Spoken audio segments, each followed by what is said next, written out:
Good, man. All right, everybody. Now that we are mostly getting introduced, I have started broadcasting, so we are streaming live to YouTube. Hey, Rob. Just What's as up? a heads up. Oh, hey, Richard. How You're you welcome. doing? Hello. Glad to meet you. You too.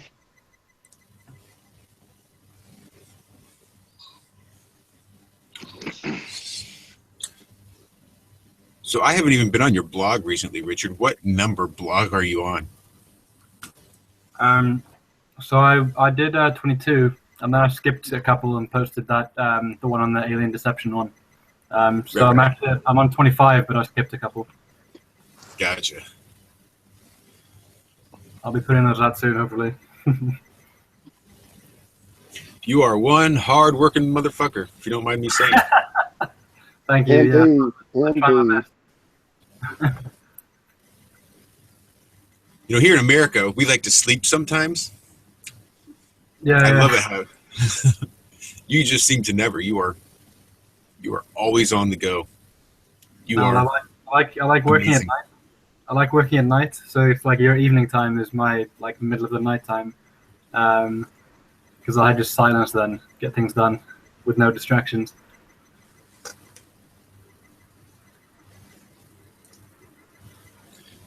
That would be a better idea.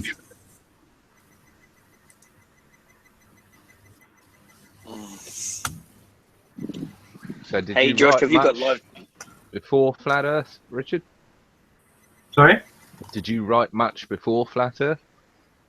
Yeah, I did. I did about 15 posts before Flat Earth, kind of laying a lot of the groundwork with regards to Freemasons and NASA and magnetism and other stuff. Because I didn't want to just come out and say, this is the Flat Earth, without having said who's behind it or what the alternative model would be, which I did by covering magnetism and showing the torus model. Based on mathematics and vector equilibrium and other stuff. So it kind of gave me a foot to stand on before I threw the flat Earth into the game. Well, you certainly got a plan. I do, yeah. I've got about. I have a list of like 20 posts that I'm, planning on doing. So it's very much, that I've forecasted what I'm going to write about. Try to weave things together so things.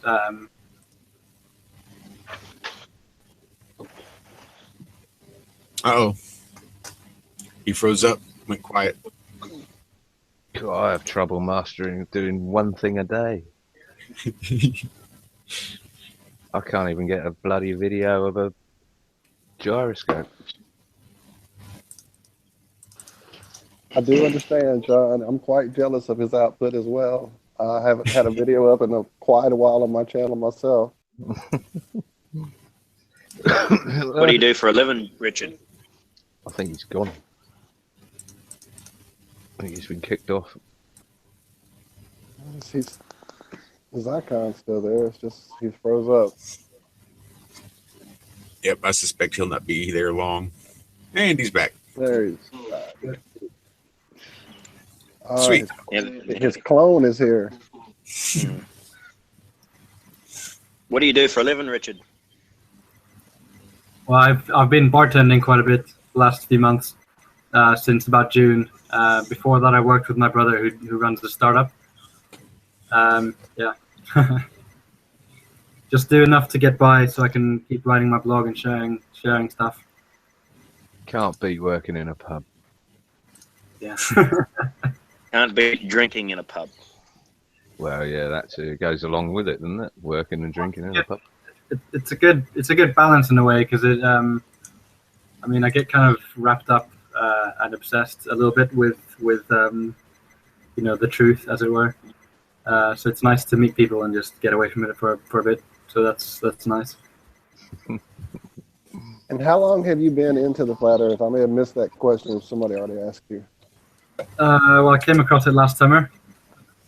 To be honest, a lot of people, the consensus that I get from a lot of people is that you need to answer every single question before you can, realize the Earth is flat. But for me, it was just, once I had, 2 or 3 things, curvature and perspective and, the sun, all you need is like one proof that the globe doesn't work, and that's it.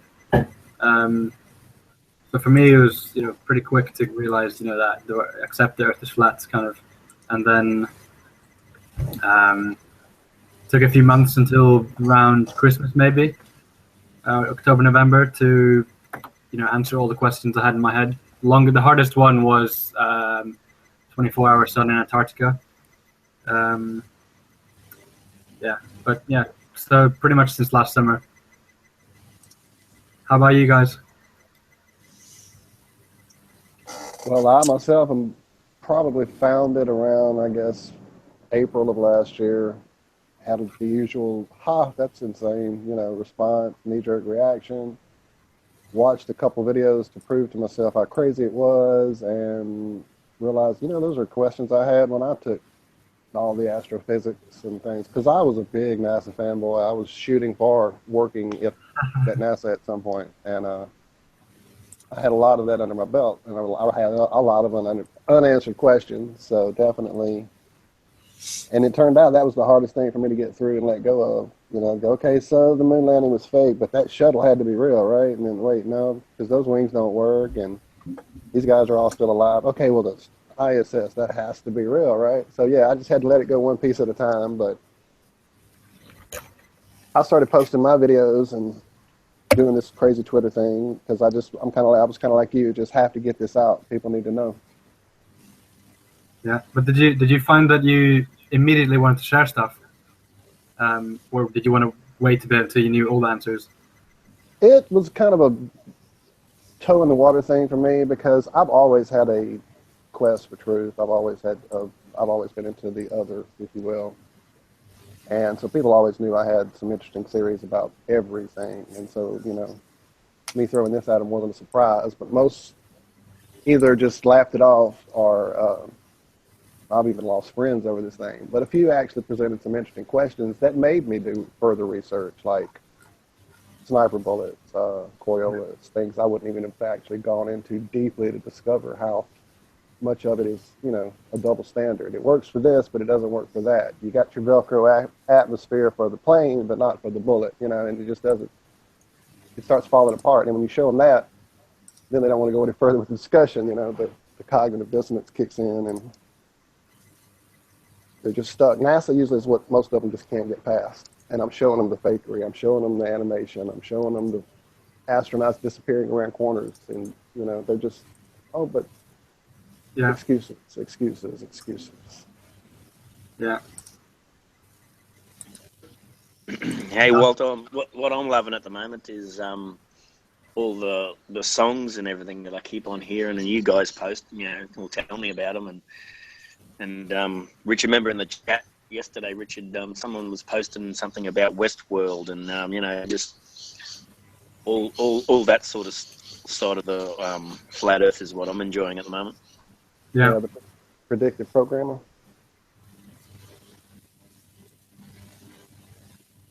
Yeah, the predictive programming. Yeah, well, they do that constantly.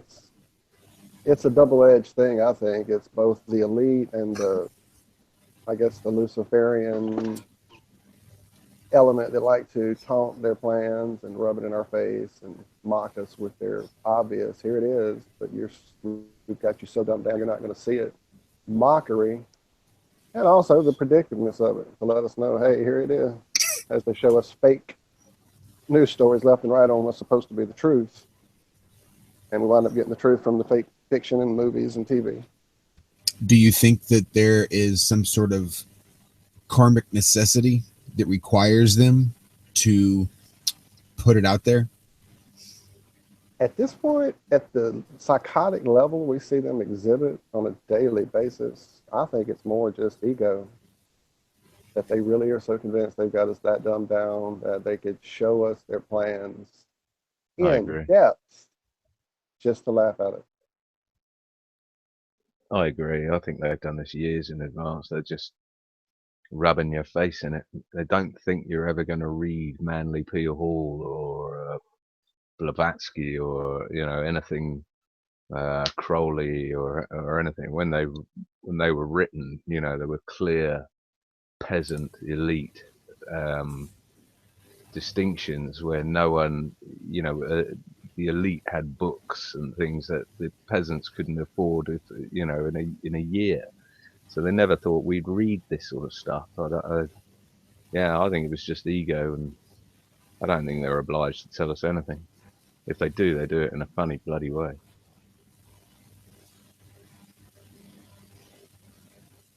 But it seems to be a common theme. They're always putting it out there. Why, if they're trying to keep something secret, would they consistently put it out there in front of us for us to see? I can understand. I mean, how many people claim to have predicted 9/11? There's Freeman Fly, Jones, Cooper. They don't think we'll get it. Simpson. Maybe not at the time, and maybe we don't get it at the time, which is why it works. But it's a trail of breadcrumbs, so it just all roads will lead to Rome. Literally, you'll be able to turn and see all the predictive programming that had happened coming up, leading to it. Well, maybe there's an end plan where we find all this out deliberately. That was part of the plan. I mean, Flat Earth just fell in our lap, really, didn't it? I like that. Where they're going to come through and just divulge everything. I think they've written the script from start to finish. I think from thousands of years ago to the end of time, they've written the script and they're going to make it happen, no matter what. That's why all the prophecies come true and all the rest of it, because they wrote the prophecies and they made them happen. Just my 2 cents. Nope, that's a good point. It's really easy if you're going to write the story to factor in predictions. I mean, not just foreshadowing, but actual predictions and saying, this is what's going to happen. And then later on in the book saying, this is what's happening. And then later on in the book saying, oh my God, we predicted it. And you can believe us because look, we predicted it and it came true. How can you doubt us? Later on, the history books say this is what happened. Mm-hmm. How are you going to know?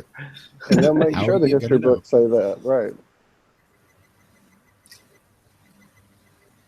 We don't know anything further back than, 2-3 generations? For real. Right. If you can't talk to your grandfather about it and confirm it, then what proof do you have? Yeah. Yeah, I mean, look at Stonehenge and things like that. That one blew my mind, truly. I'd always found it interesting, but to see the level of deception that had been poured into that was amazing. Yeah, it was basically rebuilt, wasn't it, in the 50s? Uh-huh. Yep, just from the ground up. Yeah, they could have been guys, doing anything. That was just a cleansing. They were trying to straighten it up a little bit. It was a little offset. I mean, that's what you do with astrological things that are aligned to stars and stuff. You tear them completely down and make big holes in the ground around them, and then you just put them back up with cement. That's what you do. That's how you do a restoration. Come on. What's up, Peter? Tomb. Oh, hey, welcome, Peter.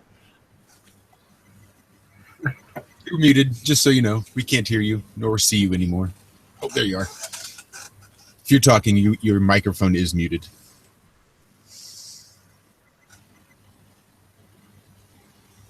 Back in a second. Can you hear me now? Yep. Ah, there you go. Perfect. Hi guys, how you doing? Just great. How are you? Hi, Peter. Yeah, very good, guys. Very good. I must admit, I'm a bit jet lagged, so I'm not going to be here for long. But I just wanted to pop in and say hello to you guys, and thank you for all your good work as well. Thank you. I'm so glad you did. I love being able to put a face to a name. I love being able to put a face to a name. Yeah, it's great. I'm so glad you did pop in.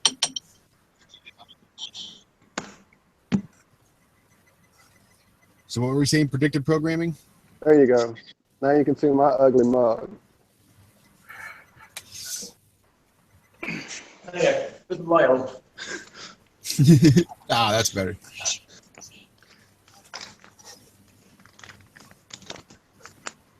And as I was saying earlier on, Josh, with the songs, you know, I'm loving the songs, like the Pink Floyd, another Yeah. brick in the wall, and just the lyrics. And is it the Who? Is it the Who, John, that sung that really really good one that you like as well? I Can See for Miles. Yeah. Yeah, that one. Yeah, that's it's new to all that stuff's new to me. The Who is new to you? Not the band, what they sing about. Okay. Gotcha. No, I got you. You're seeing it with new eyes. I can appreciate that. Yeah, once I actually stopped listening to the lyrics and read the lyrics to I Can See for Miles, you'd be hard-pressed to convince me that that's not a Flat Earth song.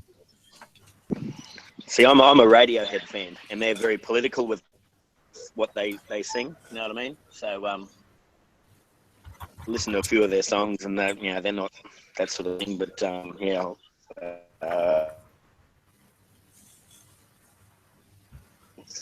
lots and lots.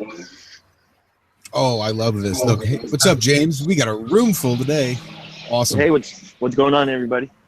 How you doing, James? Hey, James, what's up? Not much. I'm just enjoying the conversation. I smell a future blog post by Richard on music and the flat Earth. Right? Yeah.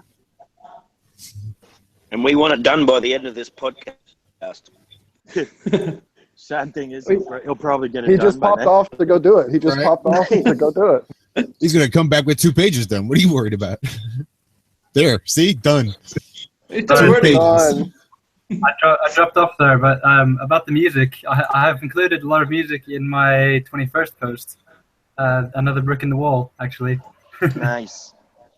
A lot of Pink Floyd stuff there. They've even got a spinning or circling white wall in their official music video, which is ridiculous once you know there's this flat. It's Yeah. clearly Antarctica symbolism. And then you've got John Lennon, The Wheels. What's that song? The Beatles, the Fool on the Hill. Wheel, Watching wheels the go wheels. round and round. Yeah, Wheels Go Round. You're not longer on the ball. And then you got Paul Oh McCartney. my goodness, I forgot about that part. The Fool on the Hill. Mm-hmm. There's so many.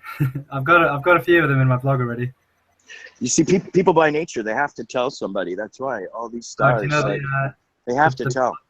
yeah, my favorite one is Red Hot Chili Peppers. Space may be the final frontier, but it's made in a Hollywood basement. Californication.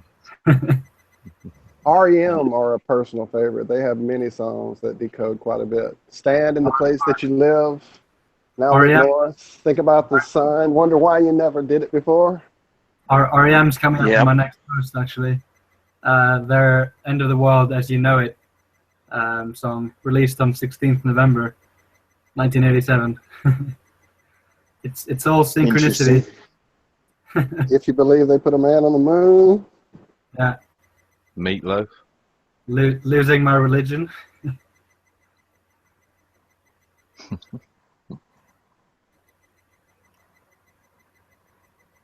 Did someone say Meatloaf? Yeah, he mentions Flat Earth. Really? What song? Oh, bugger, now you're asking. Can't remember.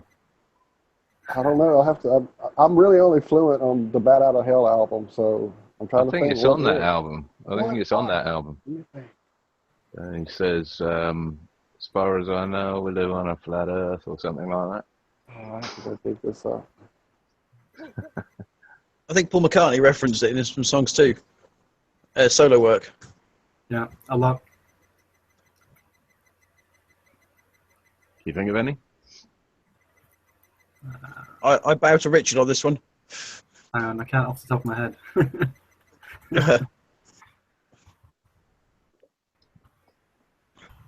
I've got I a got whole the- folder called Flat Earth. Beatles. I remember I had something. My one I personally have come to think of being a very big reference is Glass Onion. because I think that's kind of how this whole thing is set up: is layers of pressure going outward and going inward. Because I saw this video about a guy at the bottom of the ocean in his submarine, and he came across this lake at the I bottom love of the that ocean, video. Yeah, and he yeah, couldn't yeah. penetrate it with his submarine. He's trying to penetrate this dome created by these muscles, and he can't penetrate it. And it was like, ding, that's what it is. It's layers going out Yeah, so into it's too dense, infinity. right? And at one point, there was a layer more dense inward that kept pressure to support giants and huge dragonflies, and then it ripped, and that's where the flood came. That's where the flood waters came from. And that's the rift in the sky. Just some of my personal crazy stuff I've been thinking of. Yo, can you bro hear me? Yeah, we can hear you now. Yeah. All right, yo, what's up? My name's Daquan. I'm from Welcome News. Popping on here. So you guys believe in the flat Earth, do ya? Yeah. Yeah, yeah. Pretty strongly, Daquan. We got a room full of us. Yeah. Yeah. So you know, I'm a Muslim, and you know, in the Quran it says that too. So you It know, does. yeah. You boys looking at this from like a religious perspective, or what you looking at from? Every perspective. Yeah. But you know, all I'm saying is that you know, when you really think about it, though, the whole flat Earth theory it's quite racist in all honesty, because it leaves out Africa, and it makes Africa seem like a, how do I phrase this? Inferior to the rest of the world. You How know, so? In what way? How so with flat Earth? And just Yeah. before you continue, let me just say I am from the South, sir. So I have a pretty good handle on your dialect and your accent. Yo, well, what you mean by that, though, homie? No, go ahead. Continue with your point. Well, no, whoa. What do you mean you got a good handle on my dialect? All right, never mind then. What I'm saying is that because it's the flat Earth, you know, you guys think that Europe's in the middle, and No. you know, Well, The no, North Pole is in the middle. I mean, it's called the North Pole. Yeah, no. North Yeah. Pole's in the middle. Yeah. Yeah. Yep. Well, Uh-huh. well, that, you know, what I've been reading these forums, and they've been saying Europe's in the middle because Europe is the center of the world, and they're saying that that's because white people come from. That's So, amazing. you know, What forms That's were these? funny. I'd love to read this craziness. Where did you Please read these tell from? me, Flat Earth Society. I got no idea, quite honestly. I just saw it, and I was reading it, and I was like, yo, that's really racist and shit. And there's subtle stuff too, you know, like there's a lot, you know, like from the perspective of the North Pole being the center, you know, snow's white. I'm seeing the connection there, you know, white people. Everything revolves around white, you know. That's pretty good. What about dirty mean- snow? Dirty snow can be like brown or black. Could like dirt I know, and snow? that's the point I'm making. Is it's dirty. It's automatically, you know, because my my skin's black, and you know, because I'm black, it's because it's perceived as dirty, not white, not, So- not clean, not In normal. some way, Haas, in a lot of ways, the standard maps, the flat projection maps that we see that we have in our school classrooms and everything, they were the ones that portrayed Africa as a lot smaller than it actually is. When it's put on an equidistant, azimuthal equidistant map, we see a massive extent that Africa actually is, Yeah, and and- when it's not on a political map. And Well, that's those come maps- out thanks to Flat Earth, I think. Well, those maps were made by white people, and they's trying to crush the perception of black people's hopes of making Africa the homeland smaller. You Well, know, those maps were agreed by politicians, who basically. were I all don't white, care who what were color put they into were. power because they were white, because the color of their skin. That was the reason that they're politicians. Not because they're simply not the color. It's because they're white. I don't think so. I mean, I'm white. I'm not a politician. So they're not politicians but because you they're could white. be one because you are white. Okay, Well, I but could be one because I'm a human. There's black politicians. That's not an argument. That's a fact. So it's not But when being they a politician has nothing when to they do with made the color of your maps skin. though, they's all the politicians was white.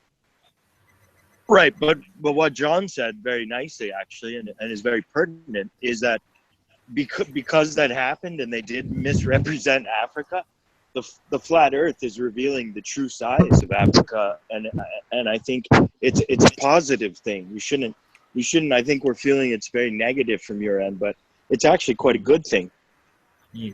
Well, all I'm saying is that I think a lot of people in the society itself is really racist for a number of reasons. One of them being a lot of it's on the crux of religion and of Christianity. And I think that those people, the Bible thumpers, them is they is racist and uneducated in the sense of race and whatnot. And as things that it's really bad when you start to contrude with those people, when you start to mix with those people, because you're starting to get some turns where you don't want to go. Hey, Mike, can you speak up a bit, Mike? Sorry, sorry, bro. Sorry, House, can you speak up? Can you hear me now? Yeah, James, that might be your levels. He sounded pretty clear to me. Yeah, he's pretty clear to us. I'll The move it. whole Sorry, bro. thing with what you're speaking about, unfortunately, is driven by our media, which is a device to get people to think these things that you are currently way embroiled in. And it is used to divide us and to keep things like flat Earth truth from coming out, because we all are focused on things that don't really matter. We should all be working together, everybody. No, race, creed, color, religion doesn't matter. As humans, we cannot work together. We either all got to be one race or we ain't. And but flat Earth is racist. I know, and that's why it's not working. It's because there's too many races working together. Yeah, there is some ridiculousness. You're right. There's too many races working together. That's why it doesn't work. And therefore, it's never going to succeed, because people are going to be racist, and people are never going to succeed because of that. Well, when the flat Earth comes out, though, and everybody sees that it was made by somebody, and that somebody made each and every person, kind of lose all the steam from your argument. It was made by white people. No. Just think about what I said. Minorities. Think about what I said. The creator gets revealed through flat Earth. So we find out that, yes, somebody made us, all of us, black, white, yellow, brown, all of the beautiful people. The argument about being racist is gone in the twinkling of an eye. No, it's not. It's not, because, when Allah made us, He said He made us into separate tribes. He said He made us into different people, and He did that. Are we equal? Are we equal? That's the question. Are the tribes equal, or is there one tribe that's above the others? Because that would be racist. Well, there's a superior tribe. That's racist. No, it's that's racist. No, it's not. How is that not racist? Unless that tribe is made up of different races. Who's the superior tribe? Who? Sorry, my mic cut out. My headphone cut out. Yeah. Who is the superior tribe then? Africans. So you say that only one race can exist, and Africans are that race. Does that not sound racist to you? No. How the hell? Explain to me how that is racist, because I'm to be okay. I think you're running out of time here. I think okay. Well, let me reverse it. Let me reverse the situation where, let's take for assumption that I'm a white man, and I say to you that only one race can exist, and that's the white race, and that's it.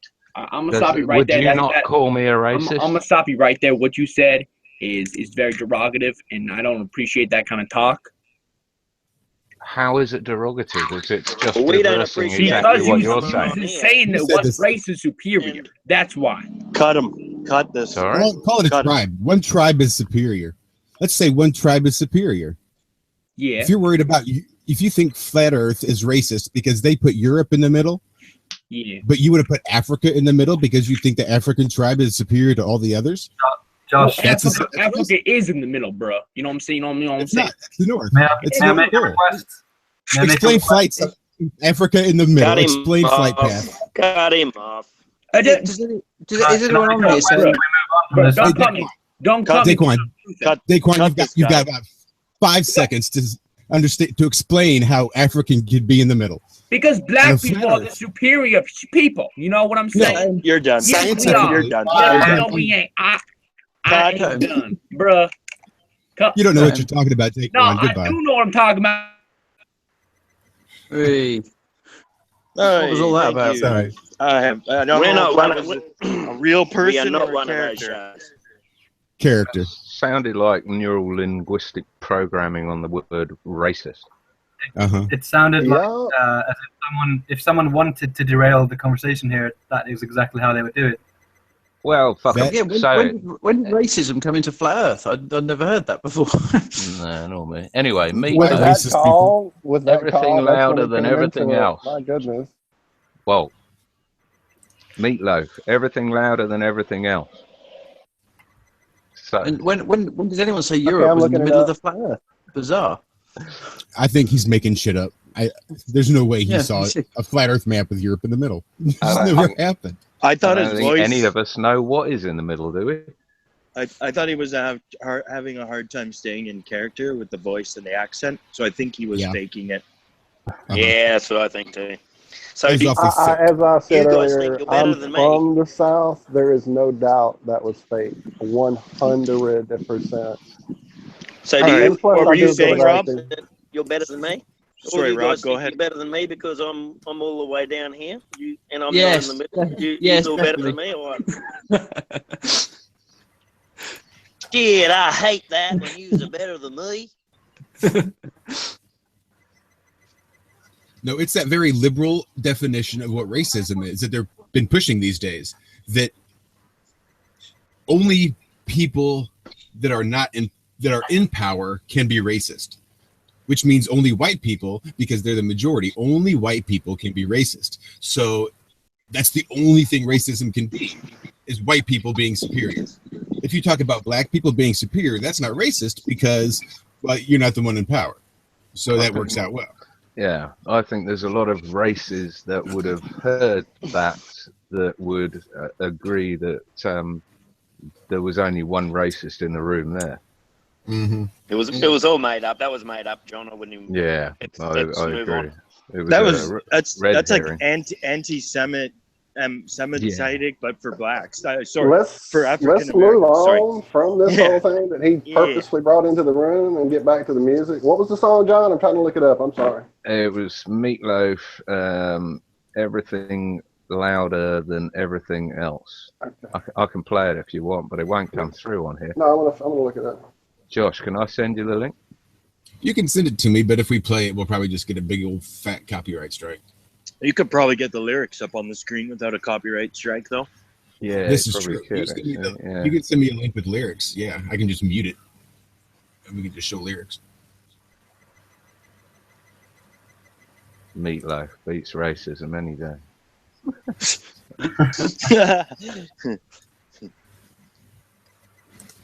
Who's this Google thing celebrating Mary C. Cole, Kale, C. Kale? They always come up with these bizarre people. Anyone seen that? Yeah, I saw that too. I haven't not yet. I'll The- share it with you, Google, if I can. Hello, King. Lyrics.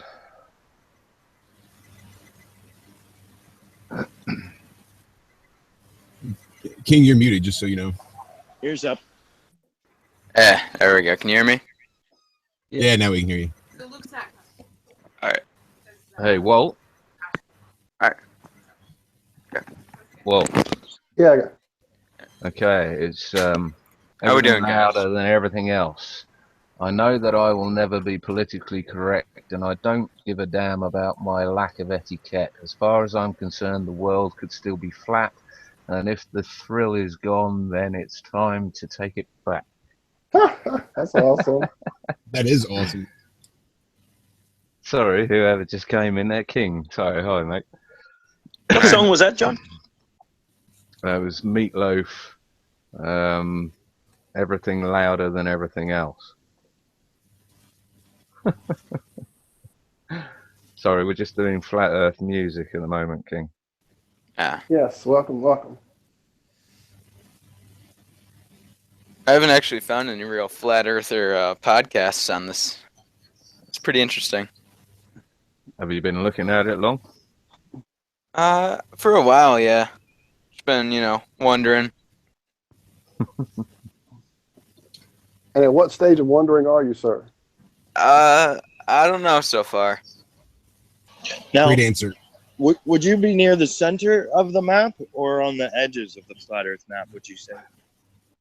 The what? What?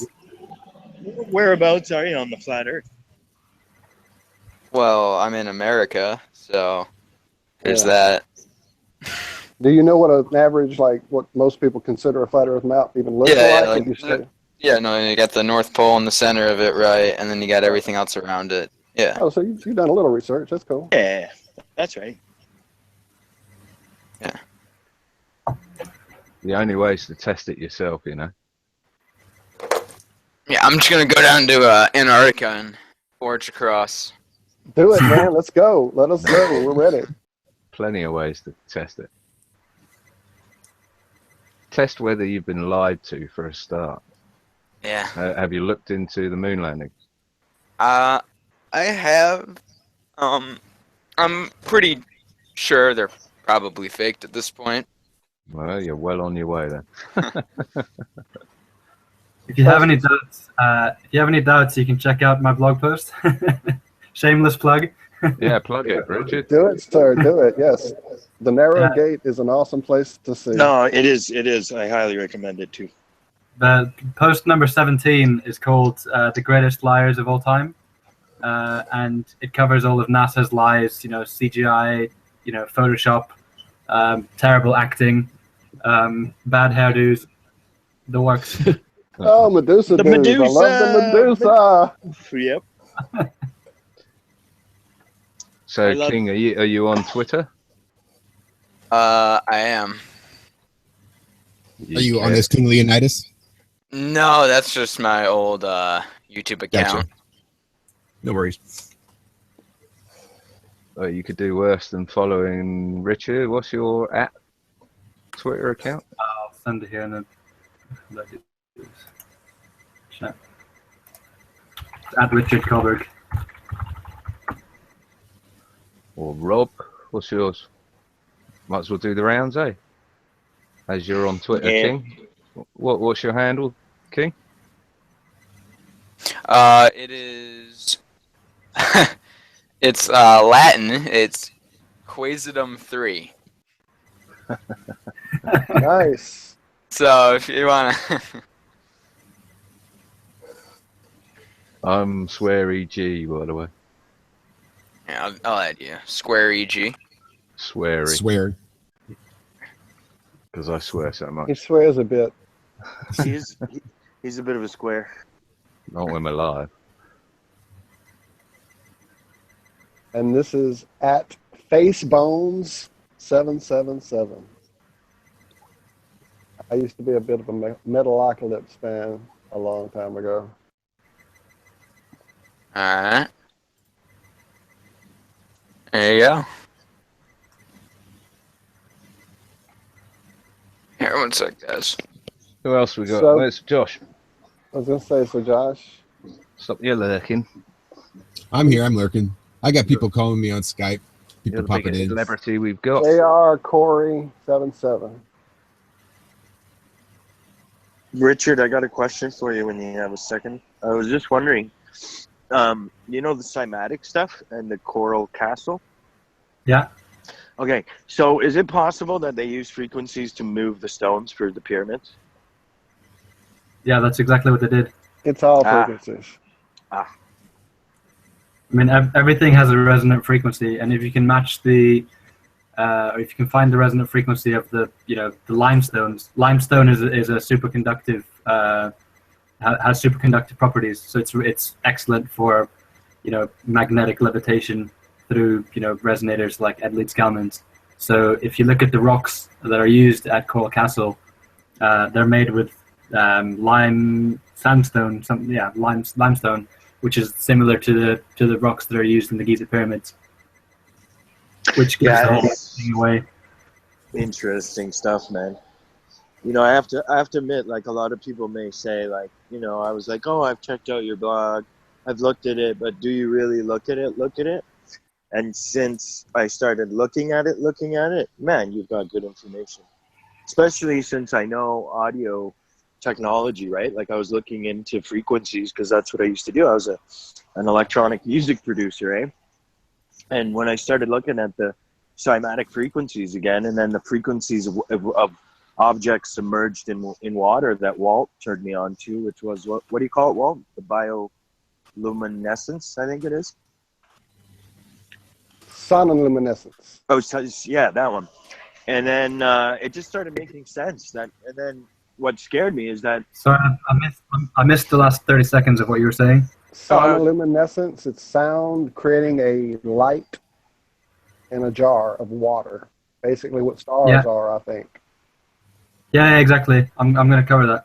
It's pretty awesome. I guess there's some good videos on that on YouTube. Amazing stuff. But just the water itself, I mean, I always use that to kind of explain to people who aren't really, I mean, some of us obviously have done a lot of like deep work on physics and cymatics and things like that. And when people kind of don't get it, I go, okay, think about water itself. You have water in its natural state, say in a tub, you can run your hand through it, you feel it, it's there, it's vibrating at a certain frequency. Take that same water and freeze it. Now you've slowed down the frequency and it's a solid object. You can't put your hand through it anymore. It's a totally different state. Same water, just vibrating at a different frequency. Now you take that water and you boil it and it becomes steam and it's vibrating at a very high rate. Your hand goes through it. You can feel it, but it's not anything like the other two states. I kind of think that space is a fourth frequency or a fourth state of water.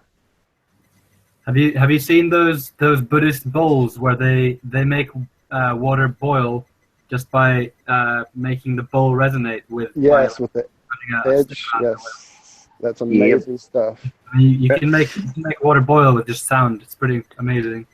Well, that's what I think I was trying to get at. There's a lot more to this cymatics and sound and magnetics than we know, than I knew. So, Josh, I'm gonna send you a video, and as long as we credit it to the guy who made it, I think he'll be okay with it. It's pretty amazing. It's real quick, and it really shows quickly what cymatics can do. Send it away. Who's the woke guy that joined? This is Daquan. Now, Daquan, I will unmute you, but you're going to have to accept the fact that what you're saying is racist. Oh, and that just because we're white does not make us racist. So if you want to listen and learn, we'll be more than happy to kind of educate you on what the real flat earth is. But we're not going to evolve this into some race thing just because we're white. So this is about the flat earth, and we'll be more than willing to educate you on the flat earth, but this is not going to become a debate about race.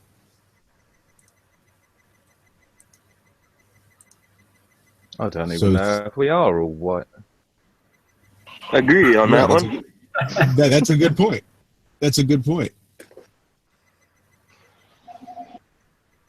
I'm not even sure I'm all white, for that matter. I'm not even sure what I am. What was it, Das? Is he wanting to come back in? Is it? Yeah, he's back in. He's here. That's who was calling me on Skype, trying to get back in. I guess he still found the link. He's had his chance, Josh. Yeah, I agree. Well, he's here. He's muted. He's being quiet. He's not being ignorant. If he wants to listen, we'll let him listen. And if he wants to add anything of intelligence, I'll give him a second chance, but there'll not be a third. So we'll just let him sit there and listen, and we can continue to educate him on the flat earth. So, what were we just talking about? That Walt, you were going to queue up that video, right? About cymatics, the quick video. Yeah, I'm digging for it. You know how it is when you watch too many videos and like way too long a period here. Just give me 1 minute. The one Richard has is really good too. It has fire though as well, which is awesome. Oh yeah, that's awesome. Do that. That's great. Do you have a quick link to that one, Richard, from the blog? Which one? The electronic music cymatics one, the intro on your first post. Oh right, Google Nigel Stanford cymatics. Nigel Stanford. Cymatics, yeah.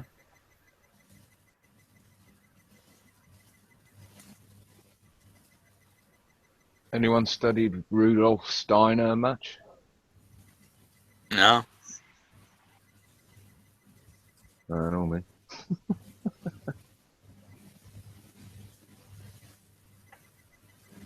Anyone in particular? Because I see several here. So we'll just run this straight from Nigel John Stanford's channel. This is Cymatic Science versus Music. Yeah, I think it's that one. Yeah, I think so too. 4 minutes long or something, Josh? That's almost 6, like 5:52 is what this says. Yeah. I think that's it.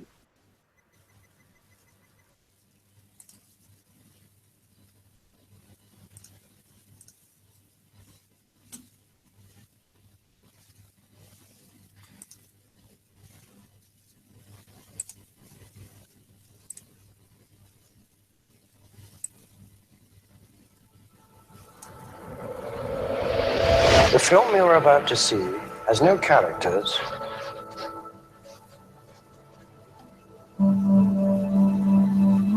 If you spare a little of your imagination, it is a film to describe to you the effect of cymatic frequencies on matter.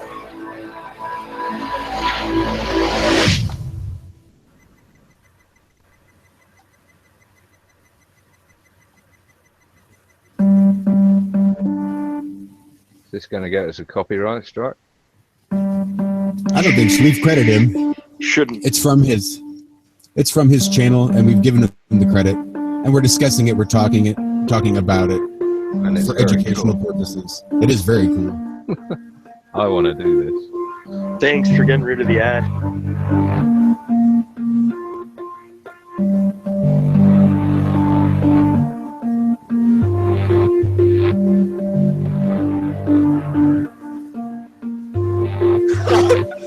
Look at us!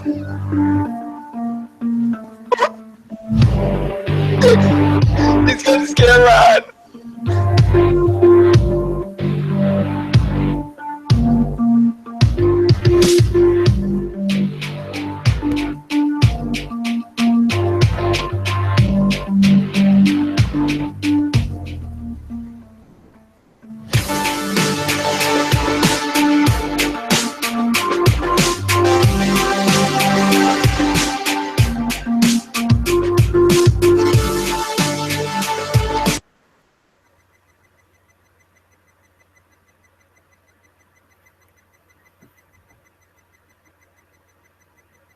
Uh-oh.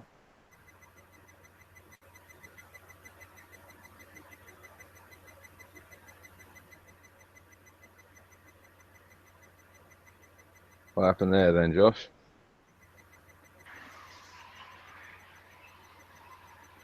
King, is that you with orange hair?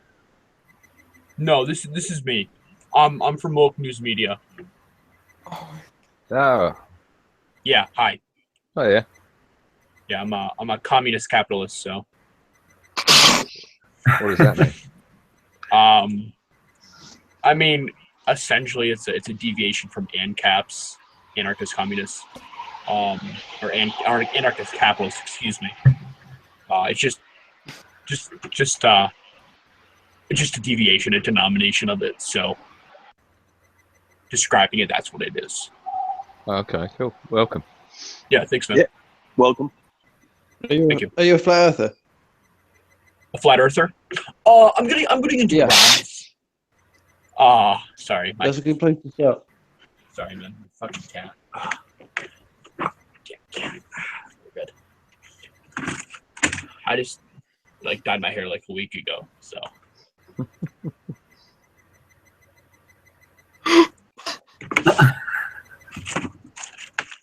That go down well with your mates?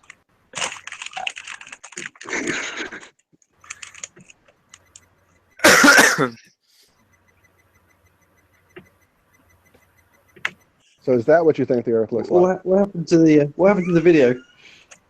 Where did Josh go? I don't know. He's still playing the video. There he There we go. I'm here. Is it not playing? is. Now. It didn't for a minute. It glitched up. Something happened. I see. No, somebody's playing with me.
Got my fucking pepperoni.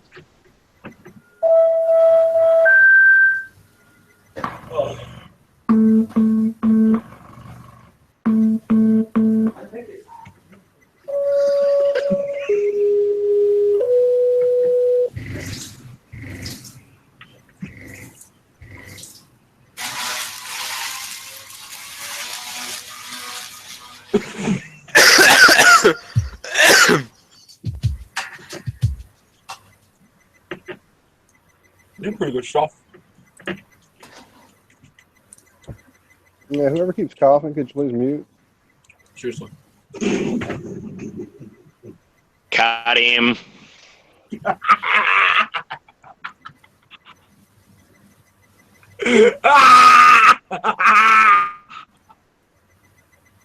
See you later, woke. What the fuck was that?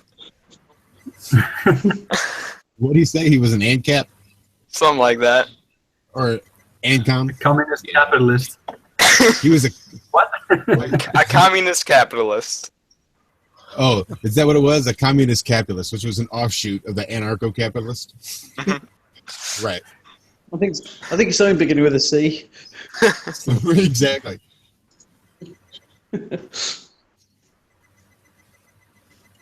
So back to the music.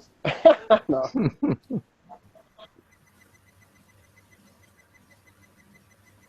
Yeah, that's an So it amazing seems like that video. was an That's really extended great. version. Seems like I'd seen maybe 2 separate videos of that one split up. I don't remember seeing all of that together at once in one video. That was pretty cool. Yeah, that's great. Thanks, Nigel. Who's Nigel? That was Nigel's video. Nigel Stanford. He's the he's the guy that made the channel and made the video and put the video up on his channel for us to stream here on YouTube. So thanks again, Nigel. So I can say, who's Nigel? Oh dear. Why do we always go to rat shit when we go live? Eh? Where is everyone? Take your fucking mutes off. Come on, let's get talking. No, I'm right here. We were I know. listening to the video, but yeah, the music is always a connection to me. Like finding connections, finding the decodes, finding the predictive. Did I you was find walking that by- Meatloaf one? Oh yeah, I looked it up. Is- It was great. Is it on that album? And no, Bad that's Outta where Hell? it's not on Bad Out of Hell. It's Ah, on the next one. I forgot I'm what sure it's I'd called. remember it if it was a Bat Out of Hell. Yeah, Not that's that I my was a wheelhouse. huge Meatloaf fan. I was a huge for that album. I used to know everything on it. That's my that was my go-to karaoke song. 2 out of 3 ain't bad. We should do Flat Earth karaoke. No, Then we we get shouldn't. plenty of copyright strikes. But yeah, it's just great where the music always shows you clues. I was walking by a guy doing a live acoustic set Saturday night at an art walk here in the lyrics were about Flat Earth. I posted them in our chat the other night. It's called Small Town Saturday Night by Hal Ketchum. Pull up Hal those Ketchum? lyrics. Yeah, pull up those lyrics, Josh, and put those. That ought to be all right just to show that. And like I said, as I walked by, he's singing about the flat Earth. I gave him a big yoo and a whistle. What was he singing? It was that song, Small Town Saturday Night. Josh is about to pull the lyrics up. I don't know it well enough to even quote them right anymore. I sent them to you guys that night, and then my significant other knows the actual song. So it's really just one verse from the song. Yeah, like And it's, halfway down, I think. Yeah, Bobby told Lucy the world ain't round. Drops off sharp at the edge of town. Oh yeah, I remember that. Lucy, you know the world must be flat because when people leave town, they never come back. Yeah, a it's friend crazy. sent me a link to that about a year ago after I dropped the flat Earth bombshell on him. Hello. Who was Hello? this? Hello, welcome. My friend Peter sent me here actually. Idi Welcome. Amin? Oh, Yeah. Hi, welcome. I'm a female, so my Welcome, boyfriend's Eric. here too, so he might chime in a little bit. So if my voice changes randomly, that might be him in the background or him talking. So. How did you find this? Well, I met Peter. We were on Overwatch. What? I just joined back. What's going on, guys? And he sent me the invite. Sorry. He sent me the invite, and I'm intrigued, to be honest. So, you know, I've never really heard of it. It's not me. It's not me, Peter. It must be a different Peter, just to say. Oh well, really, that's interesting. my bad. What was that Yeah, over welcome. Twitter? Must be a common. So common I just have a few questions because I was educated by the public school systems. So so was I. we were taught that obviously the Earth is round, and you want to talk? Is there if my boyfriend gets on? Sure. Okay. Possibly. Hello. Hi. Hi. I'm just she's a cold right now, so she can't really talk. We just have a few questions. You know, we're getting into the whole flat Earth thing, I guess you could say. But we're just kind of interested, like, because there is some evidence, you have to admit, that kind of goes against it, and then there is a lot of evidence that goes for it. So I would not say that. I would say there's some evidence that wouldn't prove one way or the other, and some that might be able to prove both. I mean, most of the evidence that they have is kind of faulty at as its base, so we can't necessarily use it. Things like Aristophanes.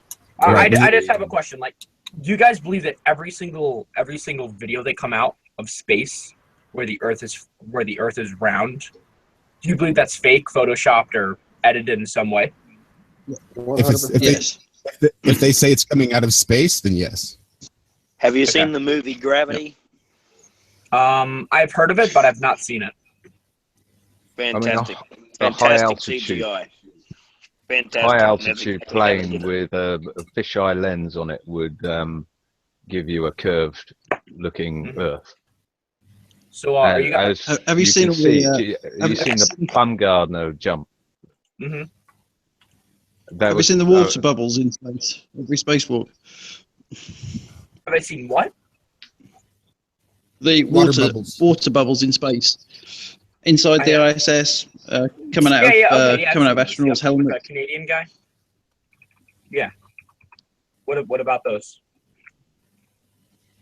So you still think Well, NASA we're told space is a real? vacuum. And you get water appearing, and they train for the spacewalks in a pool. So you can draw your own conclusions from that, I think. Mm-hmm. What do you hold as concrete that space is real? Well, I mean, not necessarily space. More the Earth is round, because obviously, you know, like what about, you know, you guys are obviously familiar with like the whole like ship where the farther it goes away, it looks like it's disappearing from the top. From the bottom. Yeah, from the bottom. Excuse me. Mm-hmm. Yes. Yep. How do you explain that? Just out of curiosity. Limits of human vision and perspective. Who wants to take that? That doesn't. I'm happy to take It's simple. Limits of human Or a human really, vision really and good perspective. camera. If you can get go, you'll get into the bottom of that boat. You're cracking up, Rob. You're really, your voice is choppy right now, man. I can't really hear you. Sorry, guys. I've done that experiment myself where I go down the and I get a boat from about 7 miles away and zoom straight in on the bottom of that boat. I was 2 feet off the water. With the very 2 feet off the water, see the bottom of the boat. Curve at that stage should be about 30 feet. Any of that boat. So that is a really bad example of proving a globe Earth, because that's not what happens. Does that sort of answer your question there? To be honest, not really. But I mean, I guess the gist of it was, right. The gist of it is you go down the beach and you go to the seafront, and you watch a boat with your eyes sailing away from you. Yeah. And at some point, that boat is going to be invisible to your eyes. It's going to disappear from the hull first, from the bottom That's up. right. It'll disappear. It'll disappear from your sight. And at that point, what is agreed on the ball Earth is that boat has gone over the horizon.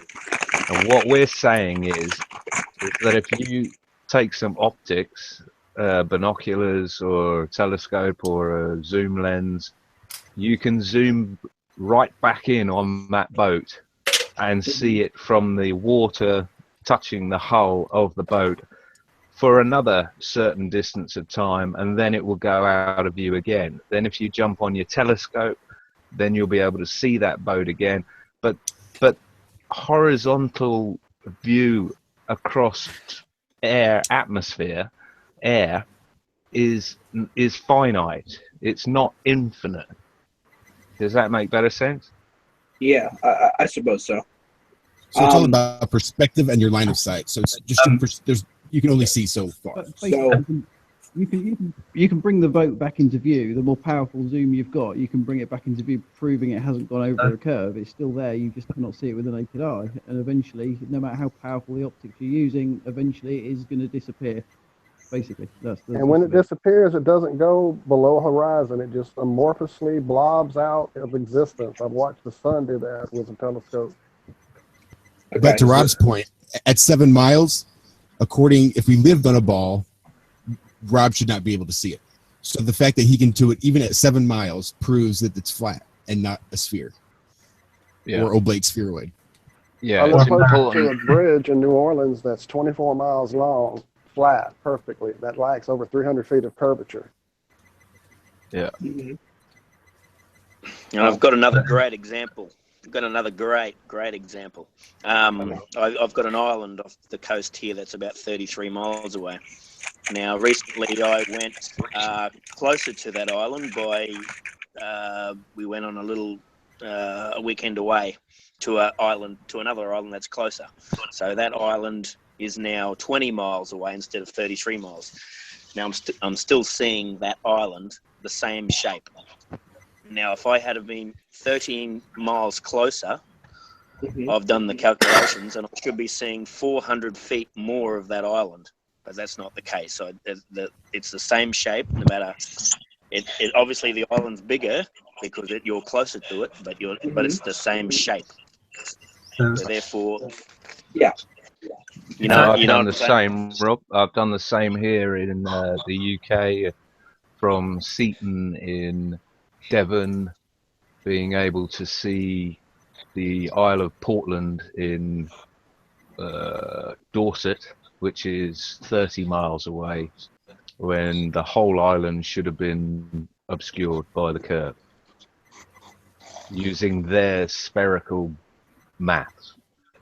So do you believe, just out of curiosity, do you believe it's impossible? If I remember correctly, I heard someone said it's impossible to get over the atmosphere. Is that true? Impossible to what? Sorry. To get over the atmosphere. Over it, as in out of it. Yeah, as in like into space. There's been no evidence put forward that is in any way convincing that anyone's been higher than I don't know, call it 200 miles. I have no idea, but NASA themselves put astronauts into a almost 250-mile quote-unquote orbit, allegedly in a shuttle mission in the 80s, and they experienced seeing shooting stars through their closed eyes. That means the radiation from the Van Allen belt was penetrating the shuttle, their helmets, and their skulls, and registering on their retinas. And at that point, they issued an announcement they would never send astronauts that high again until they figured out how to deal with the radiation belt, which we allegedly went through 6 times in the late 60s, early 70s. It makes no sense if you put all those pieces together, my friend. It just doesn't. I've actually compiled a few of these examples. The Chicago skyline, Bear Mountain, New Jersey to New York, and Santa Barbara, California, in my blog posts. I mean, it might be easier to visualize if you have some examples in front of you with photographs and videos, rather than just over the air. And yeah, as John was saying about the space, I mean, the Van Allen belts is nothing else than just, the limit of where astronauts could fly. I mean, I say astronauts, they're not really astronauts. It's just people faking that they're going to space. So, what is the point of faking that the Earth is round? Is it just something snowballing? It's hiding a creator, I think, would be the big one. You have to think. Imagine you. I mean, if you live on a ball and then you live on flat Earth, you have 2 different options. Think about where you're moved metaphysically and spiritually, in terms of your belief in who you are, and where you are. If they convince you that you're on a ball instead of on a flat Earth, it's no surprise that we're seeing society being completely nihilistic, selfish, greedy. The complete opposite of what society would be like if people actually knew that they had a creator and a purpose in life, really. So who is this creator? The creator. And I'll just say, Eddie, you're asking some great questions here as well, and the why is, it's like an onion. There's so many layers to it. Yes. That, you can take a materialistic, capitalistic layer and show how the ball shows us that we're on a finite planet, that we're insignificant little ball of dust. It's a finite planet, and therefore we can introduce scarcity to control the masses, i.e. scarcity of water, i.e. overpopulation, i.e. carbon dioxide release, you name it. If we're living on a encapsulated tiny ball. Alien deception. Yeah, that was next. Well, Space deception with asteroids being able to destroy us at any second, and sun going out. Yeah, but if they wanted to control us, even if it was a flat Earth, there would still be finite resources. No. Well, that's what they're trying to do with this dome terrarium theory that everybody's putting forward. Because I just don't think it's that dome terrarium. That's still a containment vessel that keeps us locked in. Because I don't know about you, Eddie, but I've never sailed south from South Africa, South America, or Australia. I've never sailed north either. From 99.9% of us have never been anywhere near those regions, so we don't know what's there. Another layer of the onion is that they're hiding land. Numerous maps are coming out now where they're showing land beyond the boundaries of what we've been told. Would a pilot be able to see that, though? Again, human vision has limits. Well, a pilot only gets up to 36,000 feet, 40,000 feet, maybe. 47. Yeah, there are many pilots out there now that, for obvious reasons, are keeping stum, but they know full well that it's a flat Earth just because they understand the properties of a gyroscope. So you believe that every single pilot's in on it, so to speak? No. Well, they've gone to the same school that we went to. They've been taught the same stuff that we taught. When they look out of a window, they see a curve because they've been told there's a curve. But when you wake a pilot up and they actually look out the window, they see as little of a curve as we do. Okay. There's also the issue of there's also the issue of the lack of spin. I mean, I've just taken a flight today, and you look out the window, you're high above the ground. The ground is moving beneath you with the speed of the plane. Nothing to do with the Earth moving beneath you at all. Mm-hmm. So what is, if the Earth is flat, what is keeping the water in? Think of a pond, as David Weiss says. Think of a pond down the park, and that pond has got a circumference around it, which is like a concrete or asphalt path. Are you with me so far? Yeah. Okay, and in the middle of that pond, there are several little islands that are above the height of the water. That's where we live. At the pond's edge, what we're told is basically there is an ice wall. That is Antarctica that is all around us. And it's a couple of miles high, and it essentially holds the water in. But again, I will stress, none of us have bloody been there to attest to this, or few of us. You can go to Antarctica like you can go to North Korea. Basically, they'll show you what they want you to see. It costs you a fortune to go there, and you're showing the bits they want you to see, and that's it. It's you go via Palace. You go via deception. I've broken down the Antarctic Treaty System and the United States State Department laws in Post 22. Basically showing that you can't go there unless you're supervised, and even when you're supervised, there's significant restrictions on what you can see and where you can go.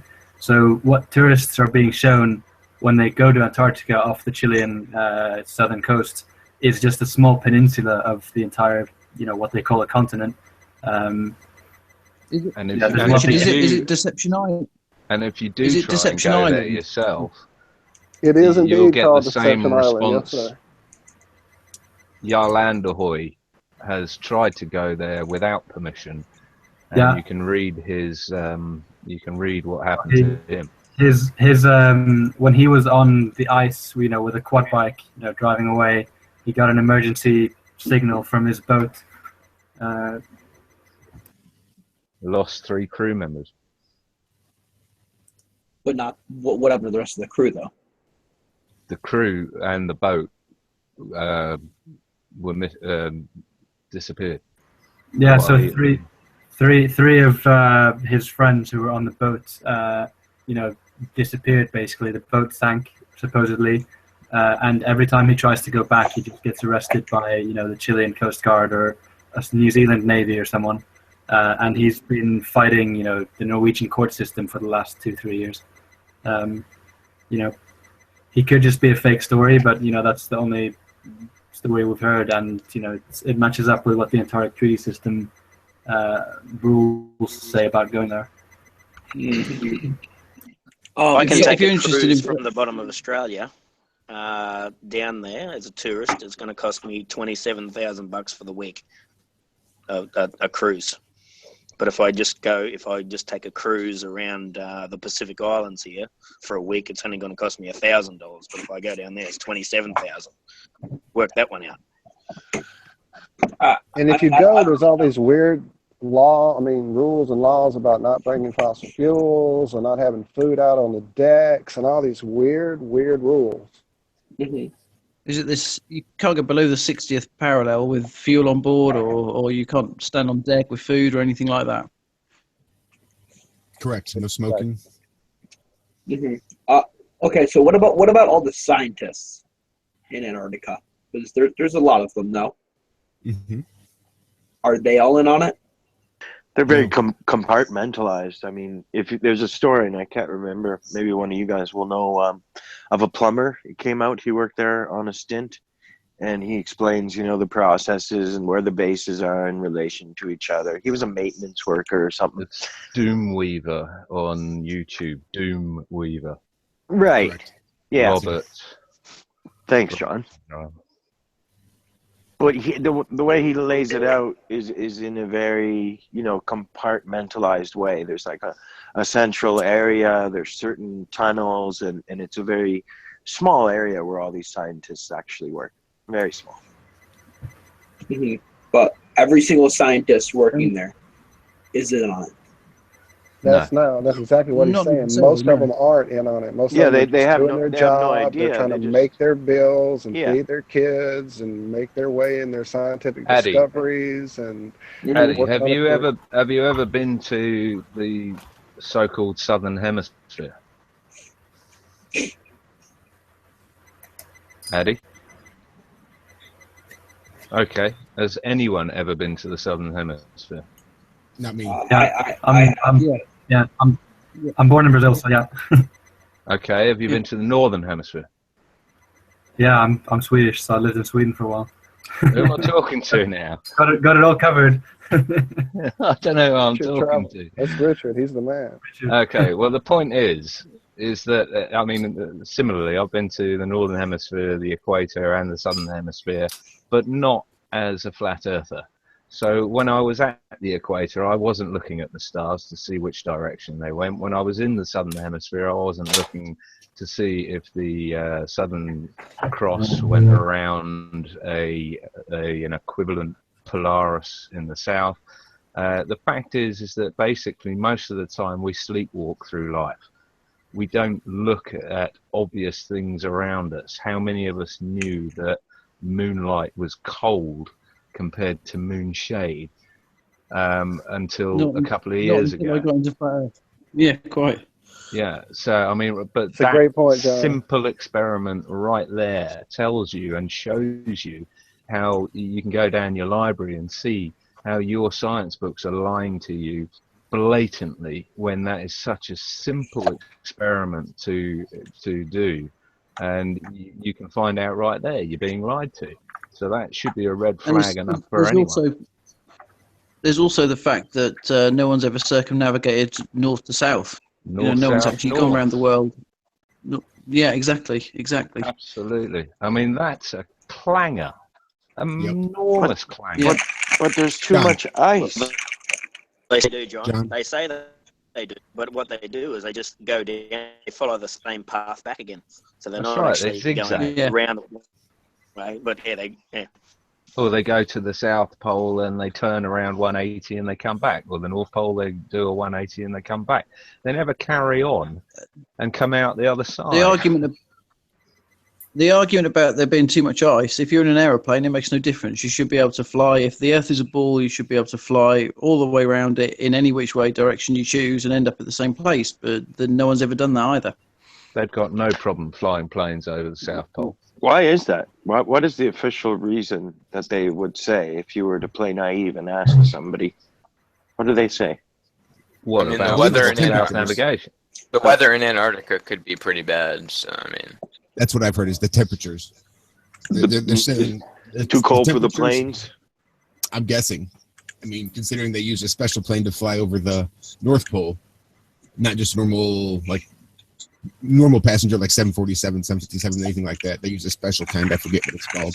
Yeah, special because it's got no windows. So what if somebody started a crowdfunding thing that was like, I'm going to be the first one in the history of the world to go north to south, baby. I need $500,000 and I'm going to build something. They would get shut down. Oh, they are. It would be your Tower of Babel, mate. This is Math Powerland territory here. He's got a whole plan worked out. I bet you he's got pictures and everything storyboarded out. It's never going to happen it's like a leapfrogging. I don't know. Sir Reginald Farquhar of the Third Baroness dynasty made it on his own. All his teammates died unexpectedly, and he popped out the other side in a capsule. And his diary will be released posthumously. His diary, and he would be 5 books already Freemason written. well. He would be a Freemason too. His uncle's master name is Rothschild. Hey, John. Matt Boylan, Matt Powerland, whatever you want to call him. He's a Jesuit or went to Jesuit college, as far as I remember. From what I can tell, almost everyone's gone to a Jesuit college. Real quick about the North versus the South. Another thing about this whole model that you're presented in school. The 23-degree tilt every 6 months should present the southern Pole with just as much sun as it gives the Northern Pole on the other side every 6 months. Yep. That doesn't happen because there's life and tundra and all these things in the north that never happen in the south. That's Nope. why the ice is thicker and it's hard to navigate. And only Admiral Byrd's were the first one, his crews were the first ones to go down there because it's totally different north to south. It should be the same exact every 6 months. Have you ever noticed that the tilt's 23.4 degrees? If you do, Yes, the sir. opposite, 90 minus 23.4, you get that lovely number, 66.6, which is everywhere in science. I mean, you've got the speed of the sun, 66,600 miles per hour. Then you got the year that the apple fell on Newton's head, 1666. Oh, that's great. What? That's classic. I mean, That's it great. repeats itself everywhere. But they won't was tell you that fascinating. it's 66,600 miles per hour. They'll tell you it in meters per second or another unit that'll won't make it obvious. Yeah, they like doing that. Like 333. Yeah, slight tangent on that is the speed of light matching the pyramid, yeah. the location of the pyramid in Giza. That's just a really random one, but it's one that resonates for sure. That's just reverse engineering by the amount of times they've changed the Yeah. speed of light. Yeah. And the amount of times they've changed the distance to the sun. To the sun, yeah. Well, I mean, so just to go back to your 666 thing, you said that Newton, the apple fell on his head in 1666, and like all that. Yeah. Is that all a coincidence, or? Depends who you ask. It's the history they've given us. That's all we can go by. And usually that's... I don't believe in coincidences. If I remember correctly, though, the apple fell on Newton's head in 1687 or 1686. No, so 1660 was when the Royal Society was founded. 1666 was when Newton had the apple on his head. And 1687 was when Mathematica Principia was published. Thank you. Which was Newton's, document explaining Which- gravity. Which begins with the word if. Yeah. And ends with then, yeah, if then. Similar to Darwin's theories. If. They're all if. Yeah. Well, they're all theories for a reason. Scientific theory, though. Have you guys ever challenged a teacher or professor? God, yeah. Many times. Many times. And they will not come here with us. And what has happened? They have They tend to only speak off the record. They repeat and regurgitate what they've been taught. Actually, I recommend if you look down John's page, he actually does a very good job against a physics teacher.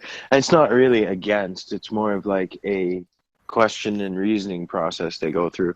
But it's exactly what you're asking about. It's a challenge between a teacher and a zetadist. Which one was that, Jay? That guy you were on with for about 2 days. He was a physics professor, I think. And Yeah, he there was a a teacher, theoretical particle physicist from yeah, Japan. there you go. Yeah.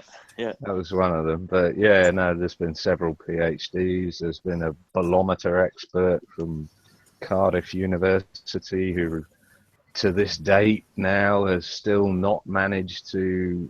a bolometer expert measures difference in radiation, in heat radiation. And he was interested in my comment or claim that the moon rays were colder than the moon shade, and yet now, that was back in January, so 10 months on, he still can't find the time to test it. He invited me up to Cardiff University several times. I might take him up on it, actually. You need to. You ought to. And you should film it, and we'll be there. The trouble is, the weather in the UK You know, I could visit him every weekend for the next 4 months and still never get a night where we could actually do it. Right. But that doesn't John? put it, because I've done it 5 times since then, so he's got no excuse, really. John, you have a fan I on think our it live also- chat on YouTube. It's Richard's computer fan. Remember, we gotta get him a new It fan. is, yeah, sorry. No worries. Yeah, it's not me tonight. It's 17 degrees in here, balmy. No, you misunderstand. Hmm. There is someone who is fond of your work on Twitter commenting in our live chat on YouTube. He's a fan of your work. Oh, sorry, Josh. Excellent. Yeah, Brian, last name. jealous. Yeah. He says, shout out to John Savage, tirelessly smashing Twitter trolls. And he would Yes, like sir, to yes. talk. There you go. He would like to talk about rocket scientists. Who are they, and what course of study is this? Is his question. Yeah, rocket science. Right then, what courses? One more time for me. I'm a little slow. Can you say that again? Well, he's virtually asking, how do you become a rocket scientist? That's virtually what he's asking. You know, are they really who they say they are? What are Are the they smart? qualifications and all that? It's roughly the same as a theoretical particle physicist, surely. It's theoretical. Depends what you classify as rocket scientist. Because, I mean, someone studying mechanical engineering in a university studies, you know, propulsion to a certain degree. That's, you know, you could call yourself a rocket scientist. Yeah, it depends whether it's within, whether we're the parameters of what we're talking about is within our known atmosphere, or whether we're talking about it popping out into 0G infinite vacuum of space. That sort of rocket scientist, as far as I'm concerned, is pure theoretical. But there's obviously, you can build rockets and send them up into the air, and there's a hell of a lot of science in that. I used to do it a lot as a teenager.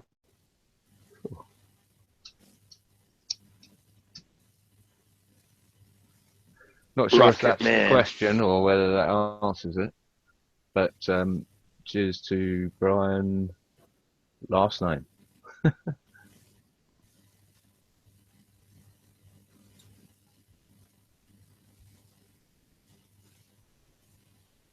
Euler. I know someone we should probably invite that probably could answer his questions about rocket thrust and things like that. Don't go there. Are you a rocket thrust denier? Anyway, As moving soon on. as someone can prove space to me, then we can talk rockets. Until they can prove space and the infinite vacuum of space, then it's pointless talking rockets. Indeed. I recently watched a Seconds from Disaster show. I don't know why I was watching it. I just turned on the TV late at night and it was on. And there was a American destroyer getting attacked by a couple of fighters.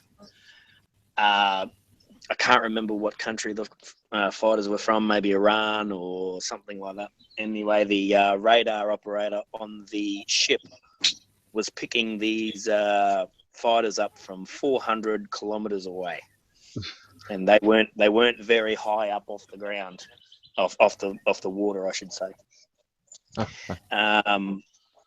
So all these little things you see when you become a questioner. Awake. You see these things, and it goes back to Mark Sargent. You know, Mark Sargent had that dude on that he was a weapons instructor or something like that on one of these boats, one of these ships, and he was shooting things 60 miles away. You know, that's about 2,000 feet of curvature there. With laser sights. Laser sights. Yeah, and they need to paint those targets. But these things were 400 kilometers away. That is a massive amount of curvature at 400 kilometers. Speaking of guns, Rob, great point, by the way. But have you guys looked into the rail gun? Yeah. That's a proof right there as well. 150-mile range. Yep. It's a magnetic rail gun, and it's accurate to 150 miles. Now, unless that thing goes around the curve of the Earth. Does that need to paint targets as well, John? Does it? Yeah. Well, Yeah. it's non-propelled, so it's they have to see what they're. Well, I presume they do it through radar. I'll tell you, it looks like the gun doesn't move very much at all. It's about 150 foot long, isn't it? Yep. Yeah, I was talking to an air traffic controller the other day. I was asking him whether he could see planes landing at an airport which was 150 miles away. He was going, yeah, no problem. But I think he was cottoning on to what I was getting at, so he was getting a bit cagey after that. But then he doesn't agree with chemtrail. He doesn't know what, or he thinks I'm a lunatic for talking about chemtrails.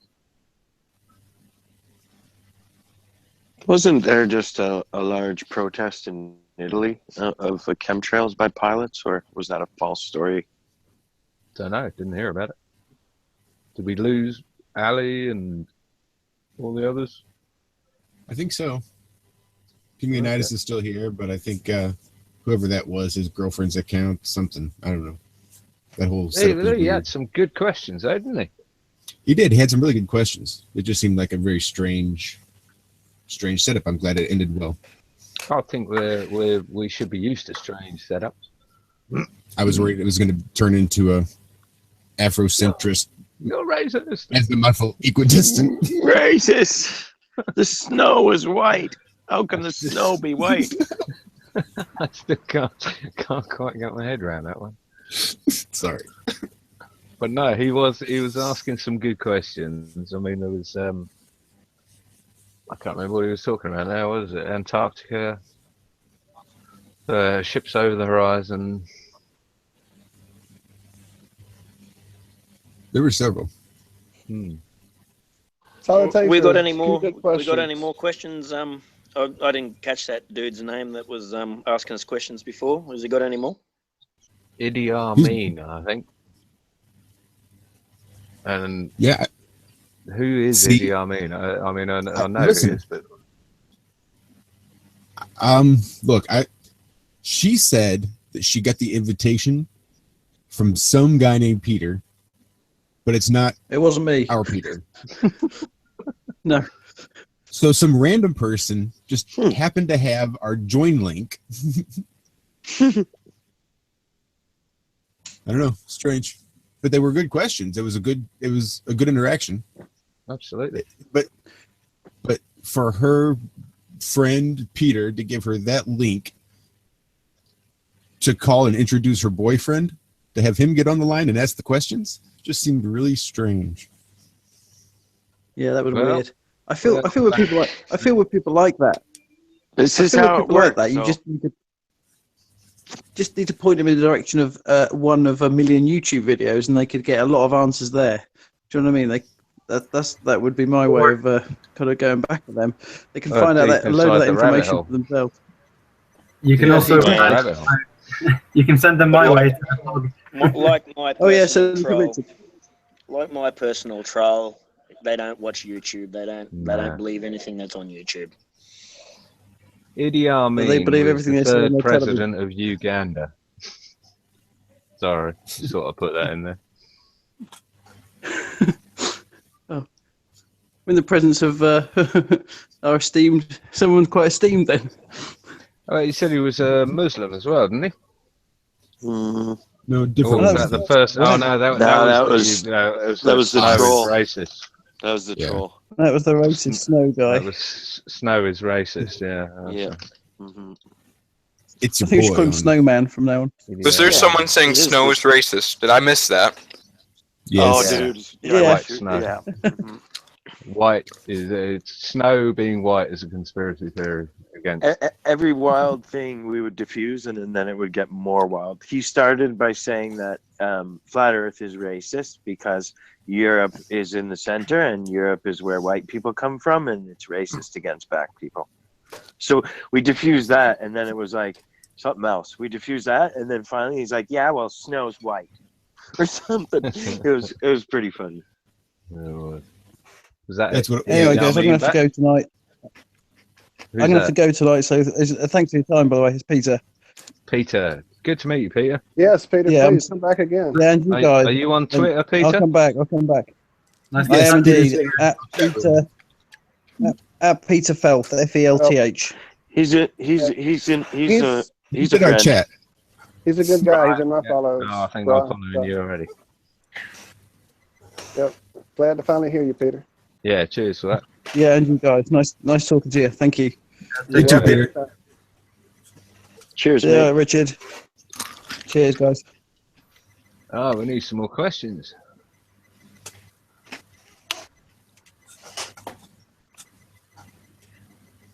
So I've got a question for you. Just I think I know the answer, but I just want to hear what some of you guys think. If you think of density as the reason why, density is gravity in a simple sense, and then you've got electromagnetism. But a question that I get asked a lot is, okay, so it's density, but why does everything layer itself, downwards and not sideways or any other way? Why is downwards taken as the default if there's no gravity? Just keen to hear what you guys, how you guys would answer that. My default answer is I have no idea. My default answer would be because only on a flat Earth is there a down.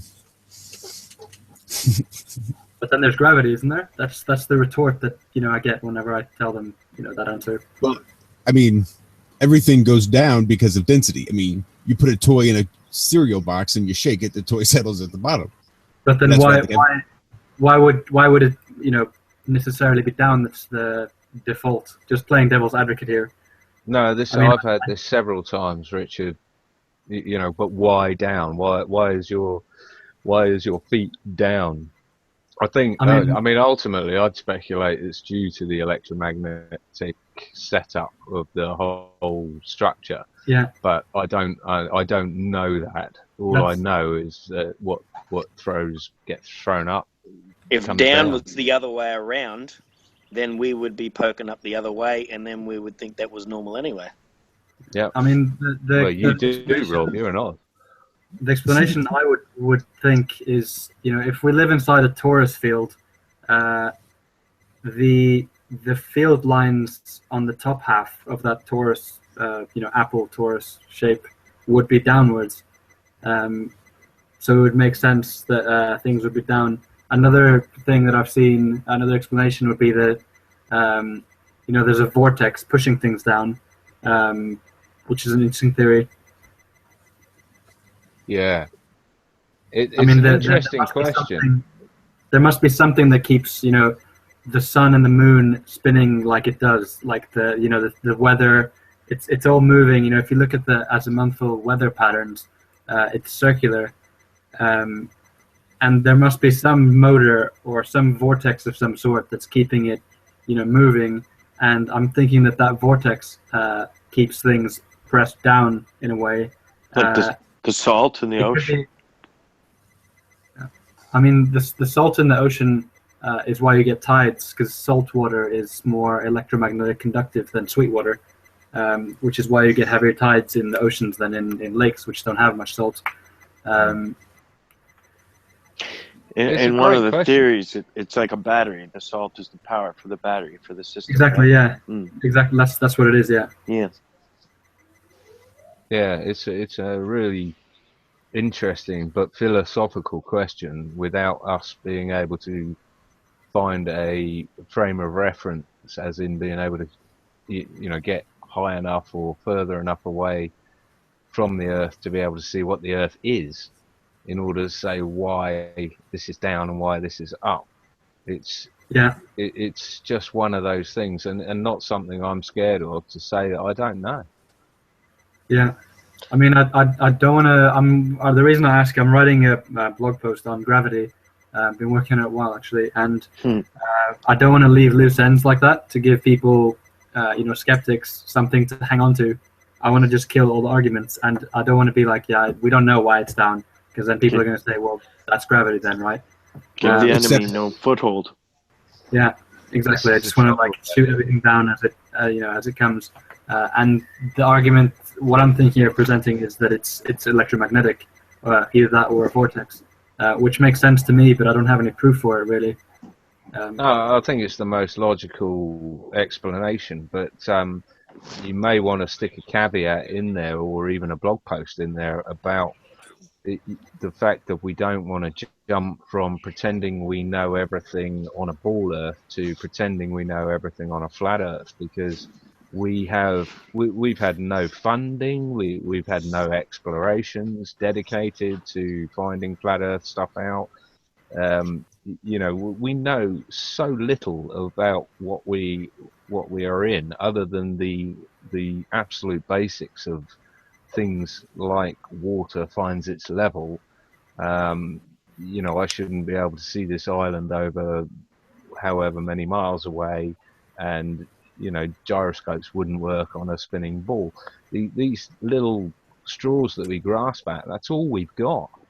I don't think we should jump from the fire into the frying pan of pretending or even claiming that we have ideas of how to explain all these things. But yeah, I totally agree. I think electromagnetism is the likely answer to what your why up is up and down down.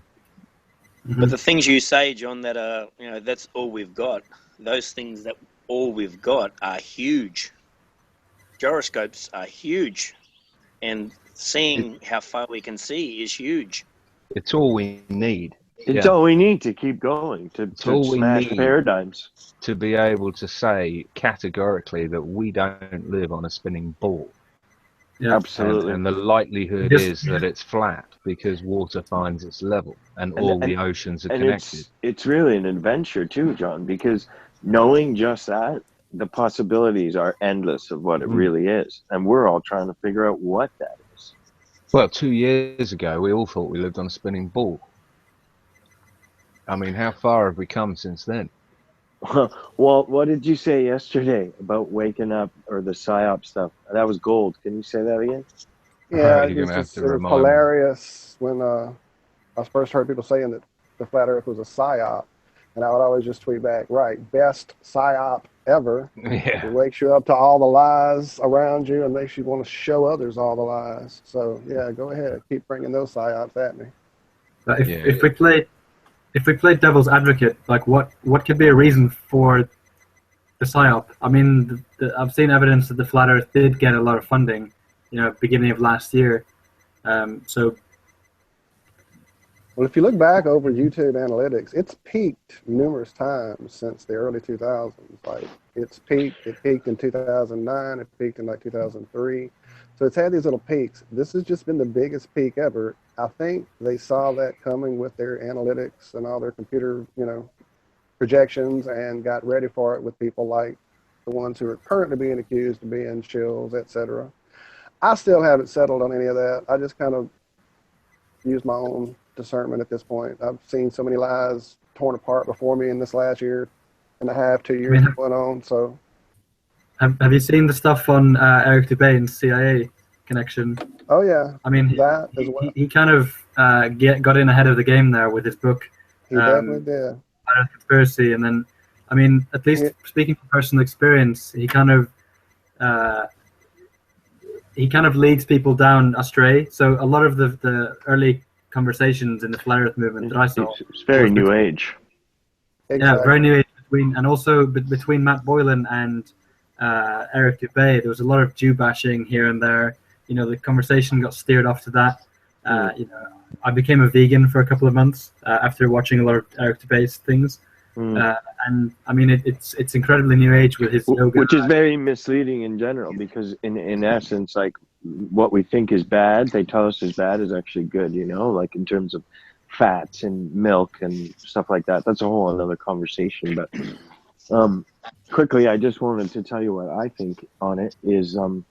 I think they saw it coming as well, what Walt said, and I think that they tried to manage it by maybe funding people like Matt or Eric or whatever, you know, the money that was thrown around at the beginning, thinking that, you know, it would be a short revival, that they could control the movement by releasing enough to get people thinking it's a little fad and a craze, but maybe they underestimated the actual truth of it, and they're ending up not being able to control it. That's what I think.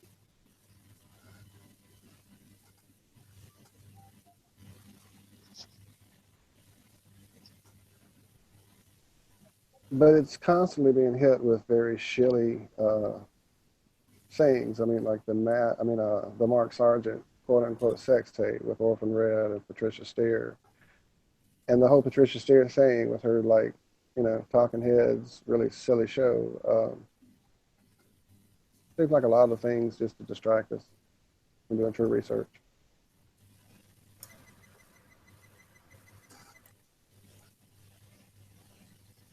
So Flat Earth Hangouts says the Earth is a square, flat plane.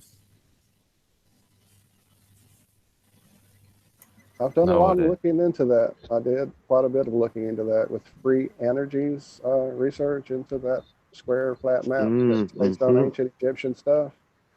There's a lot there that kind of does work with the magnetism at the north and south and things like that.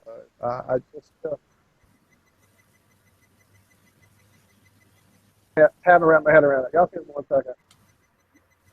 I mean, what I would say there is, I mean, we see from the skies, the sun, the moon, the stars, they all move in a circular pattern. The ground could be square, I don't know, but you know, what we see in the sky is that everything revolves in a circular manner. So it makes sense if the world was circular. Which is also what scriptures and, you know, in various different cultures support. But there also could be that is a little enclosure of a big square too. Like the actual circle could be in the square. Remember that? Yeah, true, yeah. Yeah, you know what I mean. That picture, the ice picture with the globe in the center. Yeah, right? yeah. Yeah. Mm-hmm. Can we get Flat Earth Hangouts on here? We can, absolutely. I imagine I could drop a link to him, and I suspect he would pop on. You guys all right with that? We're going to drop one in there? Sure. Yeah, why not?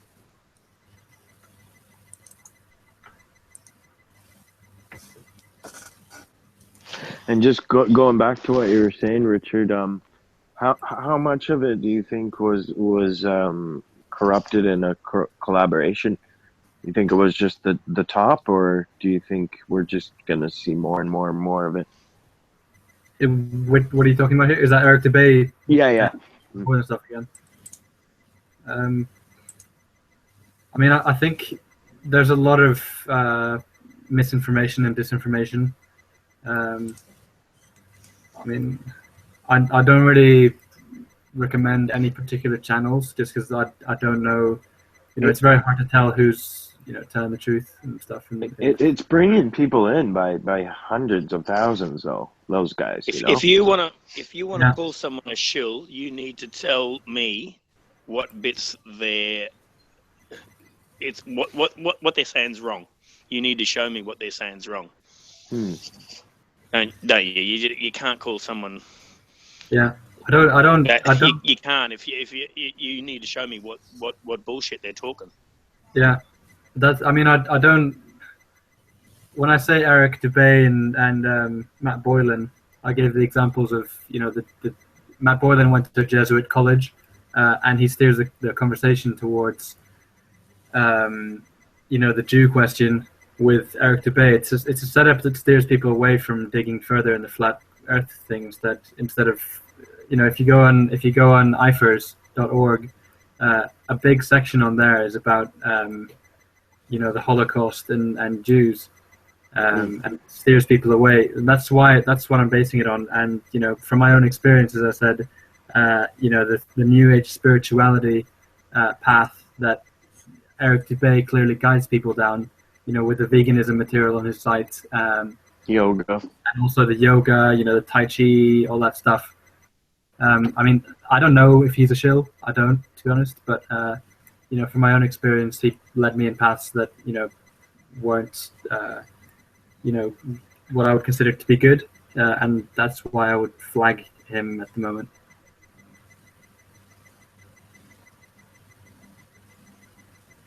That said, he does have an amazing amount of fantastic work on, factual work on the flat Earth. So no complaints there.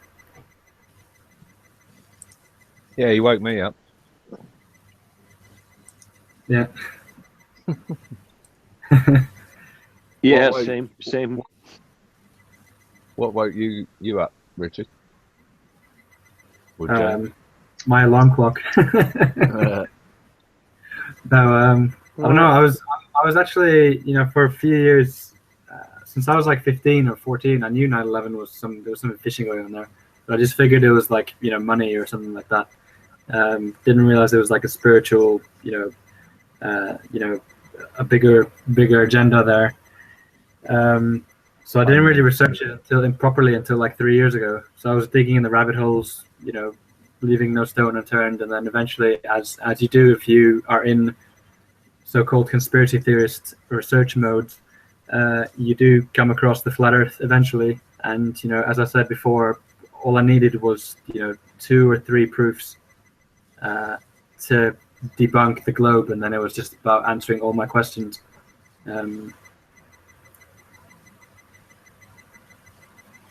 Yeah, right. No one single thing.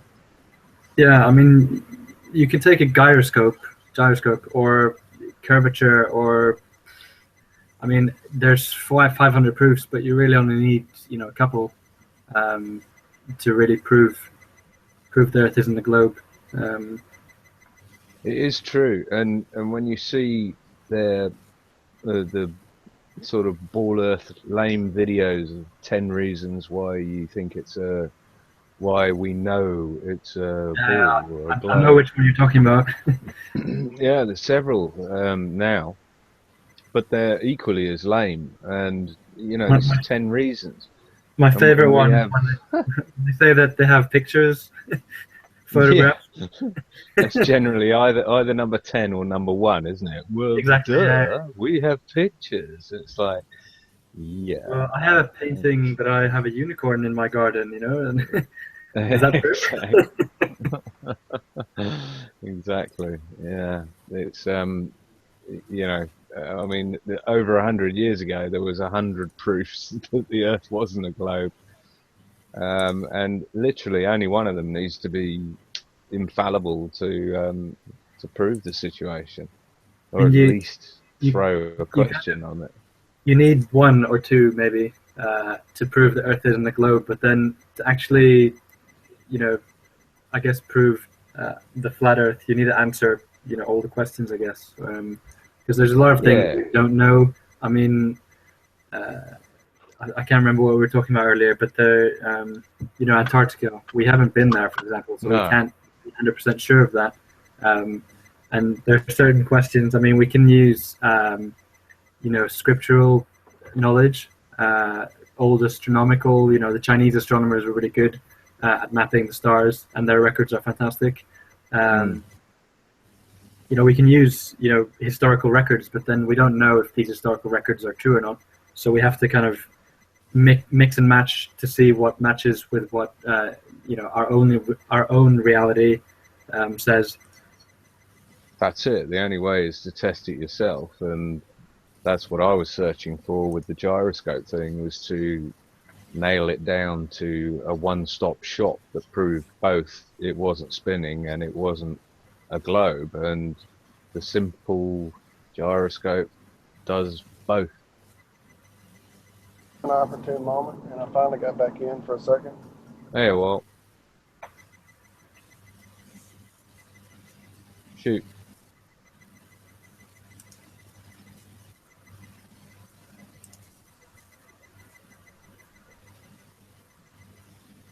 I'm actually out and about for a moment, so I'm trying not to be on too much with all the car noises. I gotcha. Walt, can I just say I love your accent. Thanks. I appreciate it. It sounds like Billy Bob Thornton is talking to me. That's right. I like Hey, me Walt. some of them French fried taters. How many times have you heard that, Walt? How many times have you heard somebody loves your accent? Dude, when I was in Oregon, every girl I talked to just lit right up as soon as I started talking. It was too good. Richard, your accent's quite amusing. It's like mine. I can hear numerous different countries in there. Is there Irish in there? No, it's funny. I get asked if I'm Irish a lot, actually. So I'll give you my story. I was born in Brazil to Swedish parents, and then I moved around a bit. So I lived in a few countries, always international schools, and then went to university and worked for a couple of years in London, in England. So my accent's a bit of a mix of, American schools, international schools, and living in England, and then having a few other languages that mix in there and just corrupt everything. It's the Swiss, I think. At the base of it, I think it's the Swiss I can hear. Swedish. Yeah. I always get told I'm Australian. But... You know what I noticed, John? Do you have South African in your voice? No. Because you said something earlier that's I know it to be a very South African term. When you said damn it, stum. not against the Blacks. No, you said stum. It's very South African. That's a UK. I don't know, maybe it is South African. No, I've got a bit of Welsh, bit of Irish, bit of Canadian. Whereabouts are you in England then? I'm down the southwest. Isn't that Somerset accent? That's right. Yeah. I've only been here a decade now after leaving London. All right, my lord, I like a bit of cider. Exactly. Yeah. You guys sound like Newfies from Newfoundland. I used to live there. Oh, no way. Afraid so. Whereabouts? Bell Island or where? No, near St. John's. Oh, yeah, near there. Yeah, I was 1 foot tall and bald, probably.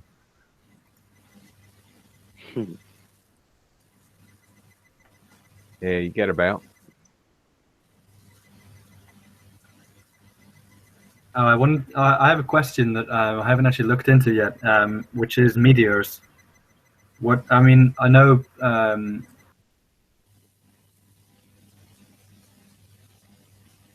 Uh-oh. We That didn't losing? sound good. I think so. Sounds like it. Well, it's an interesting question because That's a great question. As I was Yeah, I got that outside one. 2 nights ago doing some filming, trying to catch Orion on my camera, I saw 2 or 3 go by and realized there was a very small shower happening and looked it up, and sure enough, it was. I can't remember the name, but it really made me wonder about a few things. One thing, they always come from up, going down. I've never seen one come from down, going up, like it should happen somehow if it's coming from random directions from an infinite void, for sure. I was just about to say that, and that's about all I hear know that. about it. I hear that a lot, but I think it's hard for anyone to say, they never come from the south and the north, because, I mean... Well, no, not we don't direction. know, do Not we? direction. I mean, like, I always am seeing them come from an overhead position going into a downward position. They never come from the horizon going up into the upper sky, like that should happen randomly if they're approaching us from different directions, like we're told. Welcome back, Richard. What was your question on meters? I dropped off right after I asked the question there, I think. I was going to ask about meteors and asteroids. What do you make of them? Like, what are they, and what are they doing? Easy one for me. No idea. Yeah. Well, I saw one as you dropped off. I was saying I saw 2 or 3 the other night and was wondering that same question: what's going on with those? And one of the observations I've made through many years of watching the mini showers is they always come from an overhead generally direction heading to a downward generally direction. They never come from the horizon area going upward in the sky, as should happen if they're really coming from an infinite void at a ball floating through space. Could it be arcing? Arcing over a magnetic field? That's what I was thinking, some type of arcing occurring. Which ties into the whole, this place being an electromagnetic machine realm. What do you think, Richard? Yeah, I don't have any theories on this, actually, to be honest. It's a bit scary because it's one of the things, and I mean, but that's what's so great about the group is that we'll figure it out. You know, it's something we don't know yet. All right, let's say this, just to the theory. I'm sorry, go ahead. Sorry, like you look at like the fallen angels, you know, from the biblical perspective. I mean, prophecies and stuff about them falling and stuff. It could be that, you know, for all I know. I don't know. Just throwing that in the pot. Interesting. Mm. That's like falling ISSs, though. We can't tell what it is. Yeah. You mean sinking? I've played with a few different pieces of Moldavite, which is supposed to be from the Moldavia area of Czechoslovakia. It's a very clear, glassy green stone. It has very interesting pock marks all over it, generally speaking, which very much look like some type of electrical arcing took place on this stone. This is where we need Cammy and Bob and Glowbusters. This is where? Oh, she's a gemologist. I mean, I've seen someone suggested to me yesterday that it could be bits of the firmament falling down, which seemed a bit weird. But I don't know. What do you guys think the firmament is made of? I mean, I've seen those rocket videos where rockets just suddenly stop when they hit the sky, basically. I mean, if it was solid, rockets would kind of get crushed or break as soon as they hit it. Not just, I mean, they're stopping abruptly, but they're not breaking, and then they're just floating for a minute as if they're in water, and then dropping slowly down again. What if it's not part of the firmament, but it's part of something like condensation and the ice crystals building up on a firmament, whatever the hell a firmament is? Okay, and that was tying into what I was about to say. Okay, when things evaporate and go up into the cloud layers, it carries up a lot of interesting things. That's all these raining of fishes and tadpoles and rocks and things like that. So if it can take up these materials that are minerals, and then they all are similarly bonded, so they collect and attract each other, and they all form these masses that then are getting hit with some kind of charge because they're up there where all these things that are taking place, the things that are keeping the moon and the sun going, whatever they actually are, objects, events, phenomena, whatever they actually are. We still haven't figured that one out, let alone, you know, what meteorites are. But if they're conglomerations and condensations of these similar minerals that fall, it's just interesting that some are huge and cause these impacts that definitely happened there in Moldavia. I've done a lot of research on the Moldavia meteorite. It's an interesting stone. It is. I have a few pieces. I'm gonna try to find them and put them on camera here. Hang on a few minutes. I saw one idea. You know, if you think of the magnetic torus model, and if you shoot a rocket straight up, you'd basically be transversing or entering those field lines perpendicularly.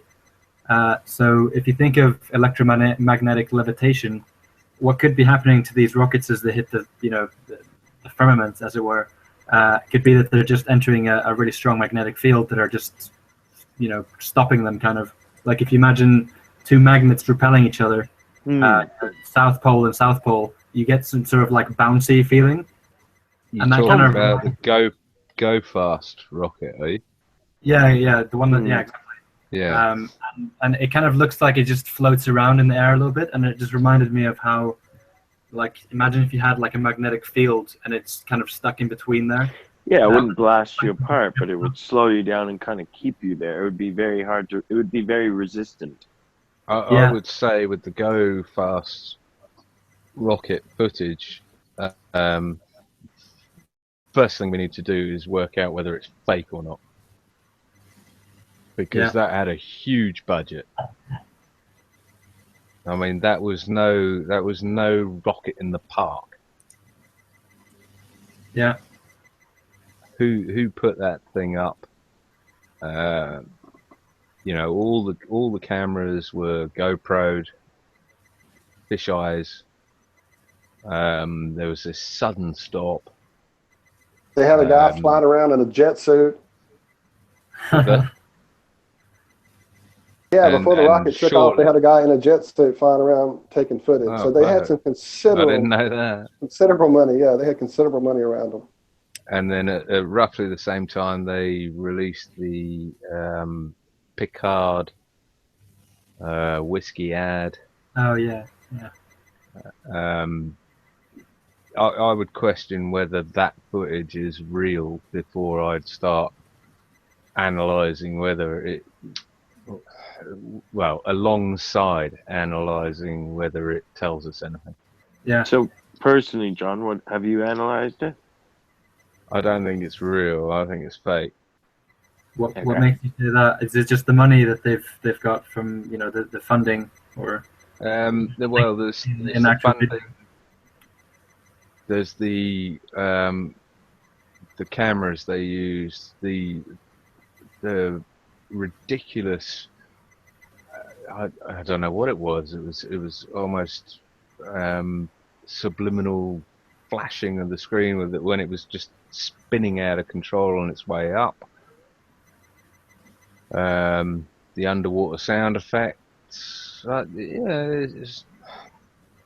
Who are these people? Where are they? Why aren't they shouting about this? Are they flat earthers? What is going on? Where did this rocket come from? Was it NASA sponsored? Was it Red Bull?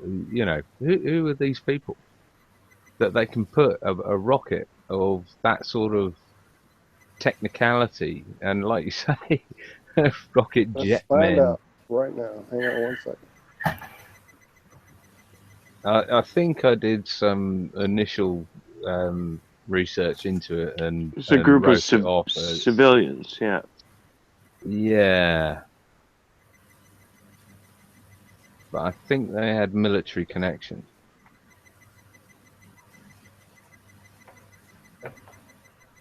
Sounds like someone's in a server room with beep, beep, beep, beep, beep, beep, beep, beep, in the background. Who's that? No, is that that's you, Richard's fan needs oil. Yep. Oil can. I'm on an old laptop. Sorry about that. Play the Tin Man. Yeah, the Tin Man. Yeah. I'll have to talk louder so you don't hear the fan. That was a David Bowie album, wasn't it? The Tin Man. There's something I keep coming back to that was really a footage that was really big back when I was looking into ufology, which was for a considerable number of years. And it kind of ties into this whole liquid space thing. There's footage of film out of a shuttle. I can't remember which one. Maybe 70. And they go out, they're looking out the door, and there's these things that everybody at that time were all saying were these discs and these objects that were like flying saucers or whatever. But when you look at them now, it looks like what we're seeing is the stars in the sky. And one of the guys on that video comments about those, and oh yeah, they look like stars. So maybe they know really what the hell's going on up there, and they figured it all out, and they're trying to release it to us a little bit at a time to get people ready for their big aliens are friendly little sea creatures coming to help us out. Y'all chill announcement, you know? Yeah. Oh, they definitely know what's going on. I mean, without a doubt. Got someone in the chat room wanting to join, Josh.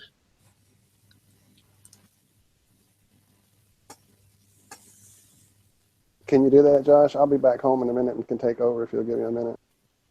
Oh, sweet. I sure can, as long as there's no objections. I don't want to just make a unilateral decision. No, go. My vote is yes. All right.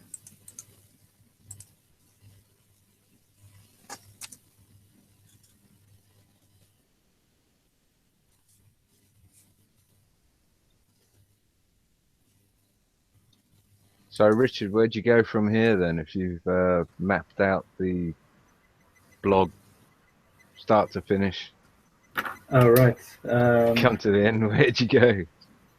Hang on. Life's gonna get a bit dull, isn't it? Let me get my list out. So I've got, I told you I skipped a couple of posts just because I thought that alien deception thing was a bit more urgent. And I have another post, 26, which is on the timing, where I analyze some synchronicity and gematria and numerology, which point to November 16th. But that's just my opinion. This year? This year, yeah. What's going to happen? It's just this is the year of disclosure. Disclosure. Disclosure. Hold on. September, October. Oh, right. That's a month from now. Yeah.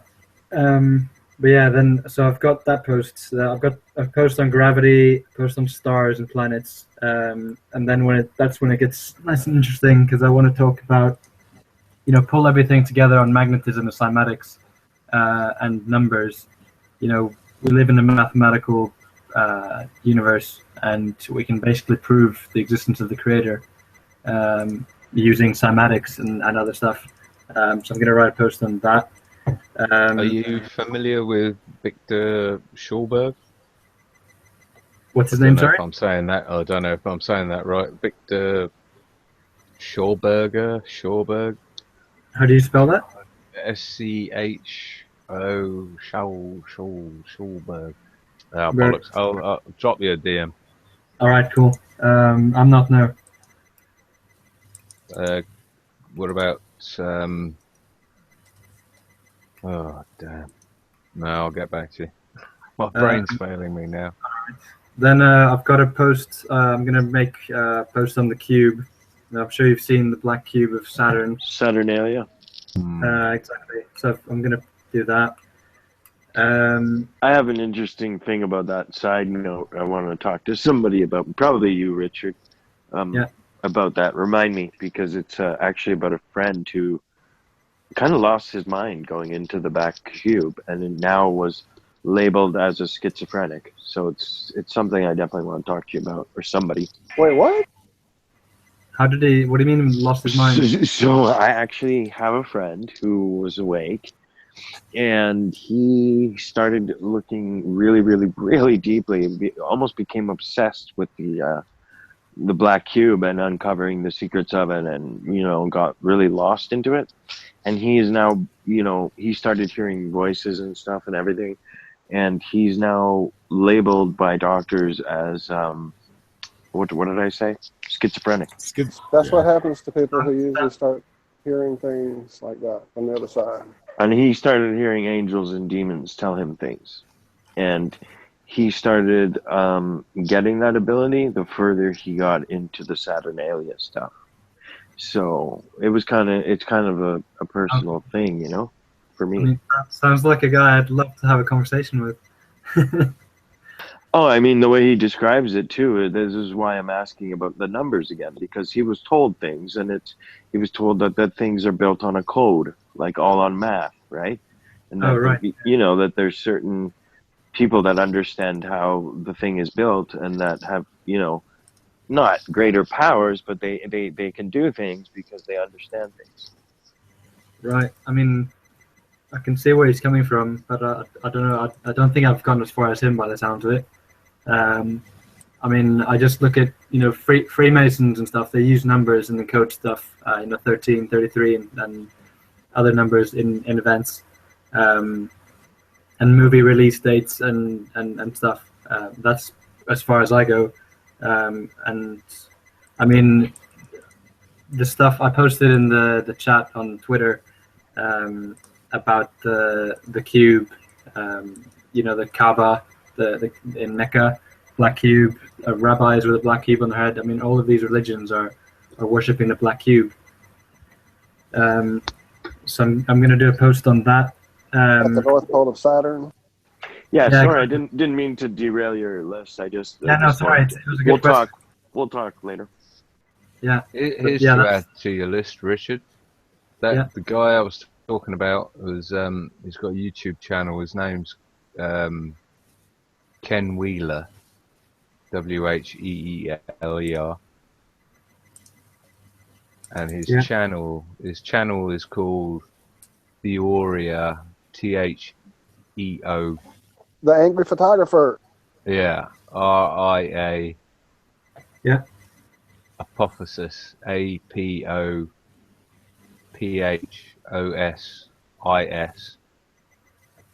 And he's got some really interesting stuff going on there. And the other guy who I couldn't pronounce was Victor Schulze, which I still can't pronounce, but I know how to spell it. SCHOELCHER.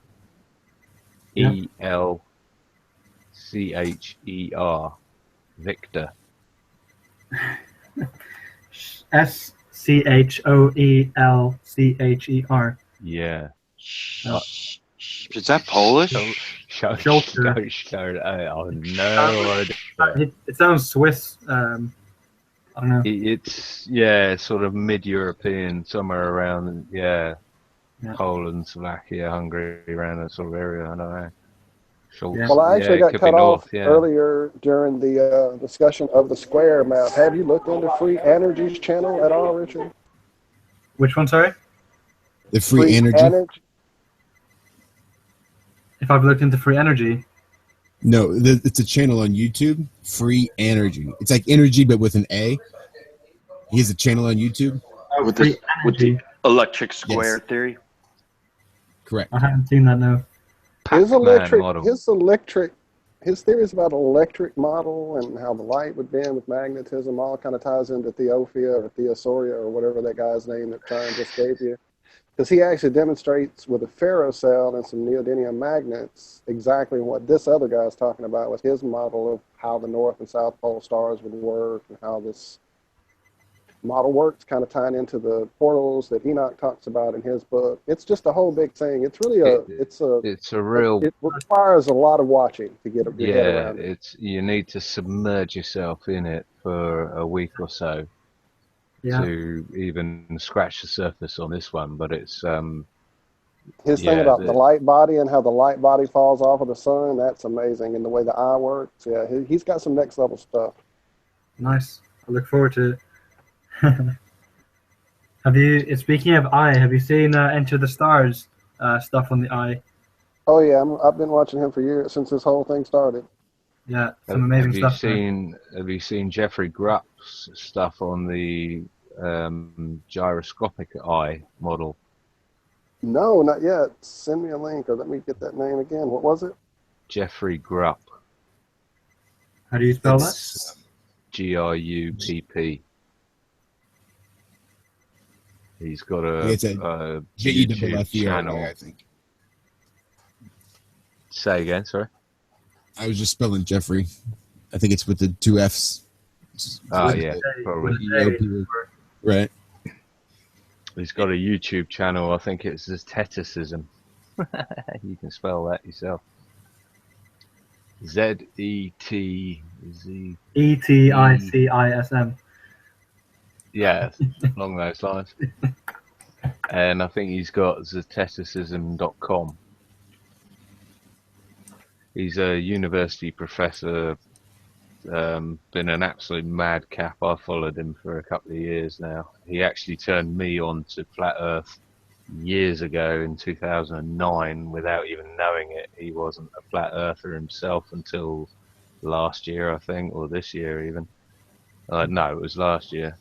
Mm-hmm. But something he said turned me on to Flat Earth in his rambling. He's a real crazy, madcap scientist sort of thing, wants to test everything, wants to be empirical with everything. He was the one that basically turned me on to Zeticism, he didn't know the word, then he called it empiricism, which was basically discovering the world around you with your empirical senses, with your five senses, you know. And yeah, I knew he would, but he fell headlong into flat Earth about a year ago, and has been mental about it ever since. It's yeah, I don't know about his model though, the gyroscopic eye model, but it sounds very similar to what you guys are talking about. Yeah.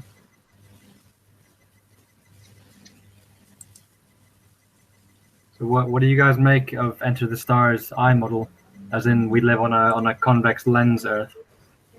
Yeah, I've looked at that too. It's interesting, especially considering the fact that we're supposed to be the mote in God's eye. Yeah. I've not come across it before. What's the premise? Like, what is the convex part? Is that the land or what? No, like we're the lens. We're inside the lens. That's the firmament. It's the lens itself, and then the like.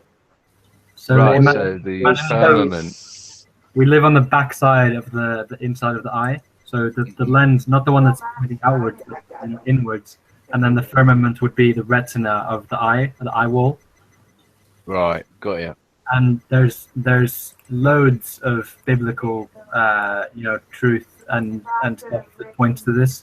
Right, but you could also take that same idea and turn it into the cosmic egg if you put the yolk as the lens and the other part of the egg, because there's those same pictures that kind of tie into that idea too. True, yeah. That egg thing. So they're both very similar in design. Yeah. And organic, which I like a lot. I love the idea of a dome, and I tend to think it's probably the most logical solution. But there really is no test other than to go there and find out, is there? There's no other way. I mean, we can see it with Operation. I mean, I would say two things with regards to a dome or a boundary. If everything in the universe, in the world that we can measure, is magnetic, as in we live in a magnetic field, a massive torus, that would mean that we have a magnetic boundary around the world, which would be the firmament in a sense. And then secondly, if you look at phi spirals and you do a phi double spiral, spirals one way and spirals the other way, you get natural boundaries, which is exactly what we see in spirals in sunflowers and even the human eye. Yeah. So the overlapping of these spirals create natural boundaries, which is why in the eye we have the pupil, and then the colored part of the eye, I forget what it's called, and then the greater eye. And if you make a parallel if you extrapolate the mathematics, the phi model, onto the flat Earth model, then it would be natural that the same mathematics that are true for the eye and sunflowers and everything else in nature would be true for the rest of the world as well, and there would be natural boundaries. Yeah, I agree with you. But the thing is, throughout the world, we can see the lay down of ley lines, but we can walk over those ley lines and there's not a problem. We don't get zapped, or there isn't a dome wherever that ley line is. I'm just wondering, are these physical lines, or are they, the edge of our sort of flower of life design? Are they just arbitrary lines that we can walk over and carry on? I'm thinking of like crop circles, like electromagnetic energy manifests in those crop circles. But that doesn't mean that it's just that location that there's electromagnetic energy. It must be like more locations. So just because we can't see, the energy in front of us, doesn't mean that it's not there. So we walk across a ley line. We might not know that it's there or feel anything, but there might be, molecular or DNA level stuff that's happening to us when we're in that field. Well, like radio waves or microwaves, gamma rays, or anything else that the soup that we live in. All of these things may be affecting us in certain ways. But I'm just wondering if there's. I mean, the whole.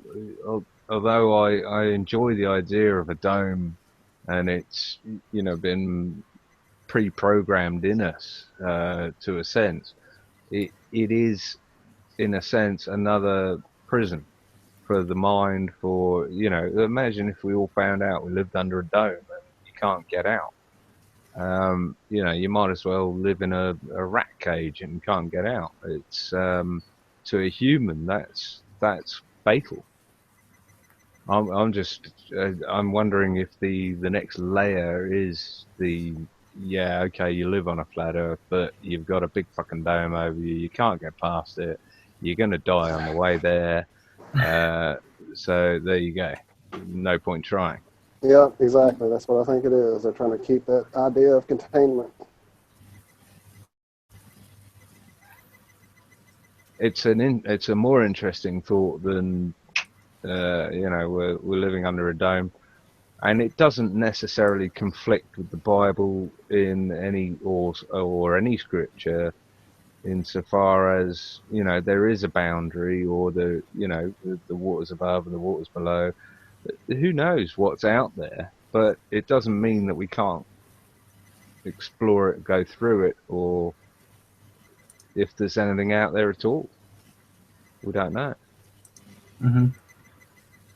The Bible would be a good way to imprison us back into this terrarium and say, we're not meant to go any further than South America, South Africa, Australia.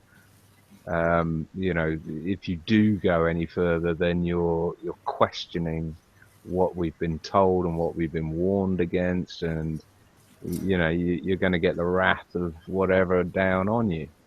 And lo and behold, that's what happens to people like Jarl Anderhoy that do decide to say, no, we're going there, and we'll see what is. We've got Multi Tom. Has he spoken yet? Hello, Tom. Hi guys. Yeah, I didn't want to interrupt, so that's why I didn't say anything. No, you're right. So where are you from? Good luck getting the word in edgewise. I'm in London. Welcome, Tom. Yeah, how you guys doing? Right? Love your How avatar. did you find this? Yeah, I used to have the AE map with the sun and moon going around. Along with all the others. What is that, on Twitter or? It was a GIF, it was a animation. Okay. The sun and the moon going around, I got rid of it because I don't believe in the circle anymore. So where is South Africa on your map there? Is that under the square or? Oh, no, that's just a cartoon. Yeah, no, I'm just messing with you. So what do you believe in now then? Yeah, like you guys talked about free energy. I subscribe to his ideas. Makes sense to me. Does it offend you to have it called the Pac-Man model? No, not really. No, not at all. People can call it what they want, because I come from I believe in the Creator. I believe in God. Mm-hmm. So like you guys said, the Book of Enoch mentions portals, right, on the east and the western end. 6 of them, is it? So 6, yeah. Yeah, that's right. Yeah. So, and also, we don't know much. The ancients knew so much more than we do now. I mean, look at the Mayans, right? Light pollution, yeah. It's because their knowledge was actually based on what they could see in observation. And then our knowledge is based on what someone told us. Well, the thing is, everything is cyclic. If you can observe the heavenly bodies over a period of time, you can predict it to a T, like the Mayans did. They could predict everything precisely. Like they do now. Almost. Well, so other things you can't explain, like this guy, Free Energy, right? He says the sun and moon and the stars go straight across east to west, and it's the light, reflection, refraction, whatever, that causes,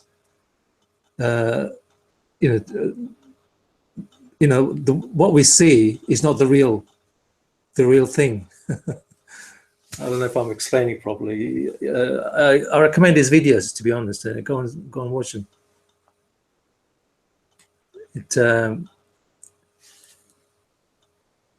You need to watch it two or three times, like to really understand them. Yeah, I know where you're coming from. It can be quite hard to describe things, on a radio show without pictures and stuff. Yeah. Yeah, I mean, to be honest, the AE or the Gleason's map, right? The circle. A lot of things doesn't really work. For one thing, nobody's ever seen the ice wall around like 360 degrees. Like if you go from New Zealand, if you go eastwards, you have to come. You have to come to the ice wall, isn't it? An interesting thing, if you look at maps like Admiral Byrd's interview on NBC News in 1930s or whenever it was, there's an azimuthal equidistance map on the wall behind him, and there's no Antarctica on it. And the same, there's a map, an azimuthal equidistant map in JFK's Situation Room, a photo of that, and there's no Antarctica on that either.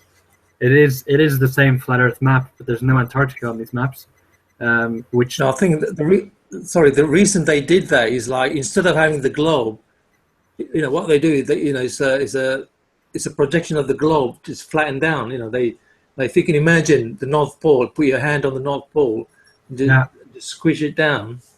That's what you get. It's easier for them to look at it rather than having the globe there. Do you know what I mean? Instead of having the ball, physical globe there, like that map is a representation. But then the question is, what came first, the chicken or the egg, the flat Earth map or the globe? I think they took the flat Earth map and fitted it onto the sphere, the ball, which is why you have the Mercator map, which has everything out of proportion, because they had to fit onto that ball.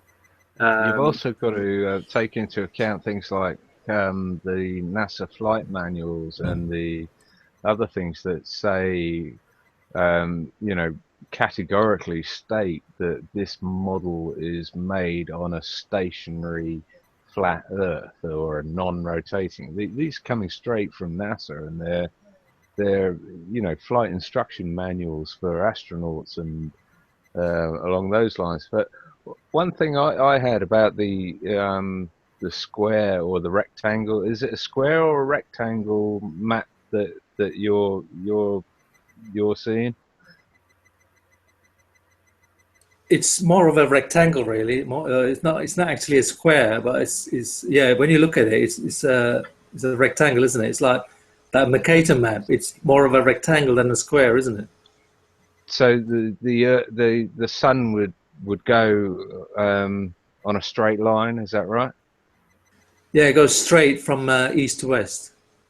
To east to west. This is what screwed me when I like testing things for myself. So this summer solstice, when it was basically rising at the highest on the Tropic of Cancer, I'm looking from the UK here, and so I've videoed the sunrise and the sunset on the solstice, and it rose in the northeast and it set in the northwest.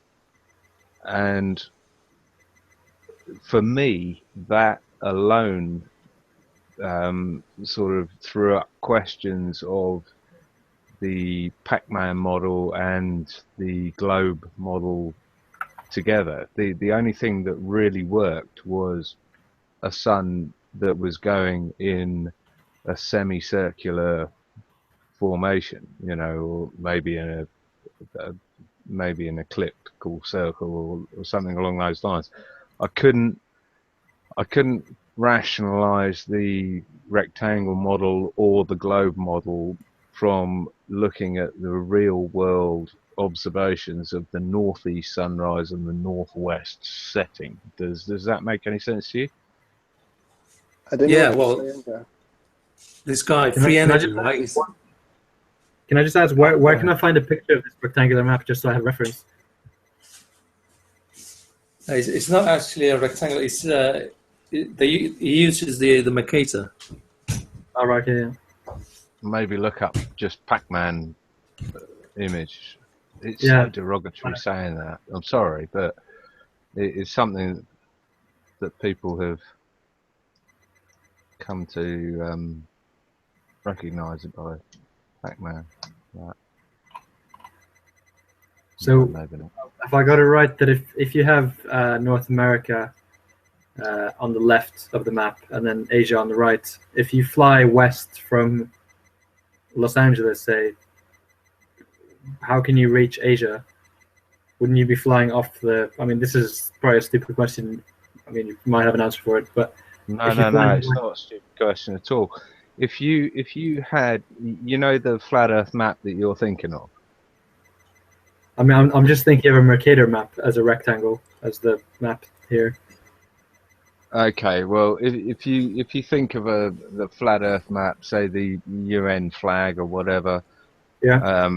with the North Pole in the center, Yeah. and if you stick a big ass magnet in the center of your map and you put a compass on the map around the center magnetic north, yeah, you'll see how no matter if you go east or west, you will always be going in a great circle around the magnetic north. Only if you go south will you start heading off the map, so to speak. Does that make sense? Is that a? I mean, what I'm imagining is a flat Earth map. Then, if you take a North Pole and then put a compass over it, I mean, you get a circle. Or am I thinking Take of the this wrong? North Pole, stick a circular compass in the middle of the North Pole, and then trace a standard magnetic compass around that. It will continually point to the North Pole. The north arrow will continually point to the North Pole. You get that? Yeah, that's an azimuthal equidistant map, though, isn't it? I mean, a flat circle. Everything points to the North Pole on a flat map. Yeah, but the point being is Yeah, that but thing is, if you from head there, east, from there,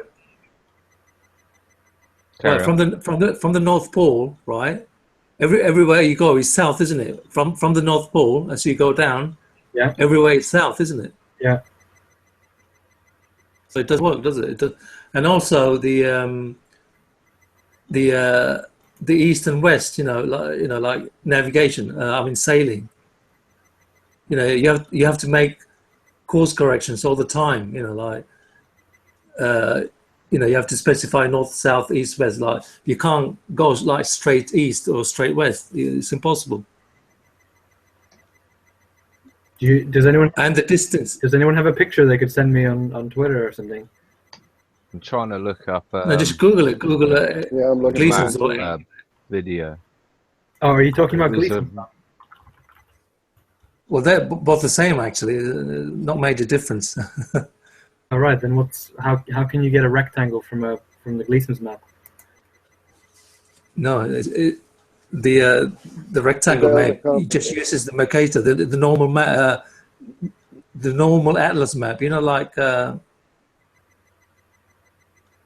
You Like know the on the high Marquesa. school You know, classroom, like on the classroom, they're just wall map, flat yeah, map. yeah, With that's right. North Yeah, yeah. America to Yeah. the left and Europe to the right and Yeah. Australia to the bottom right. That's the map that they're using to show this. And the way they justify the east-west thing are these, believe it or not, portals, which are mentioned in the Book of Enoch. And the way they justify that is that everything in this realm that we exist in, called Earth, is electromagnetic. We are, anything in this realm, whether it be a solid object or a gas or a liquid, is all vibrating and can all vibrate in and out of these portals without ever knowing it occurs, so that it is like a continuous Pac-Man type thing. You go out one side, come in the other. Oh, cool. Yeah, that's And you kind really of. have to bury yourself in it for a few weeks to really wrap your head around it. So whose it's a channel lot. was that again? Was that the free energy one?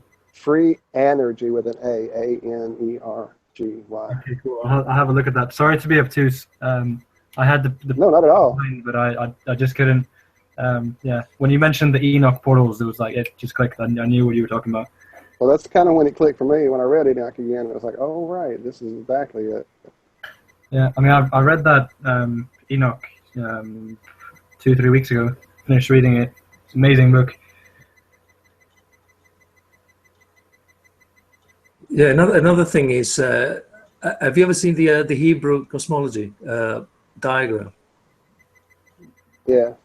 Yeah. That also has portals. Indeed. For the summer and the all these different That seasons. The also summer shows portal. portals where there's some stars and moons enter and exit. The Hebrew cosmology diagram. Going back to this AE map, right? Also, the distances along the south doesn't work. Like they're so far away. Yeah, that's one thing we talked to Rob about. Wow, he just left the call. Oh, all right. But he's in Australia, and so being in Australia, for the sun to equal 24 hours in his part of the world, when it's in the Capricorn area, speed up a little bit to make that bigger loop that it has to make around that AE map. See, You've got to just understand, though, logically. that you've got to understand that the AE map is a projection, though. It's an azimuthal Exactly. equidistant map. It's not meant to be navigable, if that makes sense. Right. We don't have a real map anywhere yet, I don't think. No. There I is think the no closest map one out. might be that Tibetan one with the lands on the outer edges around the AE map. That might be the closest thing we've seen yet, I believe. Well, it's a romantic fantasy at the moment. It's assuming that even the center is. Yeah, I love it. I love it. I think it's brilliant. We've got 33 continents or whatever out there that the size of Australia. Someone on my Twitter feed posted one this week that was pretty similar to that, with an outer ring with all these different continents with really interesting names and all these gates of summer and gates of winter, and Yeah, that's what I thought we were talking about. Well, it's a different one. That one, the one I'm talking about, is the one that's my Twitter avatar. Josh, right have now. you It's the got one a found in copy the of that one? Hawaiian? I think you may be loose. Right Yeah, now. I know the one. Yeah, it was a Chinese one that came I'm over gonna try to to pop it on Japan here. and then turned up in Hawaii 100 years ago. Yeah, that one in the Hawaiian paper. Yeah, that I one. So have how did control here.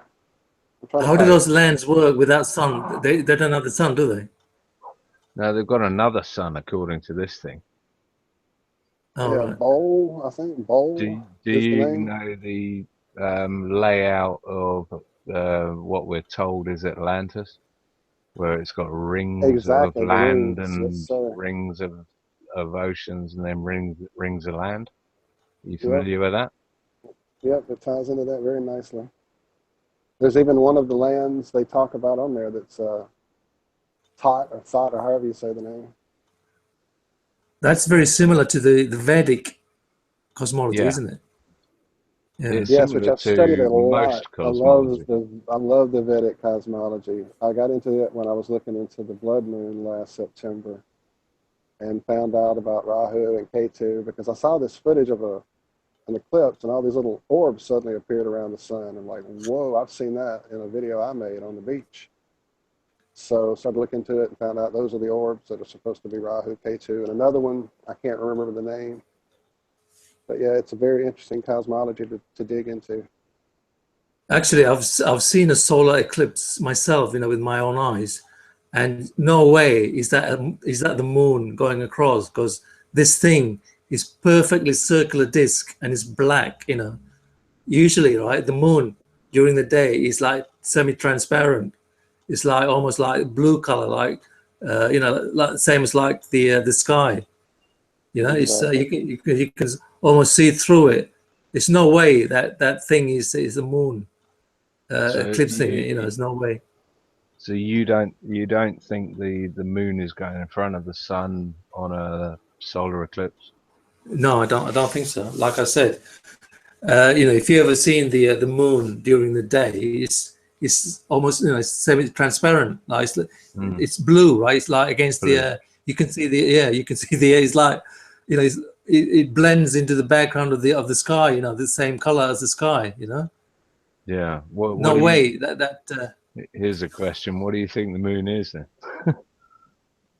Loaded. It's a clock. My God, it is. Now you're asking the $64 million question. That's really what I think it is. A clock. But this is the trouble as flat earthers. We have to know these answers, but otherwise we're shills and we're full of shit because the sphere earthers think they know the answers to all these questions. They superficially think they know the answers to everything. So this the problem that we come across is that we're meant to know the answers to all these things. What is the moon? What is this? How the tides work? How do the auroras work? Yada yada yada. They seem to be adverse to saying I don't know. The problem is when you show them things that kind of shake up what they've been taught, they either don't want to see it or it shakes them up too much and it scares them and they just refuse to see it. That's just like this eclipse question. I mean, I'm like you. I always assume sun and moon, now they're 32 miles across and they're just a few thousand miles above us. That should work. But then I saw this footage of an eclipse from an airplane, and I've sent it over. I don't know. I'm trying to figure out a way to get it on right now, but yeah, I'm having trouble with my controls. Yeah, with those orbs that appear that were kind of like in the shape of the, I guess the small, the Little Dipper. And it's just, like I said, I caught that on my own camera. So it's something, there's something else up there floating around with the sun, there's no doubt. And the reason we can't see it is they're usually some kind of clear sphere that are blurred out, blotted out. The glare is too much, whatever. But at the right time, with the right lenses or the right filters, like I was playing with the day I did my video, you can catch it. Have you come across Rahu, the black sun, or the other celestial object that Vedic astrologers spoke about? Right, yeah, we were just talking about that. Exactly. That's what got me onto this, was catching that myself and seeing, hey, what is this? And trying to figure out what all that was. That's what led me to Rahu and Ketu. I mean, I did. Anytime someone starts that, that's what I send them to those two sources to go look into that. Yeah, I mean, I added a bit on the moon on my post about the sun and moon a couple of weeks ago. And, I mean, regarding the moon, you can, as we spoke earlier about, you can tell that the moon is its own light because it's got opposite properties to the sun in terms of the heat. Moonlight is colder than sunlight, or sorry, moonlight is colder. Cold. Moon shade. Yeah, moon shade is warmer. Sorry, I said that wrong. We can also, I mean, there's been recordings of astrologers seeing stars through the moon. When it's been like a half moon or so, so we know that it's translucent from that. I tend to think that could be stars are in front of the moon. Oh right. Interesting idea. Interesting. I haven't heard that either, John. That's interesting. I want to apologize. I kind of took controls of the presentation because Josh needed to step away a minute, and my computer just did an update last night with this new Windows 10, and I have nothing's working. I can't. I'm trying to present those maps. I was trying to present this video I'm talking about. Nothing's popping up. So, John, do you have the ability, I think, on that end to take over and present or not yet? I'm just going to try and present something, one of the maps that we were talking about. No, that's chat. I mean, I'm practically frozen on the computer. Luckily, I'm chatting on the phone, or I wouldn't even be talking to you guys right now. I love when these updates ruin everything. Listen, talking about stars, right? Some people are saying you can't see the stars above a certain height. You know, if you go up, you know, they just disappear. You know, like there are no stars from a certain height. Have you guys ever heard of that? Yep, I've been looking into that very closely. The only way we're going to know is with the balloon launches. There was a really good video, or a video put out by a guy YouTube called Rondra AZ or something. Does that ring a bell? Yeah, from Indonesia. Yeah.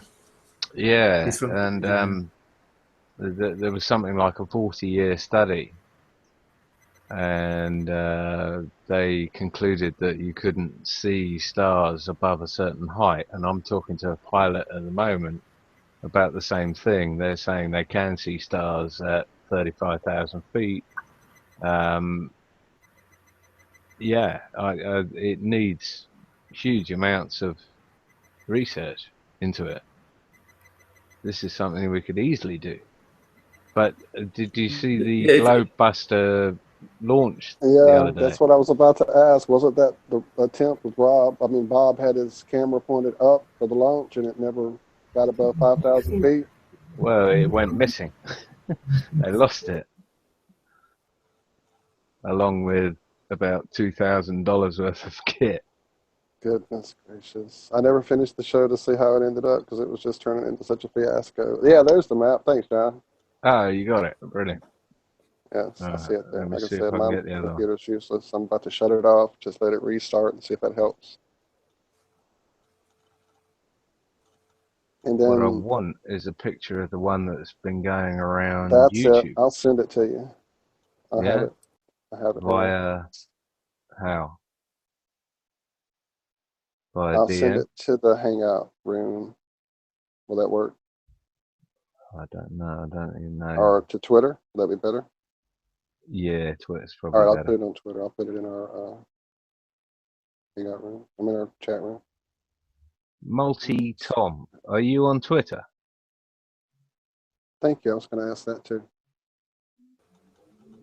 No, I'm not. I don't use Facebook, any of those things. You know, I'm just Most G+. of us don't either do the Facebook, but Twitter's a little different, I guess. We feel that's why we're all kind of here doing this thing together. We found each other on Twitter, so we like to hang out with each Yeah, other that way.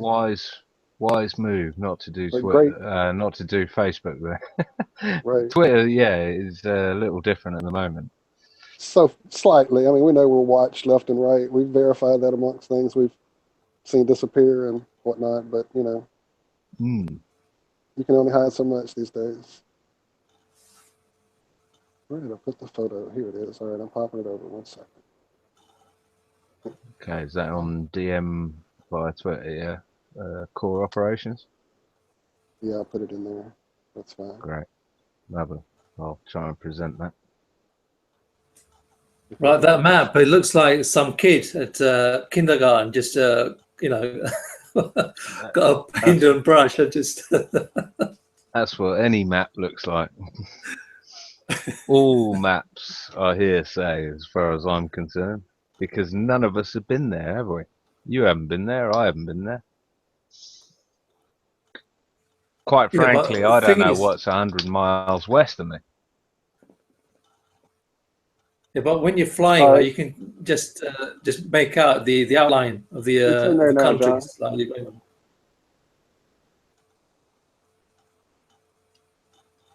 Yeah, I know what you mean. You can see the curvature of the Earth from a plane. Is that what you're saying? No, no, I'm talking about the land. Land, like you can see the coast. The layout of the coastal areas, right? And when you look at the map, it's more or less the same, isn't it? So yeah, it looks I personally think they mapped it out. But the land, the continents should be bigger. I don't think they got the distances right. For example, I think like South America should be a lot bigger. Africa should be a lot bigger. Yeah. No, I agree. I don't think any of it's right. Yeah. I think it's complete. I think it's completely political. Can anyone see that? I've just bunged it out. Yeah. Hey, game on.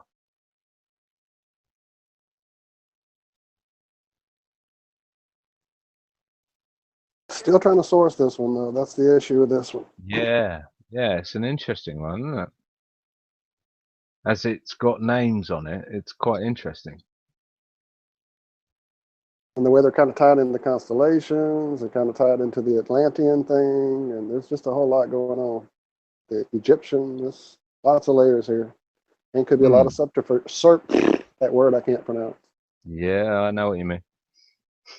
Subterfuge.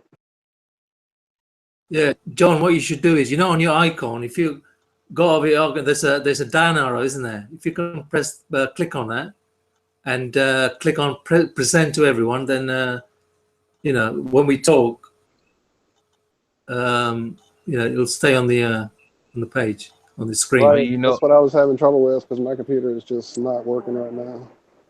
Right. Okay. So are you not seeing the? No. What it is when we talk, it'll disappear. Like if anybody else talk, I've got you. I've got it. Right. So I'll go onto the Hangout and then do what? Sorry. No. On this, on your avatar. Right. If you put a cursor on it, it should be a down arrow at the top. Yep, I've got you. And click on that. Present to everyone. Yeah. Right, got you. Nice. Yeah. Just that when anyone else talk, won't disappear. Doesn't flick over onto them. Yeah. Got you. Brilliant. Thank you. Have you seen that? Have you seen that before?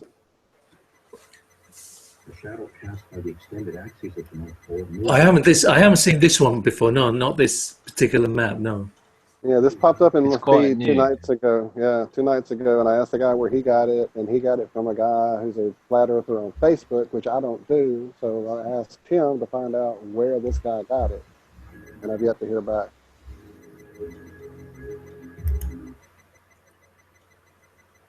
So they all got Egyptian name, ancient Egyptian gods' names, yeah? No, the Set, Anubis, Thoth. I tried to find out the source of that bowl name, and I can't find any reference to a sun or any ancient cosmology that mentions a sun called Bowl. Set sounds like a Baal. Egyptian soul. Say again? Sounds like a Baal or Bel, Mesopotamian. Maybe version. that's what I thought. Maybe it's a version of Baal, right?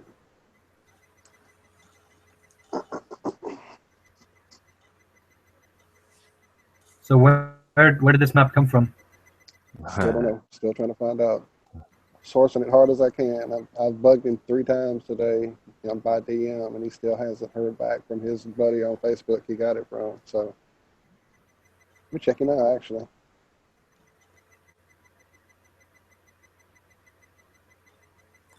Right. It says, right, the is pointing to the suns, right? One says Sol, and the other one says Bowl. Bowl, yeah.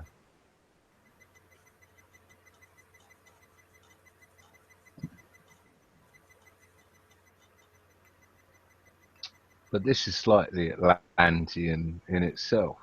Very Atlantean. You could imagine several more layers on top of this. Glass With onion. more continents and more ice shelves, and you know, where these soul bowls and dolls and trolls are all melting out, you know, a circuit below them. Wouldn't that match with? All you've got to do is move the sun up 1,000 miles, and you have an ice age. Down 1,000 miles, you have a global warming, tropical Climate age. You could do so much with this.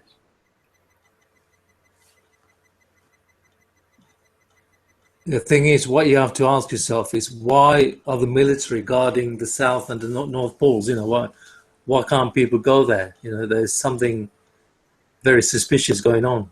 You know, there is. Yeah. Yeah, I mean, if it was just ice holding us in, I mean, they'd be guarding the dome, I guess. But they created that treaty in 1958, I believe. And no one had even heard of the green movement or environmental activism or anything along those lines. And they had that agreement in place that no one was to fly over the South Pole, the North Pole. You weren't allowed to bring diesel, fuel, anything. You weren't even allowed to light a match without their permission. And all of this was done prior to there being any knowledge of, you know, global environmental dangers like global warming or global freezing or whatever. Yeah, another great conspiracy regarding the South Pole is like during the 30s, Hitler sent his army down there. You know, so you know, people saying, you know, they found all sorts of things. Admiral Byrd had the whole U.S. Navy just after World War II. He had the whole U.S. Navy under his jurisdiction, or under his command rather, to explore Antarctica, supposedly. So they say. Yep. Well, all he said was like he found land where there is no snow or ice. You know, it's just like mountainous areas where there's like coal, oil, whatever, natural resources. If you look, sorry, go ahead. No, go ahead. If you look, you know, I remember watching Admiral Byrd's video a year or so ago, and I thought it was fascinating. But then recently, when I was writing a blog article about it and linking to his video, I watched really carefully his interview, and you can tell that he's kind of acting, because he's looking down a lot onto his desk where he's probably got notes. He's looking off screen and kind of hesitating when he's saying things, and all the questions from the news guys are very scripted and automatic, kind of as if they've memorized them. So that whole interview seems to be about deception, which would make sense because it's on the mainstream news. Yeah, and you know, people are saying that he's a Freemason as well. You know, so yeah, he was. Yeah. Who was? Admiral Byrd. Yeah, he was also funded by Rockefeller. Yeah. Just like the Serious Disclosure Project, funded by Lawrence Rockefeller. Was it really? I mean, the Rockefellers were behind the first UFO disclosure movement in '93. So they're funding it, and Stephen Greer, Dr. Stephen Greer, who's the leader, so-called the lead demon. He's you know, he speaks openly about his relationships with the Rockefellers. It's absolutely ridiculous how people can believe him. Yeah, he threw out flags for me very early on. Yeah. But anyways, Antarctica. Back to that.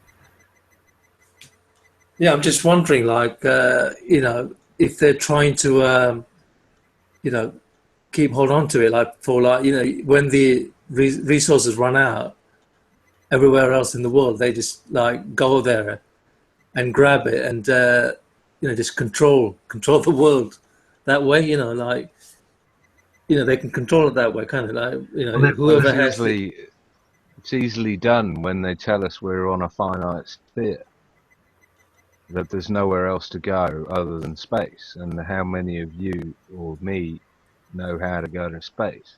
None of us. It's a That's very right, different and they ballgame control it. if you They look at the control the map in border. front of us. Yeah. Yeah, if you look at the map in front of us, it's a very different world in terms of finite resources, because there are infinite, almost, resources available to us if you look at the map in front of us. Well, speaking of the Believe in this, man. Rockefellers, I mean, this what one, I just had a thought. Like, if you imagine Europeans 500 years ago, they would be living on, you know, a part, this very small part of this map that we see in front of us in the inner circle, and they wouldn't have known about South America. I mean, of course, the leaders or the Freemasons would have known about it, but the people wouldn't have. So maybe we're just people who are living, you know, having the same scenario. In 500 years, people look back and think, oh, you know, the people in that circle didn't know about right, didn't know anything. Exactly. Well, before I forget about the Rockefeller thing and the scarcity thing, that kind of ties back into the fact that they paid off all the scientists the year of the Geneva Convention to start the whole scarcity of oil thing that we're now are, you know, all struggle under daily, the scarcity of oil. It's not even real. I mean, it's abundant. Trust me, I live in an area that's got plenty of it. And their whole system has been designed to put us in a scarcity system where we're all thinking that we have to pay for these things that are abundant on this plane we live on. And then that goes back to this map. People talk about, okay, why would they mess up our food with GMOs? Why would they chemtrail us with these chemicals? Why would they fluoridate our water? They have to live here too. They have to eat this food too. They have to breathe this air too. Maybe they don't. Maybe they have exits and they can get out to some of these lands we're seeing on the other maps, and they're worlds of wonder with green fields and clean air and beautiful streams and food that isn't filled with moth DNA and pig DNA and Yeah, that's where all the celebrities go. You know, when they fake their own death. You know, there's it's like paradise in a paradise. Yep, exactly. Great. That's it. Yep, you're on the right path.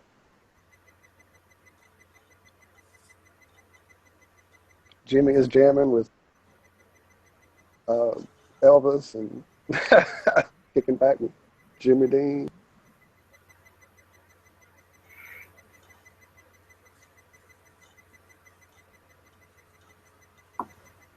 But I really am, I'm checking with the guy right now. He still isn't answering, and he said the guy hasn't gotten back to him. Apparently he hasn't been on Facebook in a day or two. So still have no source on that new map.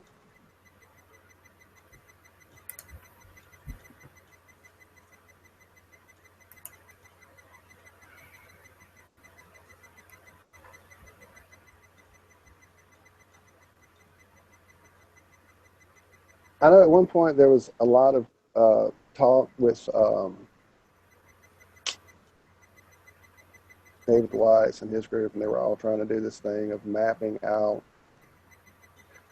the actual map. And if it wasn't his group, I do apologize. I mean, there's so many flat earthers doing so many different things. But they were trying to use like coordinates of the air. Maybe it was Dr. Zach, that's who it was using the coordinates of all these airports and things that have to be correct for these airports to actually be able to navigate.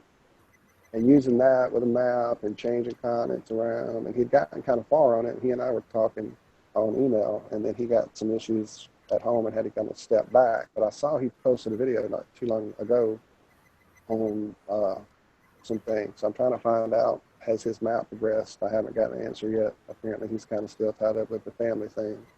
Have any of you seen that map he was working on where he had moved the continents around and changed some things? Yeah, as far as I'm aware, he's still working on it. Yeah, it's been kind of slow. Yeah.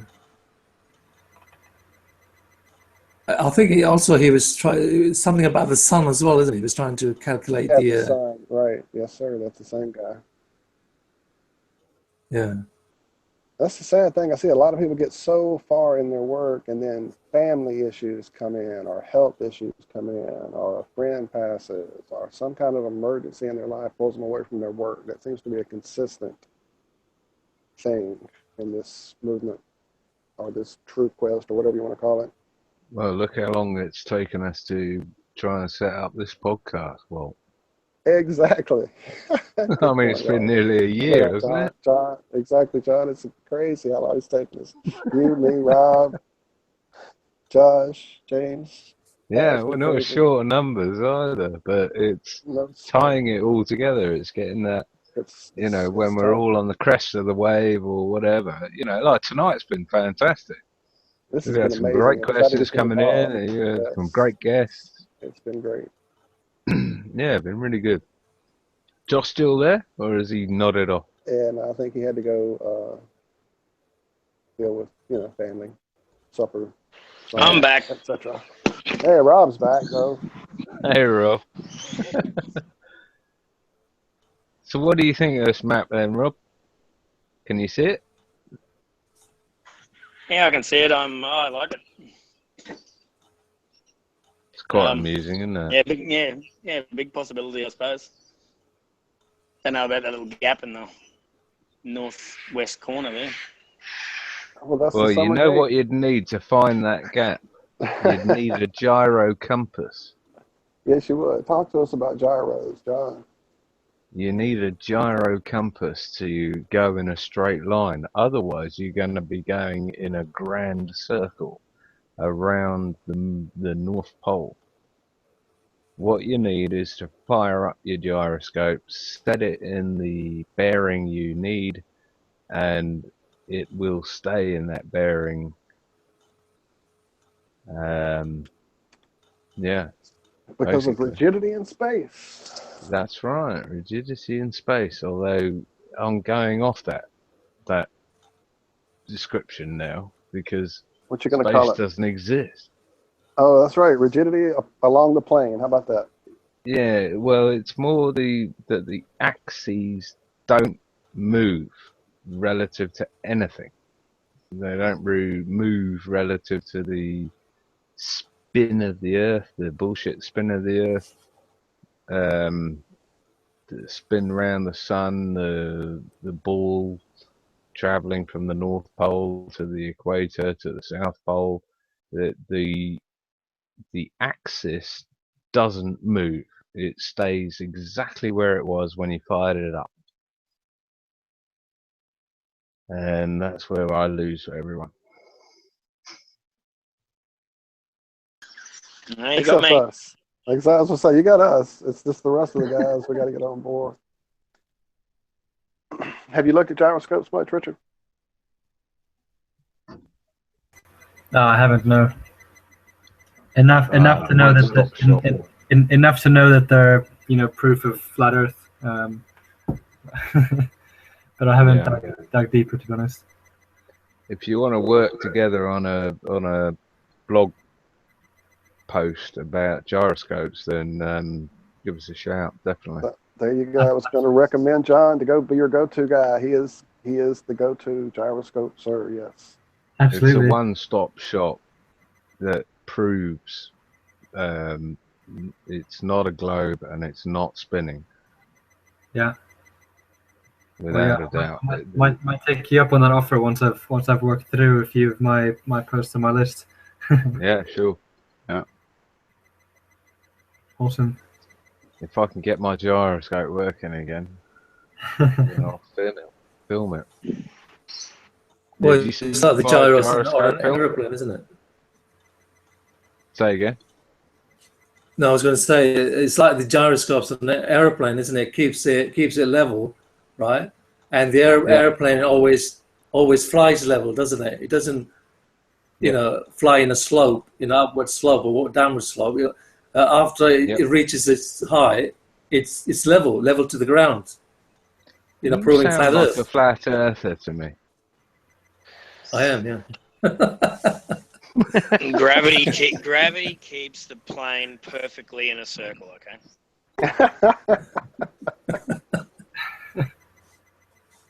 I could have sworn you were I don't know, questioning the flat Earth, but maybe that was someone else with his girlfriend. Yeah, that was earlier. That was another person. Yeah, we've been going No, at this I was for a questioning while. I was questioning the AE and the Gleason's map. You know, I don't think it works. Oh, that's I don't think right. those- You're talking about free energy, Yeah. and the Doodah map. I mean, what is it that you hold on to on that? Like your number one cling to or hold on to? You know, like I've got the gyroscope. What's your number one proof of the straight line sun rectangle portal Pac-Man map? well, at the moment, it's just a belief. You know, there's no actual proof. Cool. If you watch his videos, right, it's there's no actual proof. He's got a few graphics going, and you know, he quotes from the Bible. It's not something you can go out and prove. You know, he's saying the sunlight is it's like a wave. Have you seen? If you go to timeanddate.com, right? Have you seen that? Yeah. The night and day wave. Yeah. Yeah, he says like that one wave is one turn of the sunlight from east to west. You know. Right. One cycle. Yeah, Cycle, I yeah. had a thing. I went on to Time and Date because I was interested in the twilight times, because up here in the north, we have, in the summer, we have sort of twilight up until, 10 o'clock at night, even beyond. And I was quite interested. I was at 54 or 51 degrees north, and, I was quite interested in looking at 51 degrees south, which turned out to be around about the Falkland Islands. And I was looking on Time and Date, and they were showing exactly the same, this is twilight, we're all getting the same twilight, we're all getting the same night time, we're all getting the same sunshine. And then you sort of click through on the twilight button, and it says it's mathematical twilight. It's not, visual twilight. The way I define twilight in the UK is whether I can go outside and read a book by the sky, basically, by the light of the sky. If I can't read a book, then twilight has gone. But the way they were defining twilight was the amount of degrees that the sun had gone over the horizon or whatever, regardless of whether it was pitch black and you couldn't see the hand in front of your face, or whether, like in the north, you could walk outside and read a book by the light of the sky. Any comment?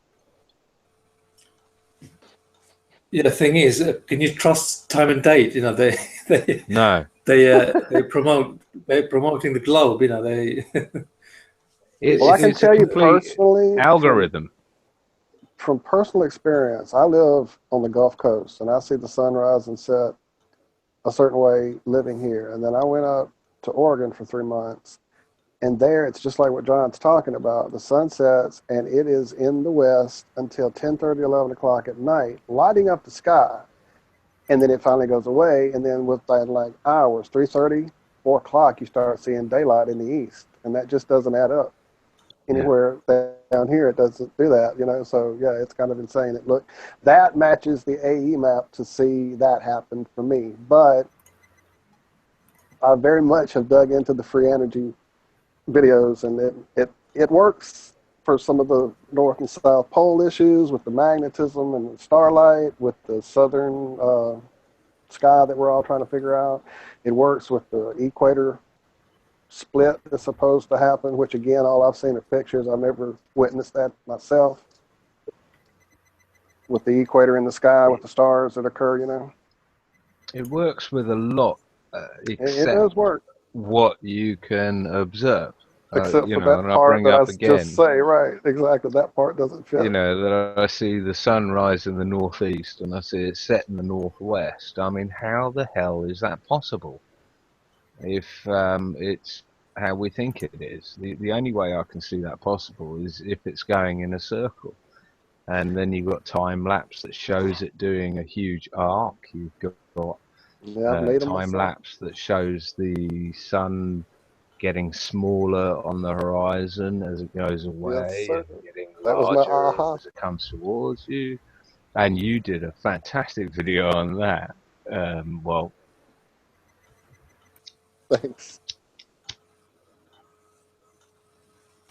there's just too many things that you Hey, can empirically see for yourself that just do not add up. You have to ignore every single sense in order for it not to, in order for it to fit the ball model.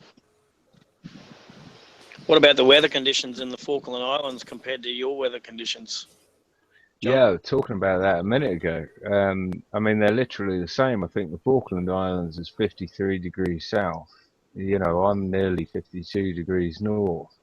You know, and I live in England, where, you know, everything's hunky-dory. Whereas the Falkland Islands is, well, there was an island, Macquarie Island off New Zealand, that was the same latitude as I am north, and it was actually deemed too inhospitable to be a penal colony for an offshore prison. It was And too yet, inhospitable. and yet, there was a big war in the 80s over this little sheep-covered island, wasn't Yeah, there? yeah, And what right. was the Queen going on about for that? I could never understand here in America. We never understood that whole thing until I looked at the Gleason map and noticed that the Falkland Islands are just north of Deception Island. They seem to be the closest islands to Antarctica. Yeah, Yep, Deception Island. Exactly. That kind of blew my mind. It was like, well, there you go. That explains great why they name, wanted eh? to have control. Yep. How far is Deception Island from the Falklands? It's the next island over. I mean, it's the closest point you would go south from there to hit that point in Antarctica. Which It's makes the sense. That's why she would entrance want to to have control. Disneyland. Exactly. It's the gate. Yeah. Yeah. You literally queue up at Deception Island to go into Disneyland, and then you turn around 180 degrees and come back because there's nothing to see. There's a guy who worked in the Antarctic, and he said, like, you know, the ship it stops off in the Falklands, you know, before it goes on to, you know, goes on to the base there in the Antarctic. So it's a strategic place for the British, you know. It's that's why they keep it. The island itself, there's nothing there but a few sheep, you know. Nothing. And oil, of course. They tell us there's oil there. But it's only very small, isn't it? A small island. Yeah. Tiny, yeah. probably 33 square mile. Wow, we didn't. That's just that's too much. Anyway, on that note, guys, I'm going to have to leave you to it. All right, John. Well, thank you. Okay, cheers, John. Sure, I'm glad we got to hang out, man. Yeah, really glad to. I'll catch pleasure up to with chat, you John. shortly. And you, mate. Cheers. Take care. I'll catch up with you shortly. Absolutely. See you, John. Bye bye.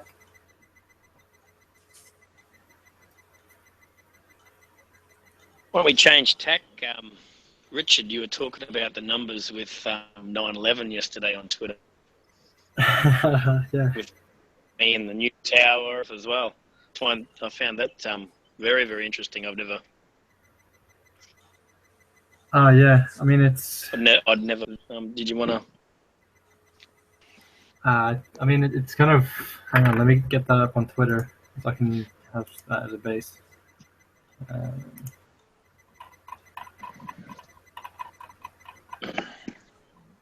And isn't it interesting that they, as their memorial, they did I guess basically an inverted cube into the ground, if you want to look at it that way. Yeah, exactly.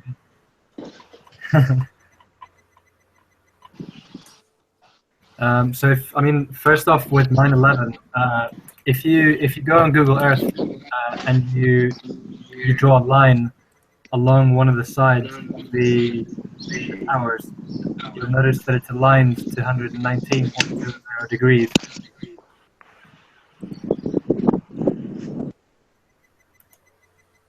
Which of course suggests that the people when the tower was built, they already knew its destruction date was encoded into its design, which is amazing.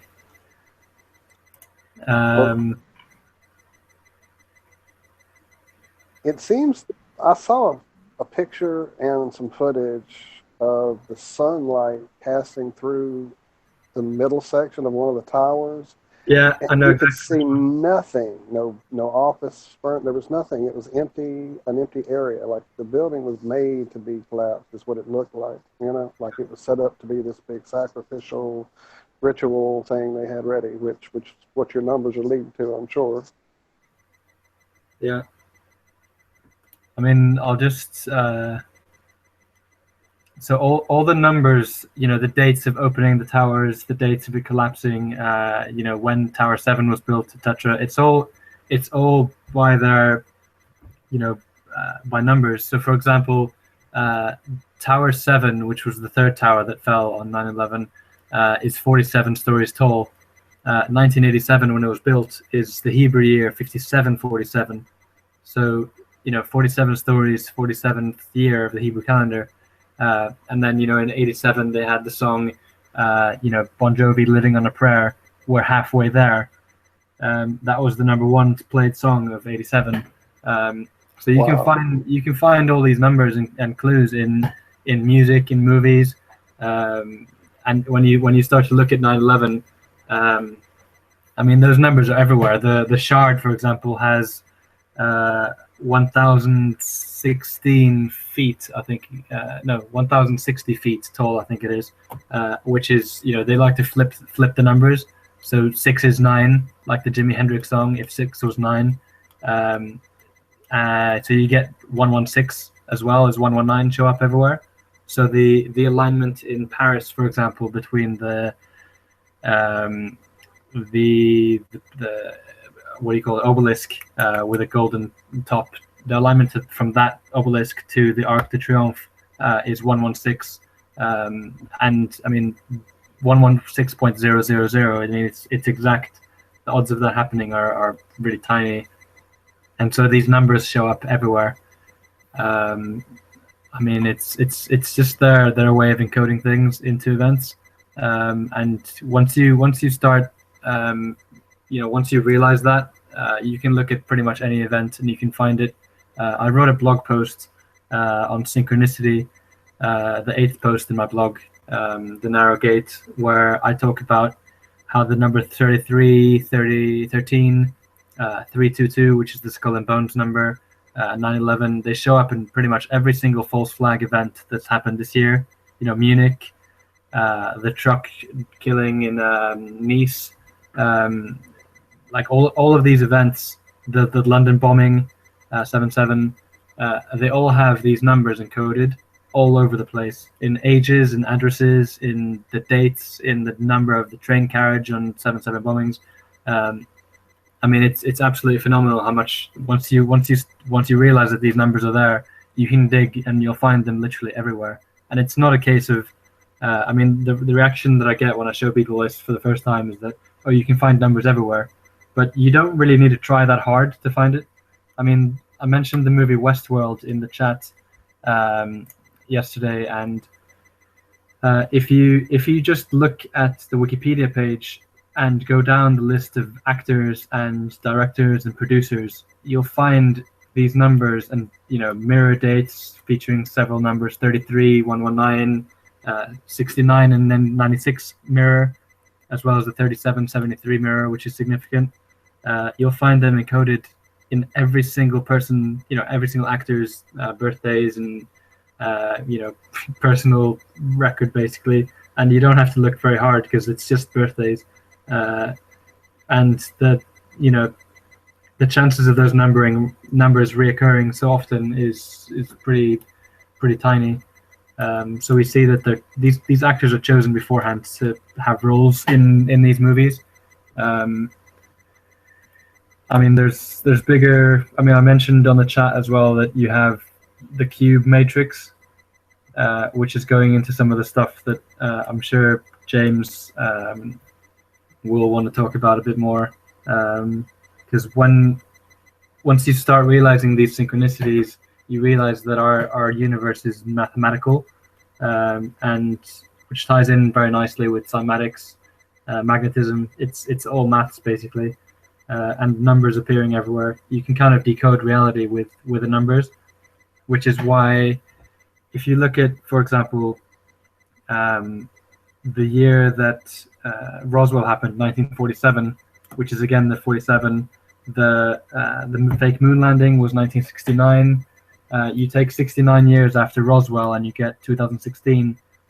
Independence Day movie came out 96. The mirror of that is 69. This is 69 years after Roswell, and Independence Day gets relaunched this year. I can go through pretty much any alien movie.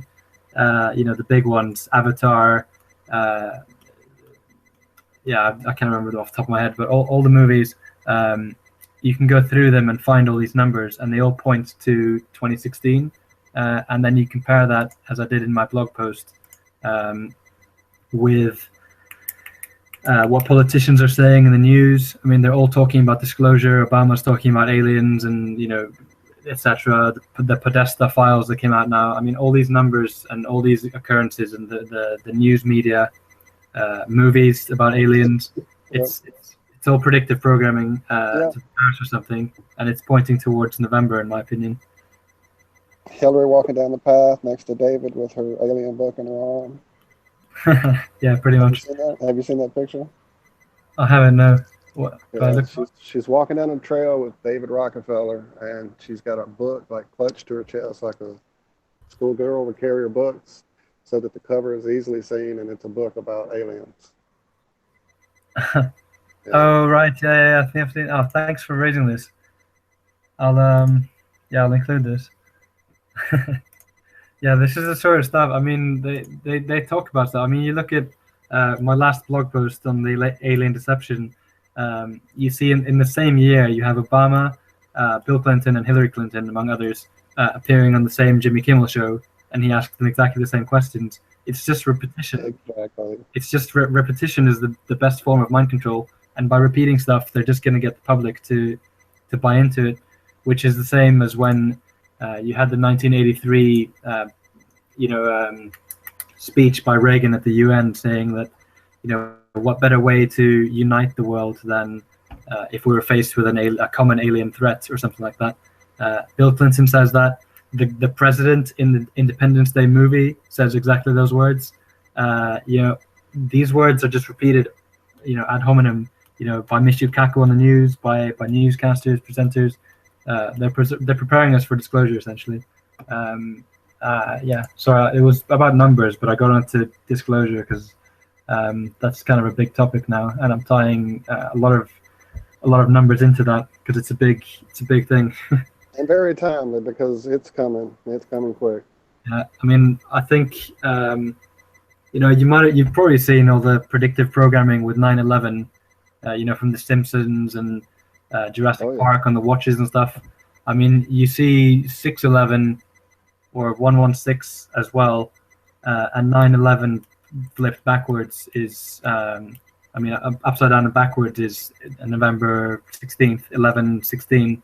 So that's just the mirror number for them. It's coming. There's numbers. I'm not a prophet or an oracle. It's not a prediction. I'm just, putting out. I'll write a blog post on it. Hopefully, I can get it out soon. It's a lot of material to cover, though.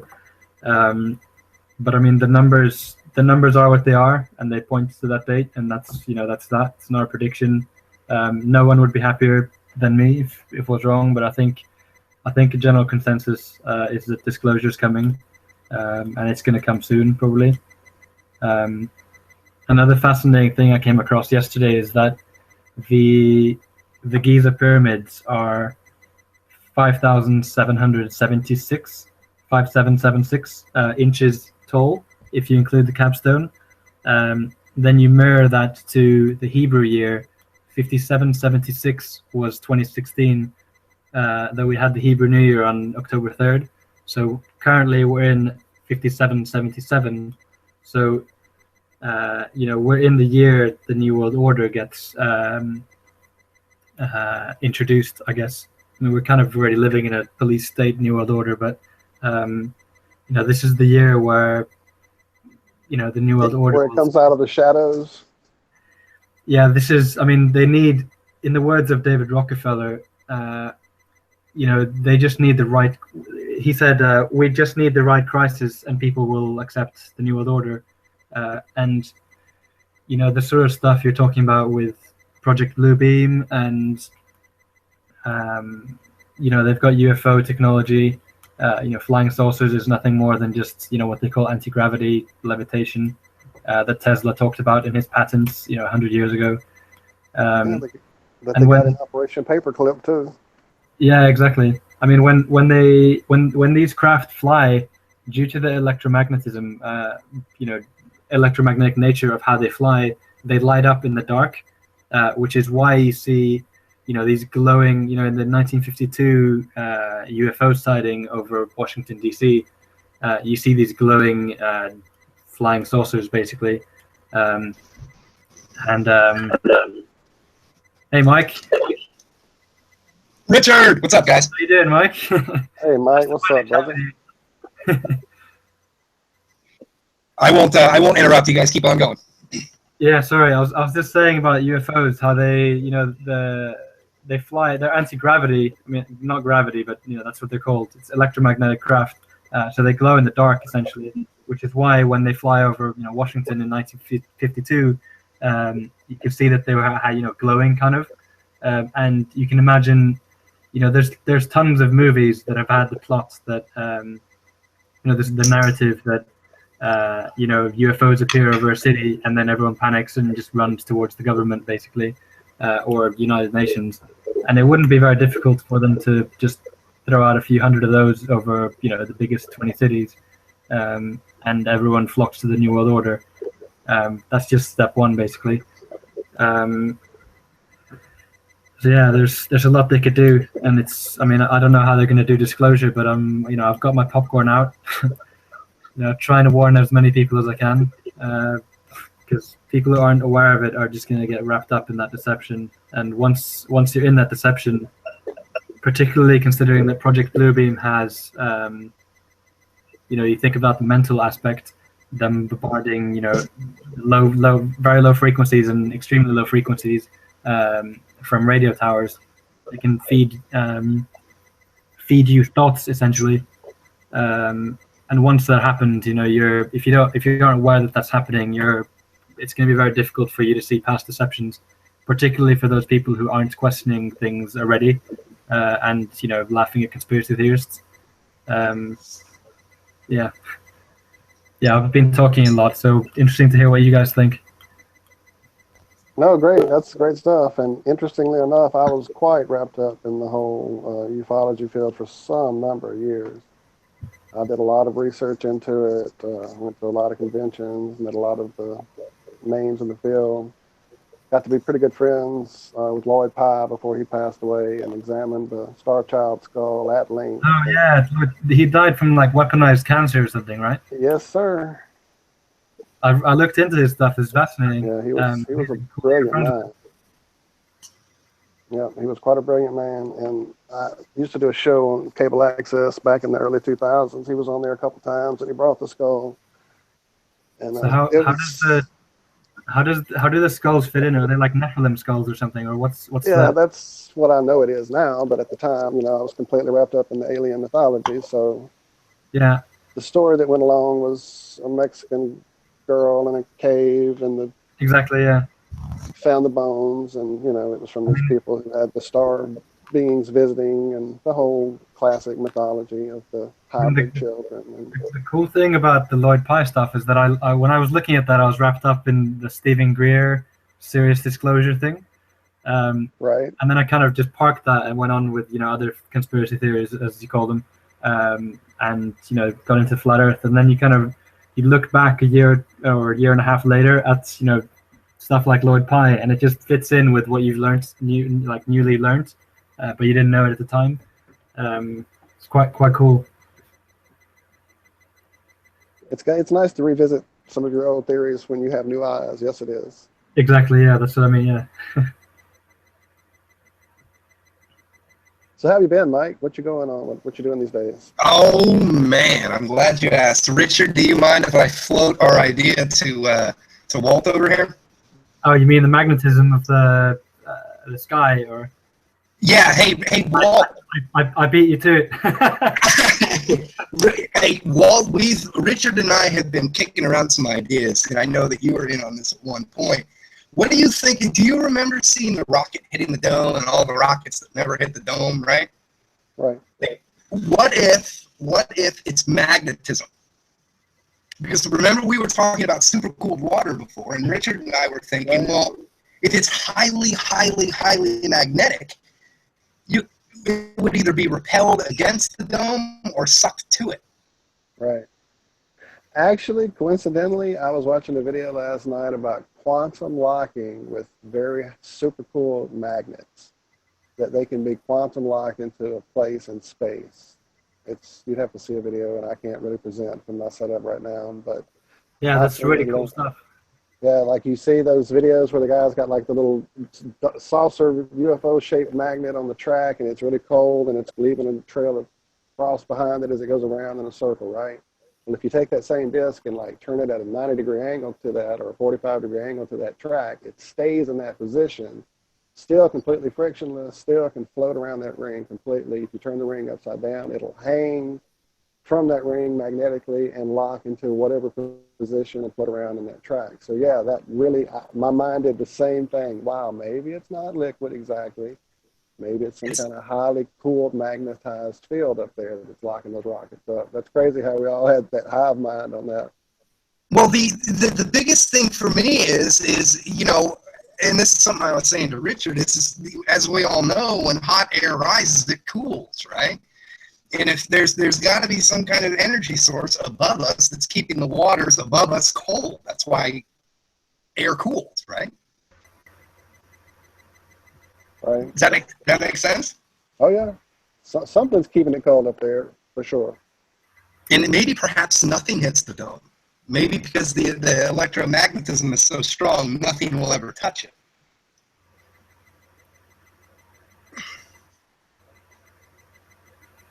When I saw Sorry, that, I missed the bit here. Could you read that just for like 10 seconds? What, like the supercooling and what you were saying? Because I dropped off there. Yeah. Or Richard. I mean, Mike. Who, me? Me or Mike? No, either one. I don't know. Just whatever you. I was just talking about seeing the video just yesterday about the quantum locking that can happen with the supercooled magnets. Yeah. And how that would definitely fit into the idea of there being a supercooled state up there that's locking those rockets into place rather than liquid. It's very possible. Hey, Walt, do me, when you have a moment, this is something that I showed Richard, and I think it's a giveaway. If you look at the rocket hitting the dome, right as the rocket hits the dome, the fuzz around the rocket, that metallic crap that's on it, flattens out. Yeah, it flares out for a few seconds right before it, and then it flattens out once it stops and spin. Right? Yeah, I noticed that. It was almost like scales or something flaring out for a few seconds, and then. So what did you make of that, Mike?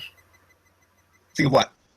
The fuzzy stuff that kind of flattens out after a second or two. I think it's magnetism. I mean, there's obviously some kind of force acting upon that fuzz. Because first it's flying around as the rocket spins, and then when it stops, it all flattens out onto the fuselage. Yeah, I mean, just to qualify, I mean, John was saying earlier that he thought that video was completely fake, because where would the people who made the video get the funding from? and they're flying around with jetpacks and stuff. But yeah, if we assume the video is true, then yeah, I mean it does look like magnetism, to be honest. Or it could be. And another tie is the whole fact of the magnetism effects on water. I mean, if you have the right magnetism going on up there and the right balance of maybe even salted water of some site, some kind of saline water up there that would be the permanent, holding back the waters above. Yeah. And this is something I also talked about with Richard, Walt, is that giant chunk in the sky where there's no stars, where they think the dome broke. And I was telling him, if there's super cooled water up there and it hit the ground, that would explain the freezing of the woolly mammoths. The instant freezing, right. Instant freezing, right. Because I was telling Richard that if you hold a can of compressed air upside down and spray it, all that super cooled water comes out. And you can freeze almost anything instantly with that stuff. Instantly. Yes, that's interesting, man. That's awesome. Yeah. You got my mind going now. Mike, I don't know if you noticed, but your audio is kind of like bad quality. Really? Not saying your voice is not. Maybe the audio is a either bit too loud or something, but it's definitely staticky. It's staticky? Okay, I'm sorry. Hold on. Not terrible. Oh, one last thing, Walt. Did you like the video that I made of the lightning arcs with the ground? You never let me know about that. I got your approval on it. I thought I sent you a like on that and send it around. If I didn't, it was probably in the middle of something going on in Oregon, because it was quite hectic while I was there. But yeah. With all those girls running after you with your accents, or? Oh no! I was actually there taking care of family matters. My mom was quite ill, and yeah. Does everyone want to click on me? There you go. Rob's got it up. Oh, what am I Watch looking at? that buzz, Brad. Watch the buzz.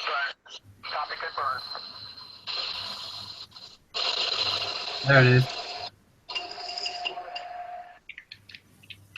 You see that? Yeah, I see that.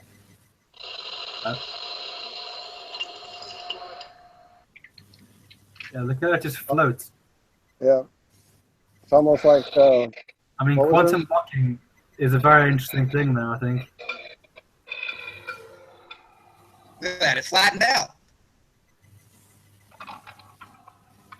Is there an orientation on that video? Like they show which way? Hey, Rob, why don't you send that to me and I'll go ahead and screen share it. All right.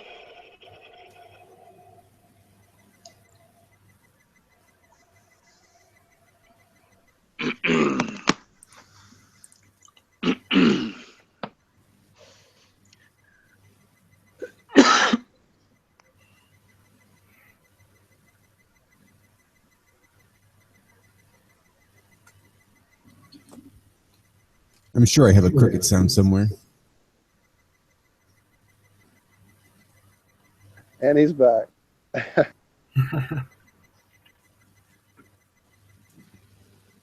Yeah, John and I were kind of passing the duties back and forth. I was handling the chat, and he was handling the presentation. My computer after that update last night, it's been quite a chore.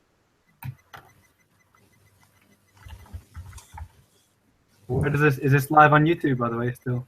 Yeah. Yes, it is. Awesome. This is my first live show, actually. Is it? Absolutely, yeah. Awesome. Yeah, I guess last time we weren't broadcasting, were we? Yeah, I don't think so. Well, Yeah, we're pushing almost Definitely, 4 Josh. hours. Go ahead, myself now on YouTube. Hey, Mom, I'm on YouTube. Right. Look, Mom. I gotta get a better picture.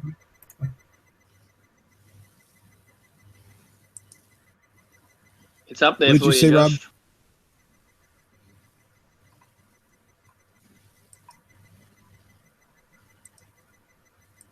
Where'd you put Yeah, it? I just said it was up there. I put it in our room. All right.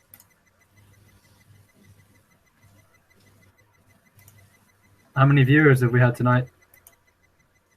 We're at 6 now. I think we were up to 8 at one point. Nice. There's quite a big group here earlier on. Yeah, I think we had more people on Yeah, there at one was. We had point more than we had watching, right? That's right.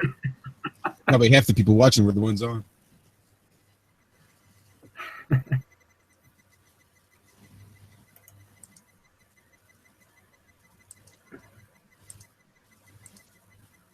I'm sure Eric Debay didn't have a lot of viewers on his first video.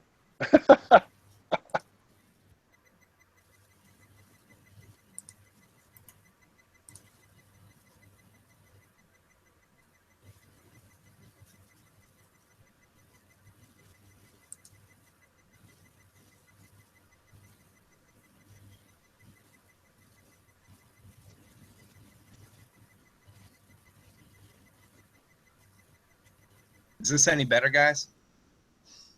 Yeah, that's much better. Okay. Hey, Richard, what did you think of that guy's Coriolis numbers yesterday? Oh yeah, I just looked at that briefly. I mean, it was just absurd.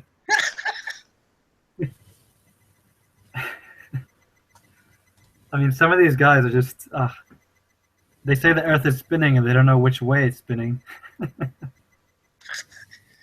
Yeah, I get that a lot. It's like, yeah, it's like, which way is the Earth spinning? They don't even know. And then they still expect us to have all the answers for flat Earth. I mean, well, what really trips me out is the fact that these people think they're moving at twice the speed of sound and they don't feel it. oh, I had a moment yesterday when with my dad. I asked him. You know, he's a former engineer as well, and you know he's quite proud of the knowledge and stuff. Quite rigid in science. But I asked him, if you're on the equator and you're spinning at 1,036 miles per hour, and you move upwards on the ball, north or south, the diameter will decrease. So your centripetal acceleration or motion speed you're moving at will decrease. So then, he said you wouldn't feel it if you're moving at constant velocity, but then if you move from the equator to Sweden, let's say, from Nairobi to Sweden, your velocity will change by 800 kilometers per hour, which is the difference between standing still or sitting on a jet, on a Boeing 747, and saying that you wouldn't feel that is preposterous. And I think I struck a chord there with him. But hopefully, that's a good proof, I think. Well, again, if you're shooting around that's traveling at 2,000 feet per second, north to south, that's the most extreme drift you're going to have, and nobody has ever been able to calculate those numbers. It's ridiculous. Yeah.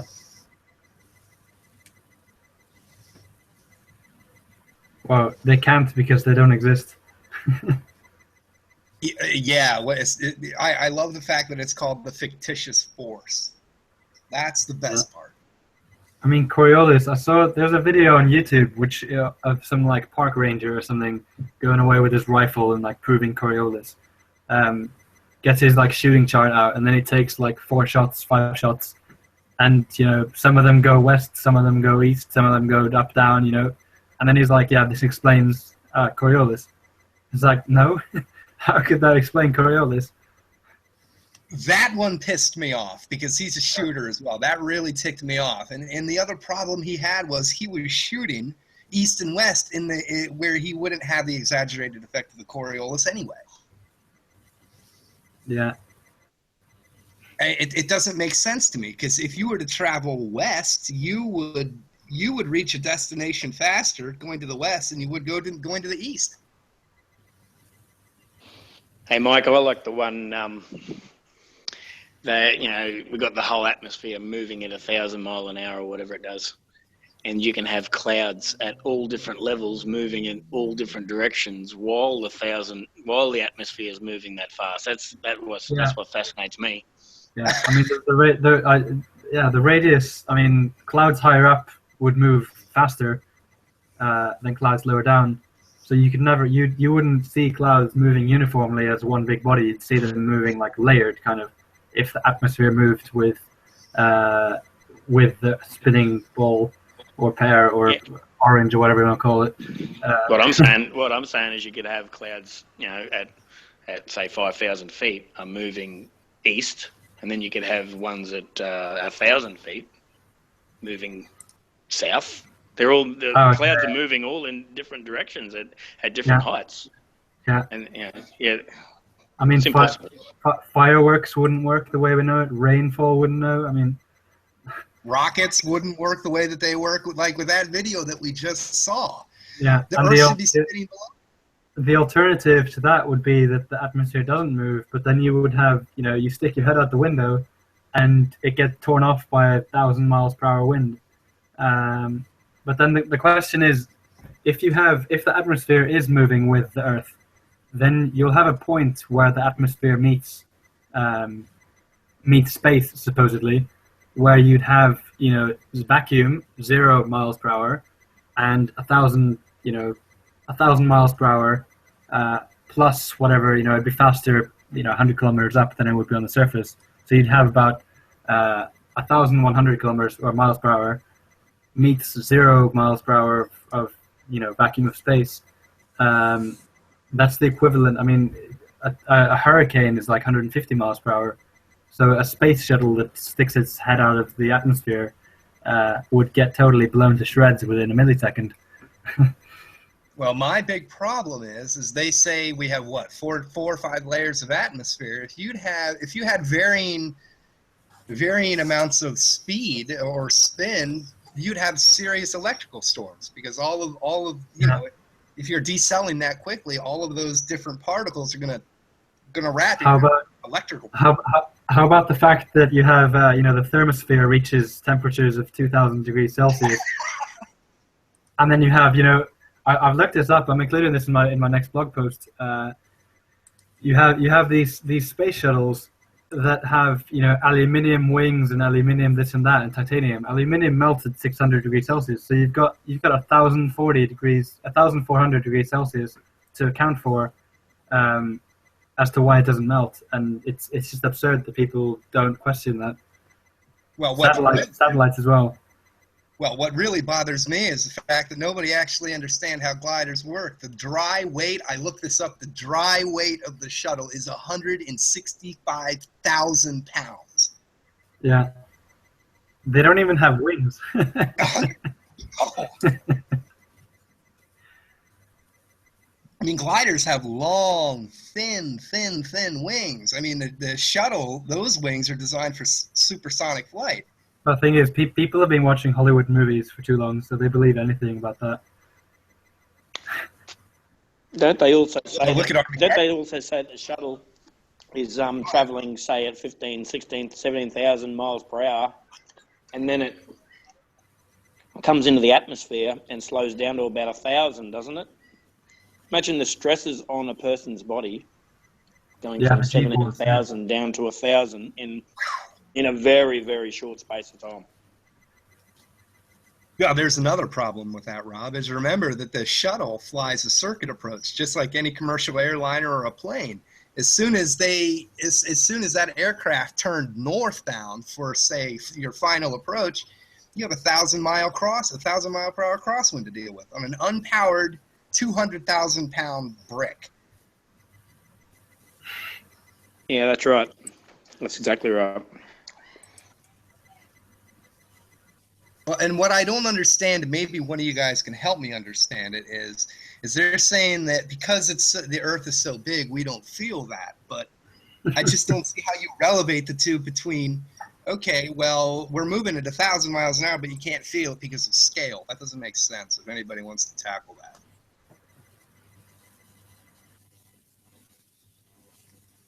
Well, this is insanity, just like you say. I mean, you step off a merry-go-round, your inner ear lets you know immediately that you were just spinning. So you step off a plane from the southern part of the states to the northern part of the states, but you don't feel that change in momentum that has to occur with that vast difference in the spin where you're located on their globe.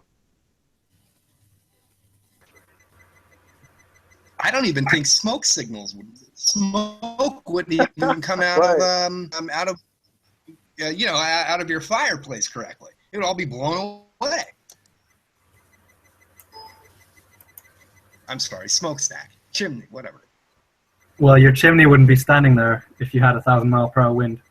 I mean, have you seen these hurricanes from Haiti and Matthew ripping roofs off? That's 150 miles per hour. Multiply that by 10. Well, what's creepy is how do if we have a mass of air, a volume of air like what Rob is talking about, spinning in one direction, how can you have different weather systems spinning differently in the hemispheres? You have one going west, one going east. First of all, they're not hemispheres. You know what I mean? Yeah, I know what I mean. How would a hurricane retrograde west? It doesn't have the power to overcome 1,000 miles an hour. Yeah. Well, I think my very favorite proof of that spinning thing is the Doppler effect. I mean, if it's spinning 1,000 miles per hour to the to the west? No, to the east. To the east. Sorry. Yeah, if it's spinning 1,000 miles per hour to the east, then you wouldn't hear sound would travel in that direction, so you wouldn't hear anything that's to the west of you. That's what I said. It's like, how the hell would you be able to hear anybody west of you? And the people east of you would hear if you spoke to them and they were standing east of you, they would get, such a loud, high-pitched voice because the sound waves would be so compressed due to the Doppler effect that they would just get... It's all relative. It's all relative, isn't it? It's all relative. Hey, Josh? Yes, sir. There's someone in the chat that's just on and on about how we have no clue about how the vacuum and the atmosphere works. And I said, well, would you like to come speak to us about it? And he said he would. His name is Negatorx on the chat. I just have no controls. Since my update, my computer's worthless. No, I got you. I can do things in the chat, but I can't add people at all to the call. As long as when he's on here, he's not going to start going on and yelling and being a wanker. Right. Well, Josh has the... As long as he doesn't say that snow is racist. Right. Right. Air is white. It's racist. Is the air racist? No. There was a guy earlier who was saying... No, just snow. Yeah, he was saying that, flat Earth is racist because Europe is in the middle. And then he was saying that, no, whatever, it doesn't matter. Let's move on. Exactly. It's going to be your sexist. So is this guy coming in or what? Or is he going to be on the chat side? He's on the chat side now. I just dropped the link in there. We don't know how the atmosphere works, huh? Well, I'm all ears. Apparently, he's not. He's at least known for coming on and making these arguments. So we'll see. Yeah, you picked that up too, huh? Mm-hmm.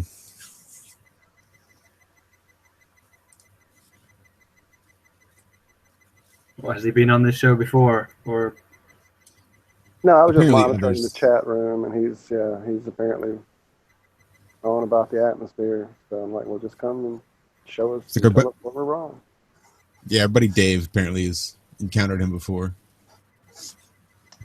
Yeah, it's funny. I mean, God, there's a lot of knowledge with flat earthers. How many times a day are we told we don't know what we're talking about? At least 100 times. Man, just go through my Twitter feed. It's people are.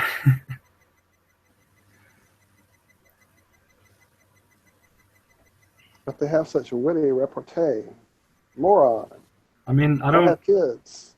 I don't mind being called wrong, but I mean, keep it to that. I believe I was told one day to go kill myself, actually. Oh, just one day. Just one. Oh, no. Just once.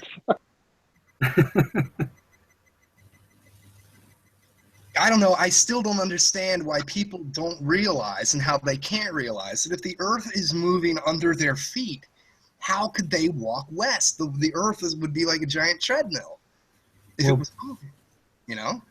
Because they're on the Earth, right? The Earth, it's all And they're relative. just little sand mites on this tiny little speck. So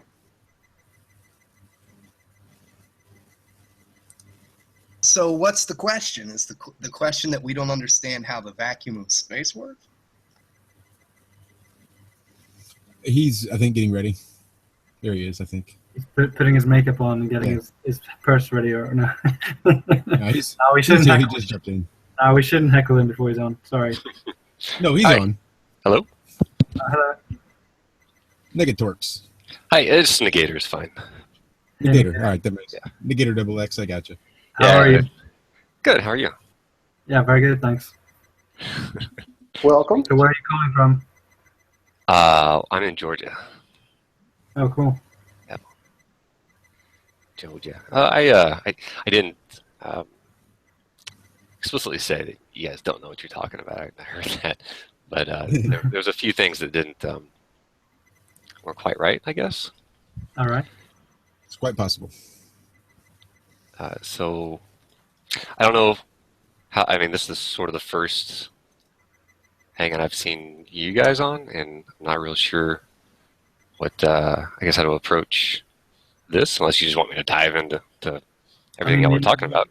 You heard us talking about No, that. yeah, just dive right in. And you just say, what's your take on it? Sure. Well, now I'm not. I don't claim to be professional, and I don't study these things in real life. But I've got a basic understanding. And when you're talking about the atmosphere, right, and how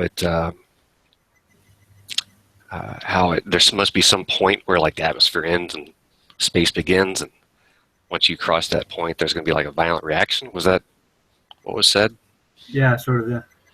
Well, I linked a chart in the main chat. I could link it here if you like as well.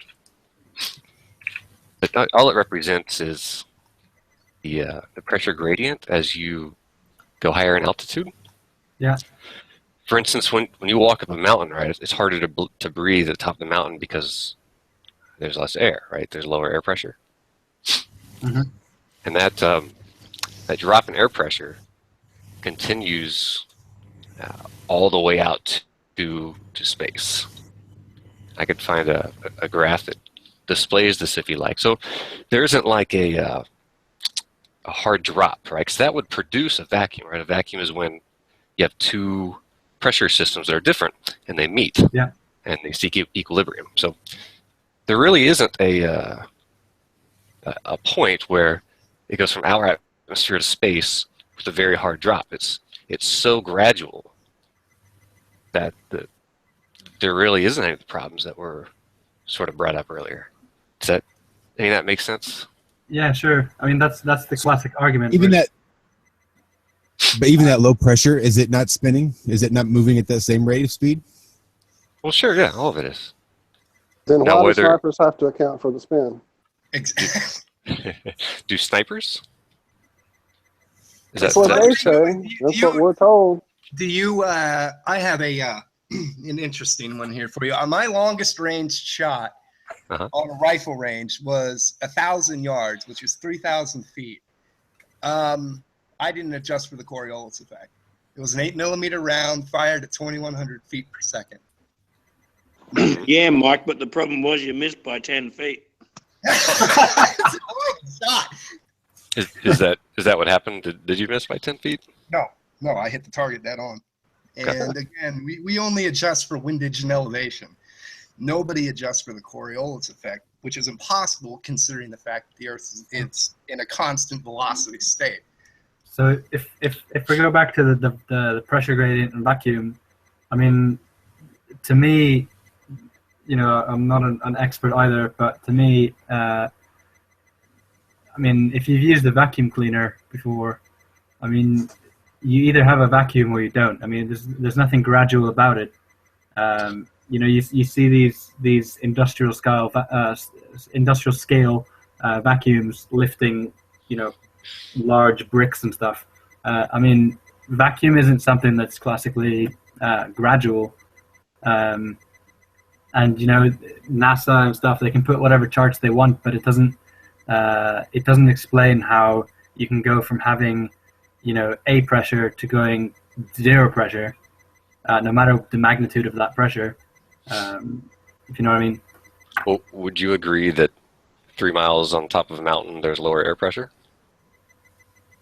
I would, yeah. So I'm not sure why that gradient can exist, but we couldn't go ahead and accept the fact that when you add, instead of 3 miles, say 100 miles, that gradient could not continue. There's an assumption, I'm thinking off the top of my head here, there's an assumption here that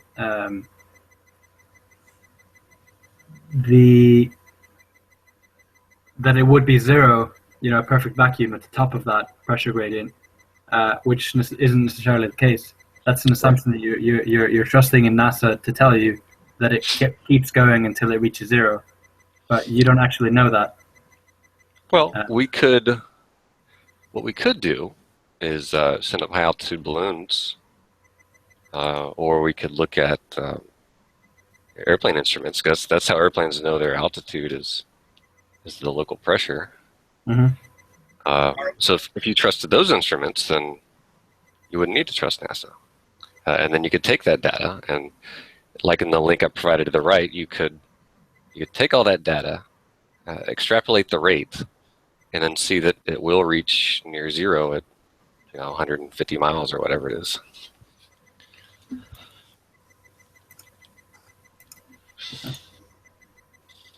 Speaking of which, how can an aircraft fly west against 1,000-mile-per-hour headwind? Well, does the conventional model say that there is 1,000-mile-an-hour headwind relative to the airplane?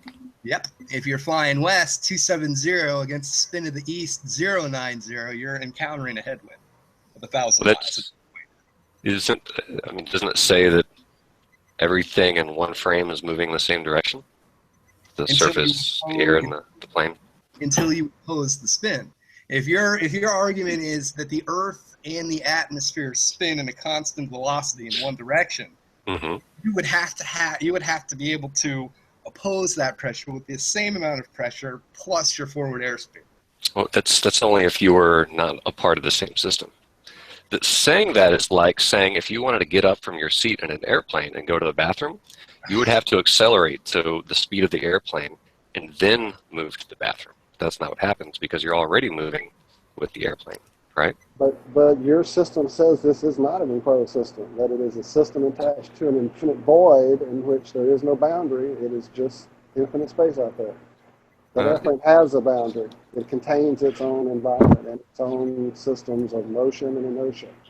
They're contained within that airline. This one isn't. Yeah, but it doesn't need a literal boundary to be enclosed, does it? How else would you enclose it? How would you enclose it? I mean, it's the G word that y'all don't like, but well, one is only necessary to hold water to a spinning ball, right? Well, I mean, it works though, right? Like whether or not you believe it, the concept of it works, right? But so does density and buoyancy. I find that any scientific proof is true, or any physics law is true on the smaller scale and the larger scale, and you can't. I mean, if you say that water sticks to a ball on the size of the Earth, you should be able to replicate that with a tennis ball or a basketball or a boulder or something. Any scale, which you can do with magnetism. For example, you can replicate it on any scale. You can replicate density on any scale. Water in a spinning ball isn't replicatable, other than for one instance. And neither is gravity. I mean, I can't take a 5-mile boulder to a beach and stick a marble to it and have it stick to that boulder, because the gravity well of the Earth is the greater gravity force. Well, then why is our moon sucked to the sun? Because that's the greater gravity force here, right? Well, hang on. We got about 5 different questions going on here, and Well, no, I'm of just course there's saying, the Coriolis that we need to come back to. So, number one, the classical definition of gravity in our system and the conventional model does not say that water should stick to the side of a tennis ball. Now, I'm curious why you think it does say it should. Because it's sticking to a 1,000-mile-per-hour ball? No, hang on. He said that water should, based on classical understanding of gravity, that water should stick to the side of a tennis ball. So I'm curious about why he thinks that.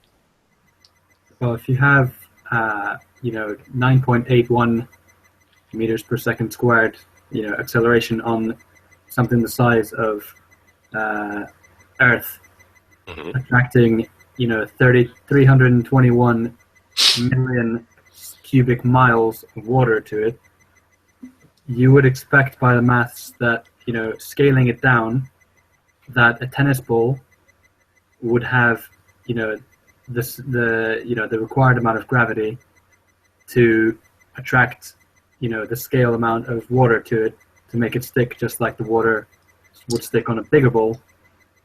Due to gravity. Right. So I understand what you're saying. So the 9.8 meters per second is produced by the mass of the Earth. So a larger object would have a greater gravitational constant, right? So a smaller object would have a smaller gravitational constant, like a tennis ball. So you're right. We could scale that down, but the comparison is going to put us with like an can't even say the word, an itty bitty amount of water, right? Now the other problem is that tennis ball is on the Earth, and that tennis ball will never be able to generate enough gravity to overcome the pull of Earth, right? Like whether or not you believe it happens, that makes sense, right? The larger object is going to pull the water off the tennis ball, therefore you can't hold the tennis ball and expect it to attract water, unless you're not sitting on Earth, right? Right. So a tennis ball in space spinning at 1,000 miles an hour should hold water. Well, the spin and 1,000 miles, that's something else that we need to talk about. But yeah, things attract other things. Now, you mentioned that you can't replicate this, and you actually can replicate this. You could do it in your garage by recreating the Cavendish experiment. Have y'all? I'm sure y'all have heard that one before, right? What that was? Yeah, I know what you said. So go ahead. Well, I could link you a video, but you could do it yourself. Basically, if you took a ladder and took a rectangle of styrofoam, like a yard across, and you suspended that styrofoam from the ladder so that it's hanging between the ladder's legs, and the styrofoam was level with the ground but maybe an inch off, and you had 2, say, fishing wires on each end, so that you have this hanging piece of styrofoam. And what this guy did was he took 2, I forget if they were steel or lead, but they were, I don't know, we'll say lead balls. Put a picture of it in the chat. Yeah, and he hung. Well, that was the original Cavendish. I'm talking about one that was one of the recent ones, because it's been redone many times. This one was a bit more complex than what I'm talking about. What the experiment I'm talking about, I'll link it in a little bit. You set the balls on top of the two ends of the styrofoam, so still suspended, still hanging, still not moving. And he put bricks on each side of those balls, and and he put a camera at the top of the ladder, and over the course of like a day, the bricks and these steel balls attracted each other, and it rotated. And then the next day, he flipped their sides, and they rotated the opposite direction. It wasn't very far. How do you know that it's the mass of the object attracting each other and not something like electromagnetism, for example? Well, we measure electromagnetism in specific ways, right? Like, how would you measure electromagnetism? With magnets. Well, if I put a magnet next to the brick, I wouldn't expect the magnet to pick up anything else but like a ferrous material. I couldn't pick up a banana with the magnet. What? Well, we're talking about electromagnetics, right? And we're trying to replace gravity with electromagnetism. So I guess I'm wondering, because I'm not real familiar with it, how you'd go about measuring something's electromagnetic pull. or testing it even. I'm just wondering how you know that it's the mass of those objects and not something else. It doesn't matter if it's electromagnetism or something. Seems like you'd have to figure out a way to determine an object's electromagnetic pull before you could verify it was one or the other. Right, well, and I'm sure it's been done somewhere. I'm not familiar with it, but let's see. If we want to find out or make sure that it was mass, right? I would assume we would change the amount of mass and see if we get a difference. Like we could take, instead of those steel balls, use something that has a lot less mass, like a styrofoam cup, and see if that attracts the bricks. Or we could use something with greater mass, like a much larger steel ball, and see if it attracts the bricks at a faster rate. That seems like a logical way to do it. But anyway, it was just an example of objects attracting other objects that you could do, right? Because the water on the tennis ball is something you can't do. And I know all of that was very was pretty out there. And I'll see if I can find this video. Wrapping a nail in some copper wire and attaching it to a battery is another way to run an experiment of making things attract each other. Yeah, but we're talking about things on Earth, like all the things, like the leaves outside and my computer, right? Not something that actually has an electromagnetic charge. Assuming we could determine a minor pull on an electromagnetic charge. Oh, yeah, so we yeah. can figure out a way to measure that pull, then we can't say that there is none. Yeah, I would be interested in seeing that, because I don't think I've ever seen anybody do something like that. This is the video that I'm talking about if you want to watch it some other time.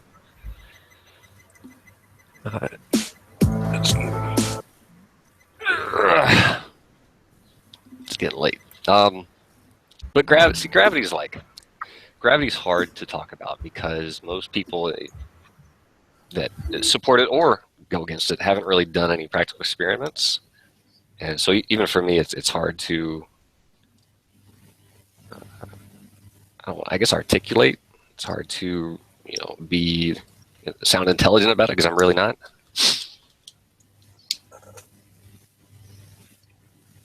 But no, I can appreciate that. No, you're actually coming across very well, my friend. Okay. But yeah, so I try to put forth, the most reasonable arguments I can think of based on my shallow understanding. Do you know? See, gravity falls Did you hear over my when question you about the start ball and putting the things moon? in water, and things float and things don't fall to the bottom of like a fish tank. This is why we believe in buoyancy. Well, buoyancy is funny because buoyancy is actually caused by the weight or gravity of other objects. Things that are heavier than air fall. Things that are lighter than air rise. So gravity doesn't have a pull on everything. You got little trees, little seeds that push their way up against gravity. So gravity's not that strong, is it? No, gravity is weak. Right, but what I'm saying as far as buoyancy, why we have buoyancy, is because you have all this water, the weight of the water on top of gravity must be pretty strong if it's pulling the moon and pulling the tides and the sun and all these things. And so gravity must be fairly strong to do all these amazing things. Well, the Earth is going around the sun because the sun is much larger. Do you see the paradox here? Like you have, as Rob was saying, you have gravity is strong enough to hold 300 million cubic miles of water, strong enough for that, but then weak enough that a helium balloon can just float away, or a butterfly can float away, or a kayaker can just stay on the surface of the water without getting sucked down. So gravity is strong enough for some things, but then weak enough for others. It just doesn't match up. Well, that's because you think of gravity in like the traditional sense of strength. Like if you have a weightlifter that's very strong, he can bench, 300, 400 pounds. Somebody who's not strong can only bench 100 pounds. So when you see a butterfly lift off, you think, man, gravity's not strong enough. Well, gravity just doesn't. There's no parallel there, because the way gravity works is it pulls on mass. Right? The more mass you have, the more pull there's going to be. So if you take something like a butterfly that has very, very little mass, there's very, very little pull. But if you take something like an elephant, where there's a whole lot of mass to pull on, right, each individual molecule, then that means the elephant's going to weigh more than the butterfly. So doesn't that mean that something that's very heavy? I mean, I'm standing on the ground right now. If if you take like a jumbo jet, shouldn't the jumbo jet then be squashed against the Earth because it has much heavier mass? Well, not squashed, but it is much heavier. Sure. The like 9. When you say squashed, you're sort of you're taking the gravity that we're saying is there, and then multiplying its strength. It's a bit of a childish question, admittedly, but I'm just curious to know how you would explain that.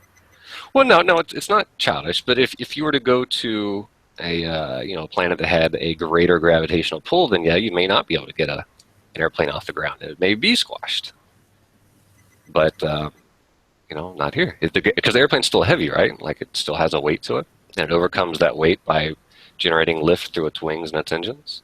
Just like you can generate, you can get off the ground momentarily by jumping, by applying force to the ground, in the opposite direction that the Earth is pulling you. So it's not, it's not like a massive force or a minimal force. It's not. It doesn't have a strength value like a weightlifter. Even if you read about it, they say it's a weak force. Yeah. Does any of that make sense, or am I just like rambling? Do you know how aircraft trimming works? Aircraft what? Trimming. Trimming, like when you trim. It has something to do with elevators or rudder. No, it has to do with the elevator tabs. Let's say that we're flying a Cessna 172. We're flying at 6,000 feet mean sea level. If there was a curvature to the Earth, if there was a serious curve, any kind of curve, manually trimming an airplane would be absolutely impossible. So it's not gravity that's pulling on that keeps the plane in place. It's the way that the aircraft is trimmed and configured. Okay. If there was a curve to the Earth, every single time I went up in an airplane, I would constantly be retrimming the aircraft. Basically, when you trim an airplane, the idea is that you want to relieve pressure on the yoke and keep the aircraft on a stable altitude, right? Sure. If there was a curve, I would have to retrim an airplane every 5 minutes to retrim for a constant altitude. And anybody that's spent any time in a biplane or a small Cessna that doesn't have an INS system understands this. And I guess that's the point. I mean, it's level, and the funny thing about it is it's called level flight. Well, when the plane gets in the air, under the conventional model, are you saying that gravity would stop pulling on it? No, what I'm saying is trimming an airplane proves that the Earth is flat. Well, it sounds like you're saying that once you got in the air, it would just continue off into space. Is that kind of what you're saying? If you're using a globe Earth, eventually, yes, you would, depending on airspeed. So if you have a 747 doing 600 knots, let's say 550, not only would the pilot have to constantly retrim the aircraft for level flight, but you would feel that. Anybody in a commercial airliner that was on a constant curve would be experiencing G-force, but you don't experience any of that. Well, you only experience G-force outside of 1G when you make a drastic change, right? Like a change in altitude? No, it doesn't have to be drastic. You can feel G-force at 200 feet per minute descent. Okay, but descent, right? Like you're descending 200 feet, but we're talking about level flight where you're not descending or ascending, right? Right. So why, if he is flying level over the surface of a sphere, why should he experience anything more than 1G? Because you would have to retrim the aircraft for the curve. You would be in a constant nose-high attitude. There's something on an aircraft called an attitude indicator. And that's the system in the aircraft which shows how the aircraft is pointed relative to the horizon. If there was a curve, the aircraft would constantly have to be trimmed in a nose-high attitude. So if he were trimming and gravity was pulling on the airplane downward, what would happen? Wait, I don't understand the question. Well, it sounds like you're saying the gravity, once the airplane gets in the air, gravity is no longer pulling on it. Assuming that gravity's real. What I'm telling you is trimming an airplane, any old crop dusting airplane, anything, if there was a curvature to the Earth, you would not only feel it, but it would be registered on how the aircraft flies. Nothing would work anymore. It's ridiculous. Well, let's say we don't have to call it gravity. We can just call it the force that pull things down, whatever you want. The downward force. We could, let's say if we had a magnet, right? If you got a big magnet and you had some keys in your pocket and you walked by that magnet, would the keys pull towards the magnet? I guess that would depend on the strength of the magnet and how Oh, far yeah. away. Let's say it was a huge magnet and you walk within like 6 inches of it, right? Like, everybody's messed with a magnet. There's a point where you can hover an object over a magnet and it's not close enough that it will suck it to the magnet, but you can feel there's a pull going on, right? Right. No. Well, but I mean, I've never got a magic spot. It either pulls or it doesn't. Well, it pulls, but you can resist that force, right? Like if you had two magnets, Yes. one in each hand, you could hold them to the point where you would feel the force of the two objects pulling against each other and not let them touch. Yes. Yes. So what I'm getting at is if the plane, let's say it was magnetism, right? Earth generates a magnetic field. If the plane got in the air, wouldn't the magnetic field still be pulling the plane down? if you're assuming gravity is real, but again, this is more of a thrust configuration issue, far more than a gravity issue. Holding level flight has nothing to do with gravity. It has everything to do with aircraft configuration. Yeah, we're generating lift, so we're kind of not necessarily worried about what it's pulling down on the. When you trim it, you will feel it. You will feel that G-force when you trim. But why The motion of the trimming. Why do you have to generate lift? What are you fighting to get up? Right, that's what you generate lift. The weight of the plane. You're the fighting weight of the plane. Sorry, go ahead. All right, the weight of the plane, which in our world would be gravity, right? You're fighting that force that wants to put the plane back on the ground. And Whatever, if- well, not necessarily gravity. It's just whatever the force is, the force that makes things come down. Sure, yeah, absolutely. I'm not going to ram that word down your throat. As long as we understand when I say that, I mean whatever force it is that pulls things down. When the plane goes up, right, to generate lift, which is harder because something is pulling on you, you got to flip your elevators up and go high, right? Because something is pulling on you. Now, when you level out, something is still pulling on you, right? We could agree with that, Yes. right? Not necessarily. I mean, you got thrust and you have drag. You have lift. Well, and lift fights that force that pulls you back down, right? Assuming that force is real. Well, whatever force. If you didn't have to fight that force that pulled you down, then all you would need to do is generate enough lift to get off the ground, and then you could just set your flaps and elevators to straight, and you could coast all the way across the world, right? Like if I got on a glider and jumped off a cliff, because there's no downward force trying to pull me back, that glider could go from Australia to England, right? Well, that depends completely upon Yes. the weight of the aircraft.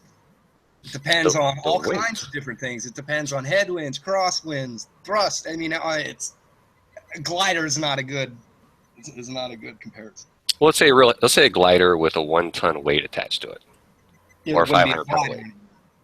weight. Could you get that glider with a 1-ton weight up high enough so that it's constantly falling around the Earth? Is that the question? No. I'm saying even over whatever shape of the Earth you want, right? If you took a glider and let's say we put 500 pounds attached to it. It wouldn't be a glider anymore. Now you're Well, talking about a giant brick. But why? Well, okay, say two. Well, I mean, a human's what? A male, 200 pounds. His gear, 250 pounds. Right. So I'm trying to come up with a weight that's not too out there. But the point is that you jump off that cliff, you're going to come down. Right. Sooner or later, you're going to come down. Yeah. And let's just say there's no air, just to make this even more hypothetical and cut out some more variables. There's no wind. Right. You're going to come down. And that's what happens to your airplane. When it reaches level flight, just like that glider, there's still something pulling it down. Right? That's why it doesn't go off into We've space. negated that by getting it off the ground. We've negated that pulling it down by getting it into the air in the first place. Right, but even then, you still have to generate upward lift after you got up in the air.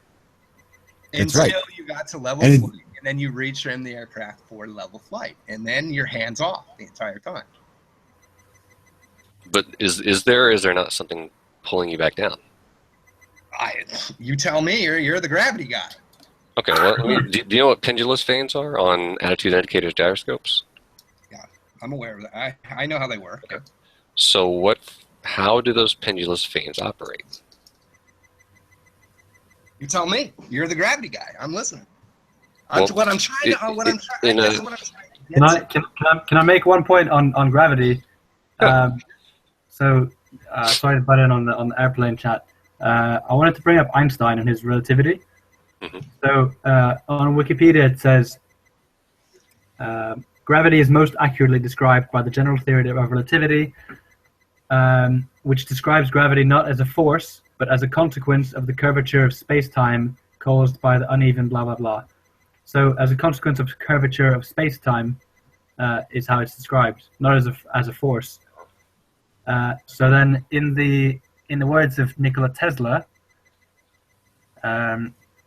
supposing that the bodies act upon the surrounding space, causing curving at the same time of the same, it appears to my simple mind that the curved spaces must react on the bodies and producing the opposite effects, straightening out the curves. Since action and reaction are coexistent, it follows that the supposed curvature of space is entirely impossible, but even if it existed, it would not explain the motions of the bodies as observed.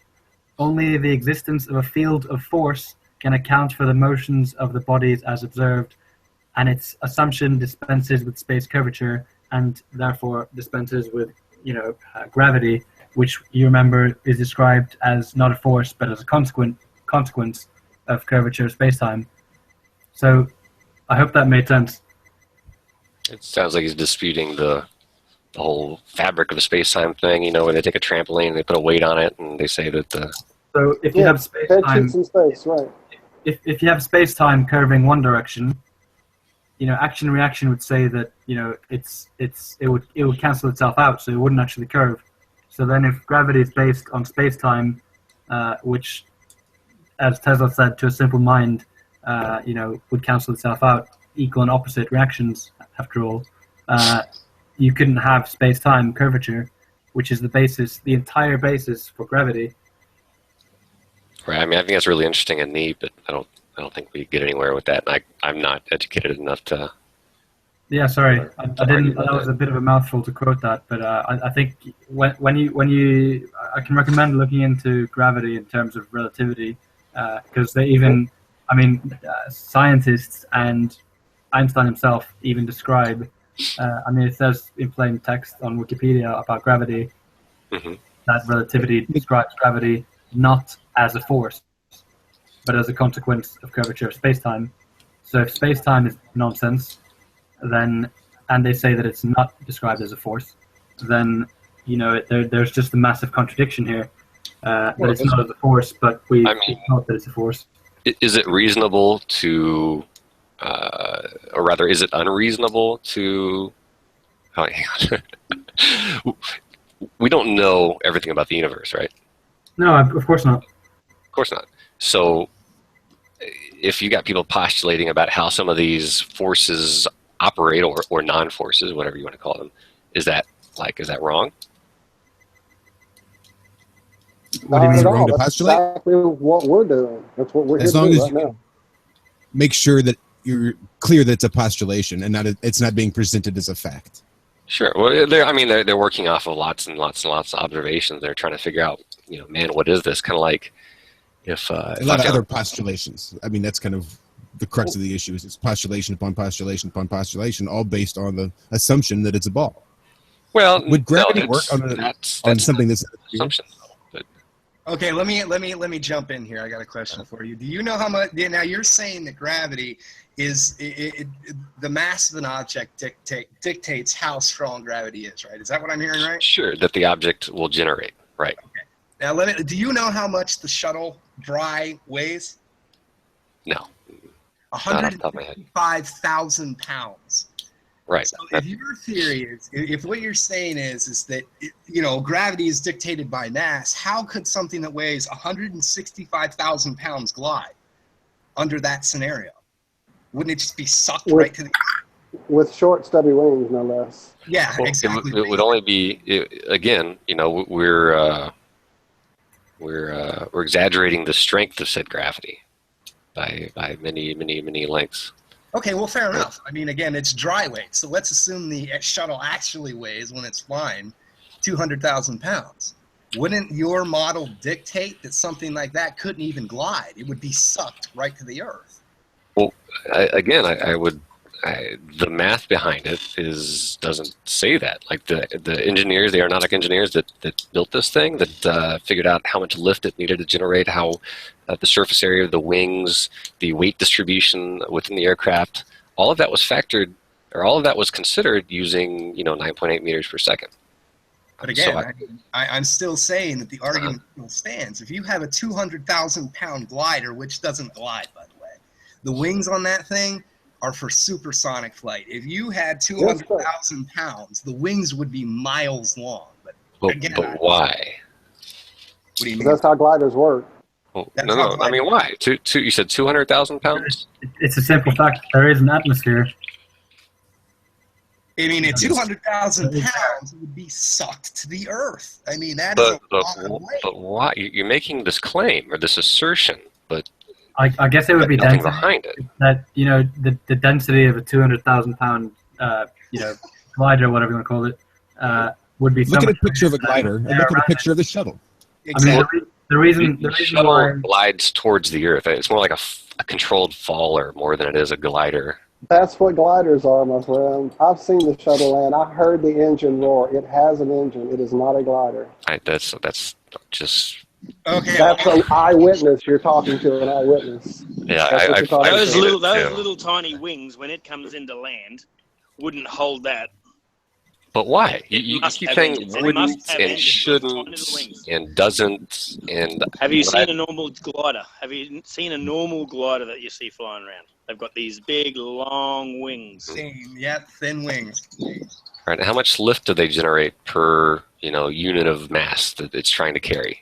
Depends on the aircraft. If you're talking about like a STEMI motor glider, I mean, it depends on the aircraft, but the point is still the same.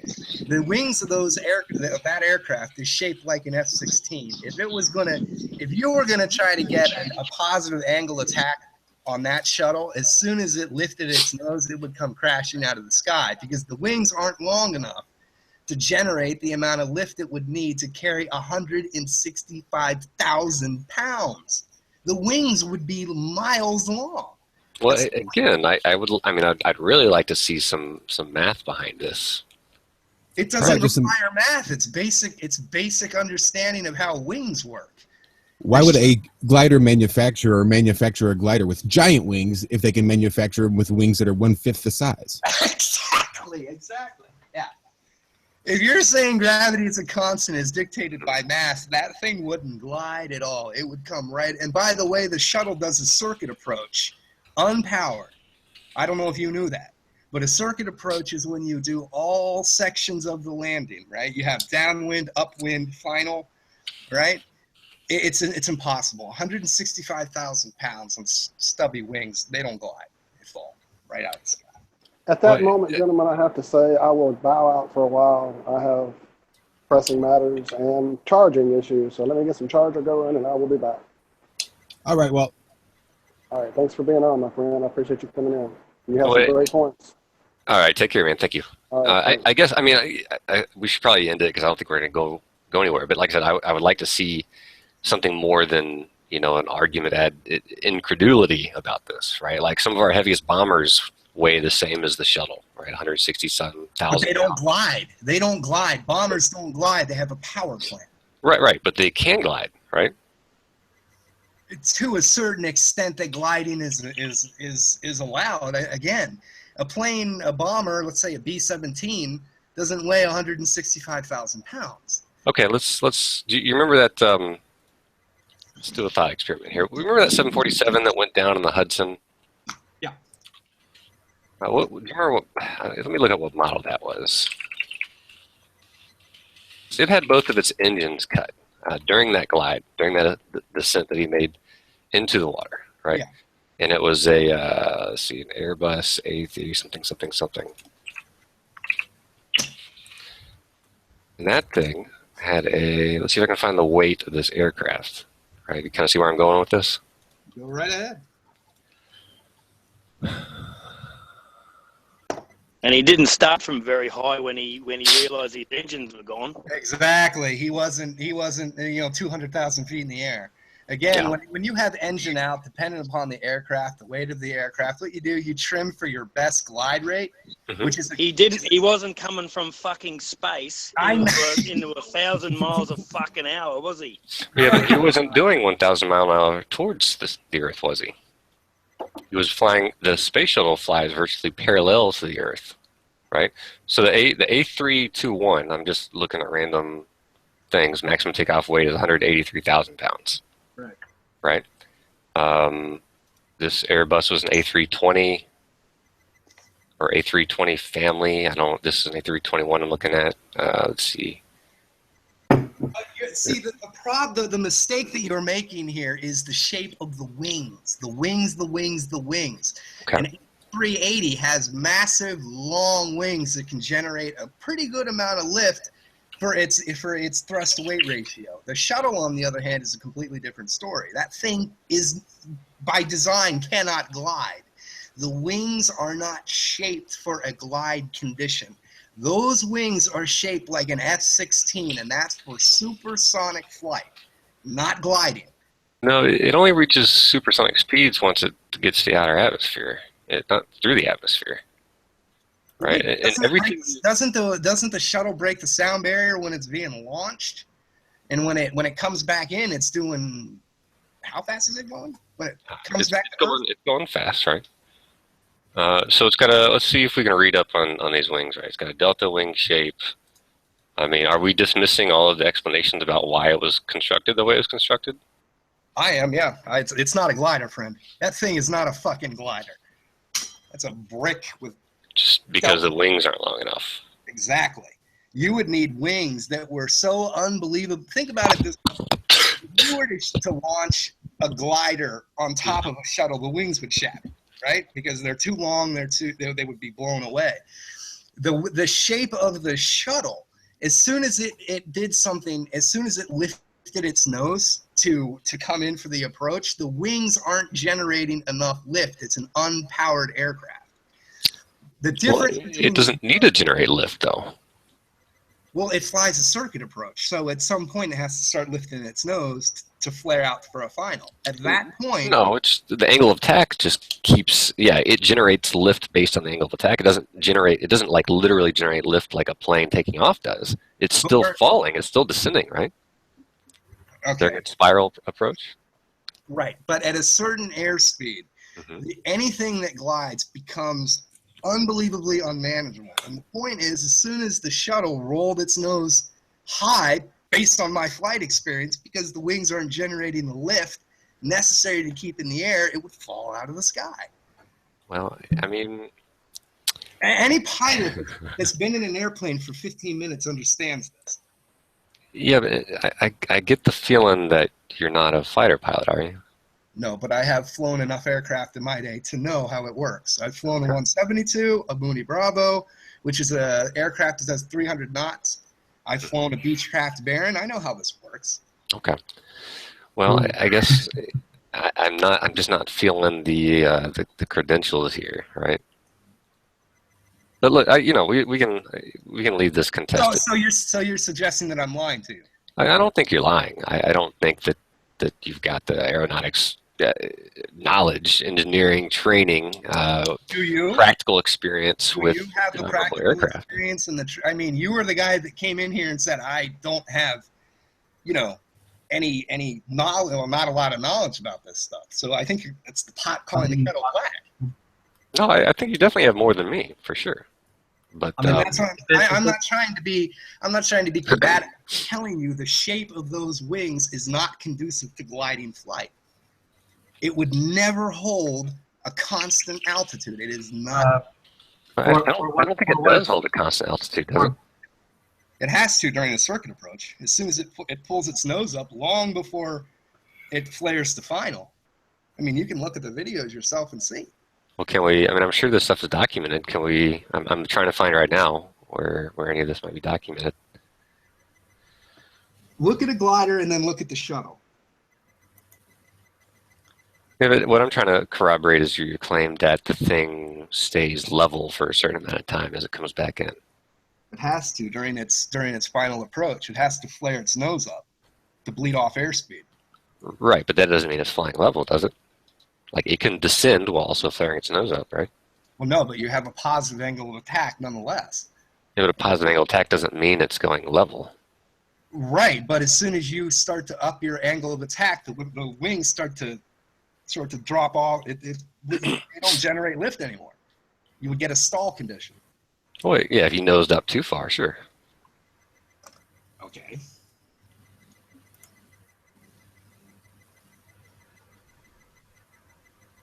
Just take a look at the difference between a glider and the shuttle. They are not the same things. I actually. Oh, somebody's talking. Sorry, guys. I'm gonna drop off now. I have to go to sleep. It's 3 a.m. and I'm getting up early. It's been amazing, and I've got to say, Negator X. It's really nice, refreshing hearing someone who's actually very calm and collected. A lot of the time, as flat earthers, we get attacked for being retards.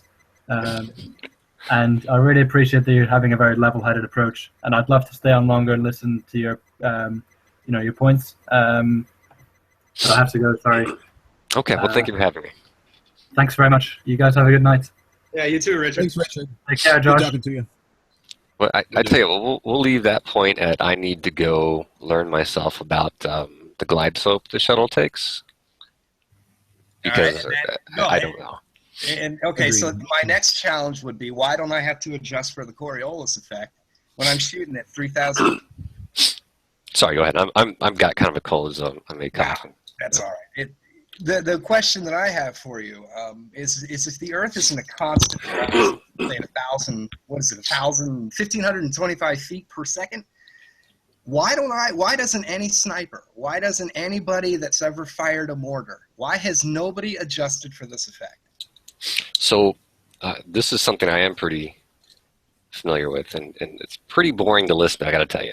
But I'm going to try. So there's some misunderstandings, right? So when we talk about the rotation of the Earth, the rotation is measured in RPMs, just like anything else that spins, like the tachometer in your car. And that rotation is 0.00069 RPMs, right? That many rotations per minute, or one rotation per 24 hours. That's angular velocity, right? So linear velocity is when you talk about the 1,000 some odd miles per hour, and that's of a single point on the Earth. So the equator, yeah, you're right, its linear velocity is 1,030 or 4, whatever it is. But that linear velocity of the surface of the Earth, as it closes into the point of rotation, gradually reaches almost zero, right? In the same way that if I put you on a 1 mile running track and I put your buddy on a 2 mile running track that was a larger concentric circle, and I told the both of you to run your lap in 8 minutes, right? The guy on the 2 mile outer track would have to run twice as fast to achieve one revolution in the same amount of time that the guy on the inner track did, right? Does that make sense? That's why they stagger the starting blocks. Right. Okay, keep going. So that's why. So the at the equator, yeah, it's 1,000 spin miles per hour. But at say 50 degrees north latitude in England, it's 650 miles per hour. And then as you close in on Greenland, it's 300. And then a few feet from the actual point of rotation, which I don't theoretically, right? If you could ever find it, locate it, it would be rotate 6 feet in 24 hours or however far away from the exact center point you were, right? So Coriolis happens when an object moves from one inertial frame of reference to another, and those inertial frames of references are the linear velocity velocity of that chunk of the Earth, right? So if you're on the equator that's moving, let's approximate to 1,000 to make the math easier, 1,000 miles an hour. If you mathed it out, I could find you the websites that explain this in depth and give you the equations. You'd have to go about 10 miles north of you before the linear velocity dropped to 999 miles per hour. So the Coriolis effect is where an object goes from one frame of reference to another. So let's say if you fired a bullet from the equator to 10 miles north, that bullet, as it travels, first of all, it has the forward velocity of the rifle that fired it, but it also has a lateral velocity that's moving with the ground. And just humor me, right? It's moving laterally 1,000 miles an hour, but it reaches a section of land that's moving laterally 999 miles an hour, and that causes a very slight deviation. So, furthermore, these deviations are like itty-bitty, and what I'm going to do is I'm going to throw a short video in the chat that uses people on a merry-go-round throwing a ball to illustrate this point. Are you aware of the fact that Neil deGrasse Tyson blamed the Coriolis effect on winning the Bengals game? I think he was probably kidding. No, he wasn't kidding, actually. He said that the rotation of the Earth helped the Bengals win a game.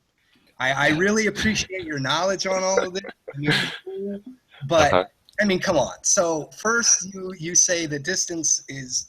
Well, let me talk about that real quick. I don't see the Coriolis effect. You're still not answering the question. Why does nobody on this planet that you claim is a planet, why has nobody else adjusted for this force? Well, they do, and I'll show you, and I'll give you some proofs here in a moment. I just want to make sure that we're at an understanding about what this force is. We're not at an understanding because Neil deGrasse Tyson disagrees with you. No, like I said, he's either kidding or wrong. Shall I play it? I've got it all queued up right here. I've got it queued up. Queued up? Neil deGrasse Tyson talking about you don't need to prove to me that he said it. I believe you when you say he's an actor. He's familiar with television, so to get his point across, when he's joking, he makes it sure that people know that he's joking, and when he's serious, he makes it sure people know he's serious. So we'll just listen and see if he is joking or if he's serious, because he knows how to work on television. I've given you my two answers. He's either joking or he's wrong, right? One or the other. You want to go tell Neil deGrasse Tyson he's wrong? Well, I'd love to see that conversation. Well, here's the thing, right? You could mathematically work out the Coriolis effect on that football, right? Nobody does. That's the point that I'm trying to make. But Nobody adjusts for it. Hang on, Michael. Hang on. Let me get to that. What I'm getting at is that the Coriolis effect on that football would be measured in like a fraction of a millimeter. Like it would be there. It would exist, but it would be so small as to not matter. Now you're talking about snipers and stuff, right?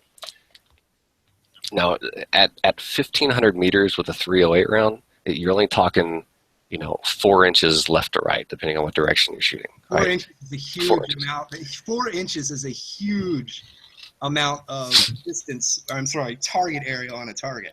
Well, sure, but at 1,500 meters, though, right? We're talking like a 10-mile crosswind is going to cause a 100-inch deviation left or right, just from a 10-mile-an-hour crosswind. Or the drop, right? The drop is going to be measured. The drop from the bullet or from the muzzle is going to be, 15, 20 feet, and we're talking adding an extra itty bitty 4 inches. So an itty bitty 4 inches shooting 3,000 feet is not a small deviation. I don't know if you know that. I don't know if you've ever fired a rifle.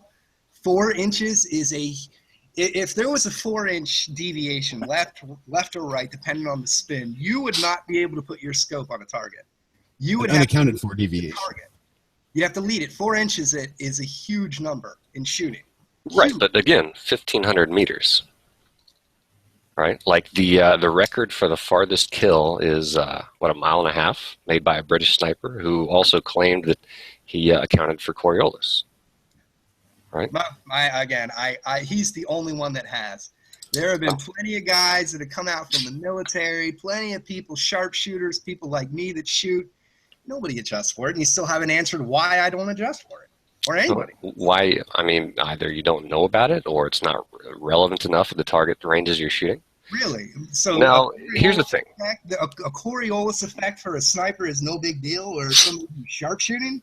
Well, like I said, 4 inches at 1,500 meters. When, like I said, compared that to a 10-mile crosswind, that's going to cause you a 100-inch deviation. right? That 10-mile-an-hour crosswind is 25 times Accounted for. the power. Can I ask how fast that bullet? Exactly. The How 1500, fast is the the bullet? 1500 meters. How long does it take for that bullet to get to its target? The 308, I don't know. I think it's what, 1,000 feet per second, No, it's a lot. It's a lot more than that. The 1,000 question, meters per second. I guess the point that I'm trying to make is if you have any scope time on a rifle, you would realize that if there was a 4-inch deviation on a target at 1,500 meters, you would have to lead the target. You would not. You couldn't put the crosshairs on the target. You would have to lead it left or right, and no sniper has. Well, again, we've got snipers that claim that they do. Which snipers? Well, again, the Well, guy what that's got the calculations do record they for use? the furthest kill. You want to see the? Let me link you a chart that lists all the things that go into ballistics I'd like to calculations. see what these snipers are calculating while they're getting ready to make this kill shot. Well, I linked you a chart that it goes over all of the variables, right? That you But could why don't possibly I have think to? Why don't I have to input those variables when I shoot? You still haven't answered the question. Well, A again, 4-inch deviation on a target at 1,500 meters is a huge lead angle. Huge. it's at 50, not at 1,500 meters though. Rifle at that range? I've been in the Army for 13 years, buddy. Have you fired a rifle at that range? No, I have not. Okay, so okay. I've fired rifles at combat ranges, 350 meters and shorter. I know that I get all kinds of deviation from in a tactical environment from all sorts of different things. Okay, and that's just at 300 some odd meters. But 3,000 feet isn't 300 meters. It's 3,000 feet. That's right. So, like I said, I just linked you a calculator that goes over all of the different things that can affect your accuracy. Right? There's a lot. No, I see that. But that's my point. Is you're saying that this British sniper sat there before his kill shot, factored in all these variables, and did it in a time so that none of the variables changed. He did it so quick, none of the variables changed, and still managed to make that kill shot within 4 inches. Mm-hmm. That's pretty spectacular. That is a huge. That's hit or miss. That's life or death, right there. You wouldn't be able to put your sights on a target. You would have to lead it so much that the crosshairs wouldn't be on the target. They would be at 4 inches. Yeah, Right. it'd be left or right 4 inches. It wouldn't. But nobody has done that, and no one's adjusted for it, and I've never adjusted for it. Well, And no. that's- You keep saying nobody and no one, yet this guy says he did, didn't he? Okay, one This guy guy's- says he did. I've got 20 other guys. One guy says, Let's talk about something that's a little more. I want to see the little math, bit though. I want to larger. see the calculations. I he want did. to exactly because I doubt he had an online calculator. Can you screen share me? Sure can. So I don't know where to find the ballistics. Well, like I said, the calculator here will tell you the ballistics recoilless, but I don't know much about it for small caliber stuff. But I'm going to show you. I'm going to show you something right here. It's called it's FM Field Manual 6-40. Right, it's what we use in the Army. It's what the Marines use as far as field artillery gunnery. Right, and when you go to gunnery, because I've been to gunnery as a tanker. I was a tanker when I first enlisted.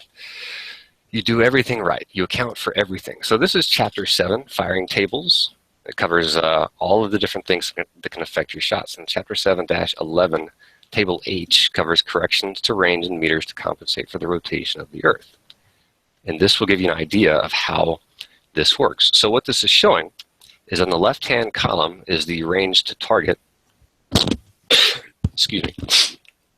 The range to target.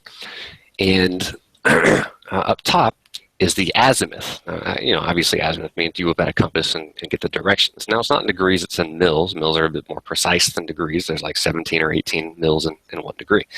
So based on the direction to your target, you make a correction for this deviation. Because you remember the Coriolis effect happens when an object goes from one frame to another.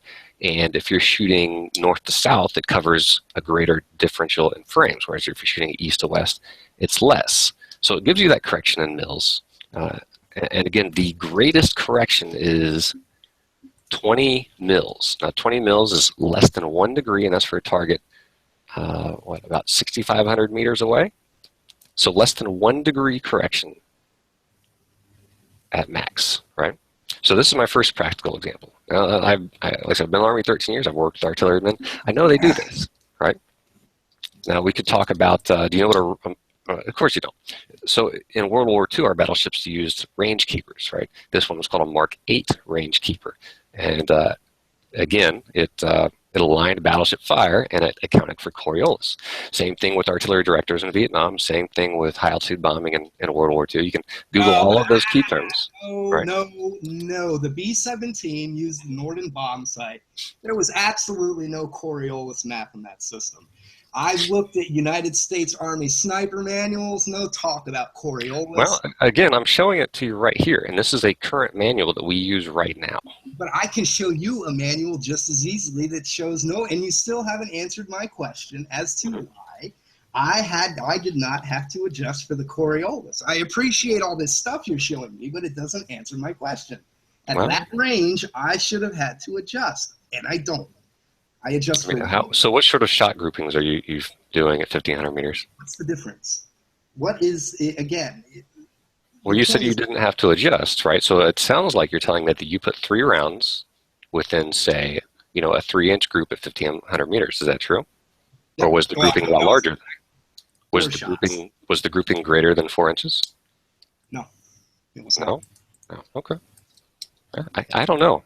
Maybe you got lucky. Maybe the direction you're shooting was, as I'm showing here, your direction, right, is what dictates how much deviation there is. No, you're incorrect, actually. You need bullet speed, geographical location, and the angle at which you're shooting, north, south, east, or west. If you are shooting from north to south, you're going to get a much more exaggerated effect of the Coriolis. That's exactly what I said, though. But again, that's the whole ever-loving point. Nobody's adjusted for it, ever. Well, you keep saying that, but I mean, I've given you a number of examples where that's simply not true. Well, I can show you examples of plenty of United States Army manuals that say there's no adjustment for anything. The Earth moves under it. The Earth moves at about 400 meters per second. So if you're shooting north to south, wouldn't that make the bullet a huge adjustment needed if you're shooting north-south across it? Because the bullet has the frame of reference of the section of Earth that it left with. So yes, it's landing in a section of Earth that's moving left to right, 400 meters per second, but also left the ground and has a lateral force that's also almost 400 meters per second. But I thought you said the Earth isn't moving at 400 meters a second. Well, we're talking in his own terms. Right? Oh, I thought you told me it was almost unnoticeable because of your RPMs and dudes running in circles. 400 meters a second. 400 meters a second would be another huge adjustment. No, I just explained why it's not, because the bullet is also moving 400 meters per second laterally. Okay, you still haven't answered the question as to why nobody's adjusted for it. Well, again, it's not nobody, right? We've got a whole field of people that do right here. One guy. You've got one guy, some British sniper that said that he adjusted for it. Well, in all of the U.S. Army and the U.S. Marines artillerymen, unless you're telling us that we're doing it wrong. No, if you could show me somewhere where some artillery guy can actually give me the numbers as to how much he adjusted, be happy to see it. You don't think we use our own manuals? No, I think that the idea that you have to shoot at different angles, at different speeds, at different parts of the Earth is ridiculous. A sniper in the South would be shooting completely different. It's based completely on geographical location. And again, it is, because you're again, if you're firing from one point on the Earth to another, you have to adjust for those 2 points difference in speed. You don't have to adjust for it. That's the point. Okay. At that range, I should have had to use your JDM calculator. Well, I tell you what, do this for me, right? And this may be asking a lot, but if we can come up with a practical experiment that you could do, right? So if you were to lay a target direct north, 0 degrees north, 1,500 meters away, and then another target east, 1,500 meters away, and you fired, you put a shot group into each. If I were right, then there should be some differential between where your groups land on those targets, right? And if I were wrong, then you'll be able to put all the rounds center mass on both targets, and they would look identical, right? So that's, I know that's asking a lot of you, because I don't have access to a 1,500 meter range where I'm at, But that would be one way that you could, see this for yourself. But I don't need to, because again, it's very simple. Snipers adjust for windage and elevation at the most extreme range is air pressure and temperature. That's it. I linked you. I linked you another instructor who said otherwise. And I will send you a link to a flight instructor that says otherwise to you too. We can do this. This fine. Hold on. Well, I mean, your claim was that nobody does it. I'm showing you people that do. Right? Well, at least people that claim to do. What? Exactly. Just like that other guy that misspelled. I mean, I've watched an artilleryman dial in all of these factors on his daggone piece of equipment, and I know that he factored for rotation of the Earth, and I know that the rounds fell. He's saying that the rounds fell off target because we're trying to trick people. No, I'm If saying if the bullet's moving at 400 meters per second, say we're shooting north-south exactly, the bullet's moving 400 meters and the Earth's moving 400. Why would you have to account for it all then? What's making the bullet slow left to right then? What's making it slow up if it's shooting at the same rate as what the Earth's spinning then? How would you calculate that? Oh, excuse me. Well, it's not. It leaves. It assumes the inertial frame of like an inertial frame of reference is when you're a part of a system that's going one direction, you generally will also go that direction, like in your car, or when you get up to go to the bathroom in a plane, right? When you go pee, your pee has the inertial frame of reference of the plane, and that's why your pee lands in the. Could you pee standing on top of the fuselage of the airplane? You couldn't, because the outside atmosphere is not part of the same inertial frame of reference. No, you're talking about drag. The only reason that you can pee inside of an airplane is because you are being protected from the forces of drag by the actual surface. Sure. So I don't know if it's really a good argument to be using. And here is a United States missile instructor talking about the lack of the Coriolis effect. Is this the Navy guy? One of the Navy, man. I got another one here too. I'll be happy to talk about that one. Are you watching my screen? I'm going to show you what happens with Coriolis. Here's a flight instructor saying the same thing. Hold on. Right, hang on. I'm trying to give you a practical example of this. Right? Do you see what's happening with this ball? Do you see how when they throw it straight, it deviates from where it's going? Yeah, they're talking again. Watch this. Ball thrown, deviates right. Because she is moving to the right, and the location she threw it to is moving to the left. Now, this is really exaggerated. Right, so the ball's not moving, the target is. Right. Right. That's the whole absolutely. That's the point. Right. Now, I would be happy to. I really want to talk about the Navy instructor, because the weapon system he uses doesn't need to worry about Coriolis. He also makes a number of, he lied several times that you can confirm yourself. Here's another flight instructor talking about Coriolis. Hold on. I mean, again, I appreciate all your hard work, but you have failed to explain to me as to why I personally, and the people that I know, some of them in the military, have never adjusted for it. Ever. Like I said, I don't know. I mean, if Neil deGrasse Tyson says that a football game was won over the Coriolis effect, and if you're willing to tell him personally and publicly that he is wrong and you are right, I would love to see that. I would do that, but I genuinely believe he was joking. You cannot have it both ways. You can't have it as to, it's moving so quickly that it won a football game, but then, Again, I don't believe that, right? You can't hold that to me. I'm not supporting that. So you're not supportive of an astrophysicist that is supporting your argument? No, he's not supporting my argument. He's making a joke, right? If you want to if you want to argue with Neil deGrasse Tyson, you should probably call him up. You're the one calling him wrong, not me. Okay. You're the one telling him he's wrong. Why I'm are you calling telling him him wrong. he's wrong? Go tell him that he was joking. I'll tell him he's wrong. Okay. I've told him he's wrong. I told him he's wrong on Twitter all the time. Yeah, it's ironic that you can win a football game to the Coriolis, but me shooting at 3,000 yards, it's almost non-existent. Well, how much? Let me ask you this: how, if you went out of the same range, right? The first time you went to that range, you fired some rounds, you adjusted your sights, you applied some Kentucky windage, and you put them on target. And every time you go back to the range, you use that same setup, right? No, not necessarily. It depends on the heat of the day. It depends on the round I'm firing. It depends the distance. It depends there's a whole bunch of things that go into that. But the range doesn't move, right? The range is still the same direction. So if there were a Coriolis effect, then you've already naturally adjusted for it. No, not at all. No, I mean if you're firing every time you go to the range, you have to re-zero. Every time you go to the range, you re-zero. Excuse me. Where is planes have to? Do planes have to adjust for Coriolis? Nope. When you're on a landing approach, say north to south, or let's say you're going from 180 to 000 on a runway, there's no adjustment for that. It's a light flare in and touchdown.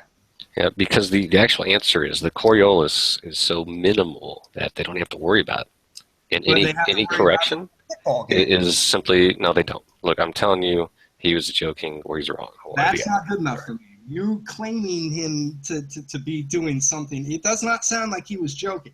So are you saying that everything he says is truth? No. I think he's a bullshit artist, to be honest. Okay. Well, I'm not here to defend Neil deGrasse Tyson. But you're willing to tell him he's wrong when he's not. But what? Okay. All right. I'm not citing Neil deGrasse Tyson as proof of anything. I don't need to. All right. But here, this is sort of a practical.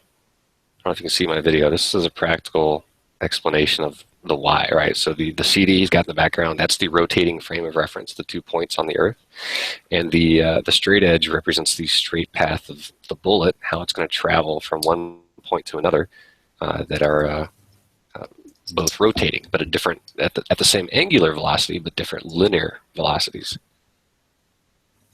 Let's see where we get started here. All right, so it's really hard to tell, but what he's doing is he's rotating that DVD and making a dot. And as you can see, the dot remains in a straight line on the straight edge. But the Earth isn't a disk. No, it's not a disk. And this is not spinning at 1,040 miles an hour. And a disk doesn't have an atom. And a disk doesn't have a lot of the things that are being removed with this little experiment. Well, the Earth is not a disk, but remember the only thing you need for Coriolis is a change of inertial frame of reference. And even though the Earth would be spherical, the closer you get to the poles, you're still getting closer to that point of rotation, right? Just like on this flat disk, as that marker goes from the inside out, it gets further away from that point of rotation. But what he's displaying here is the curved trajectory, or apparent trajectory, even though he used a straight edge representing a flat flight path, or a straight flight path. Right, but anyhow, like I said, we can go back and forth. Well, if it's ever possible, try to set up 2 targets at the azimuth I suggested and see what happens. But let's I tell you what, let's talk something that's a little more down to earth, right? A little more observable. So on the 22nd of last month was the equinox, right? And there's a bunch of things that happen on the equinox. And one is that the majority of the Earth experiences a 12-hour day, 12-hour night. But more importantly, the sun rose directly east of every location of Earth. And it rose directly east of every location on a single line of longitude simultaneously. Does that make sense? Are we tracking? Keep going. Right. So the problem for a flat Earth is that when you have the sun who's making a ring, right, a circuit, and on the equinox, the circuit would be over the equator, since when you're standing on the equator and you look at 90 degrees above the horizon, which is straight up, the sun is directly above you. The problem for flat Earth is that the sun can't be on the equator, but also directly east of Maine and directly east of Argentina and directly east of New Zealand. Now you're getting into a subject that I'm not well versed in. One of these other guys would probably be a little bit more receptive to that. I focus on the flight and Coriolis stuff. Okay. Well, like I said, read through that manual. You know, do a little. So if I sent you a United States Army sniper manual and it doesn't mention Coriolis anywhere in there. Sure, I'll take a look. But again, Coriolis is much more relevant to projectiles that move much further, right? Like battleships. In a football game, how could Look, you need to stop saying that because I don't believe that. Okay. But what you believe, what's reality is. We'll move on. We'll move on from there, Mike. Yeah, I'm with you. Okay, hang on. I'm with you. Move on. Stupid. Let me draw you a picture. This is I'm gonna use the all ascribed to the azimuthal equidistant map. Is that a representation of flat Earth? Probably not. I mean, maybe with a North Pole centered, I think we could probably get that far. Okay. Yeah. So something let me see if I have a paint thing up here. Let's see if I can break the problem I just presented down into two little chunks here. So I'm going to screen share my my MS Paint here. So what I have is an azimuthal equidistant map, right? Which in the conventional model, you know, we say that it's just a projection. They took the globe and they stretched it out over this. But what I'm trying to show here, right, is that we have our north dot in the center, and this black ring is the equator. I overlaid it on the equator. Got it. And we have this purple ring up here that's I don't know, it's over Canada. That was just a particular line of latitude I was using to display a point. So down here in the middle, I have this red dot in Ecuador, and that's over the equator. So on the equinox, the sun rises due east of this red dot. Now on an AE, excuse me, on an AE map, due east is runs the line of this black circle, the equator. Yes. And if you go back and at using suncalc.org, or maybe it's .com, I don't remember, you can reference where the sun was at sunrise for Ecuador, and it was over Gabon, Africa, right here. So the sun was here at sunrise for this location here. Now, again, the sun also rose exactly 90 degrees, exactly due east for this person, right?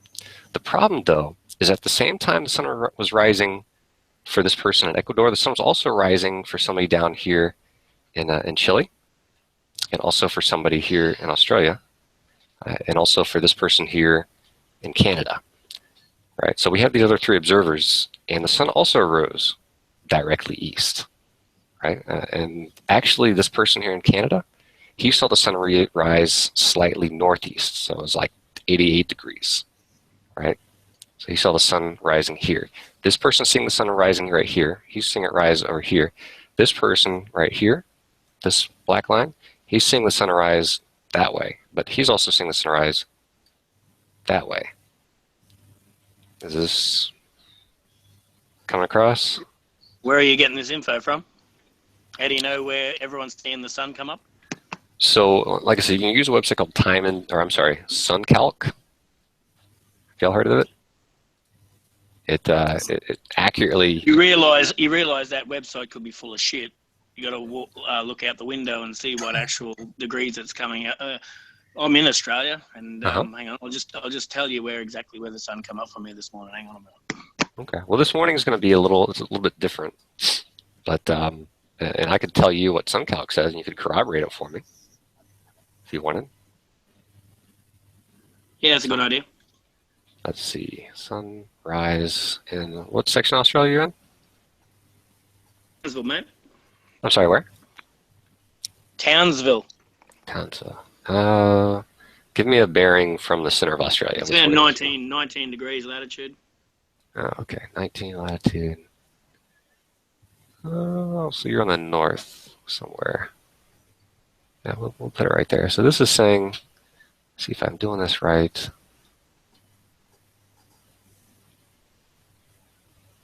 I should have been Excuse me, I'm so sorry.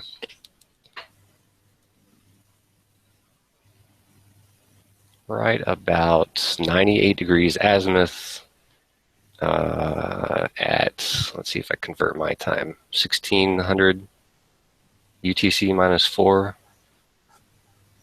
So what's your UTC?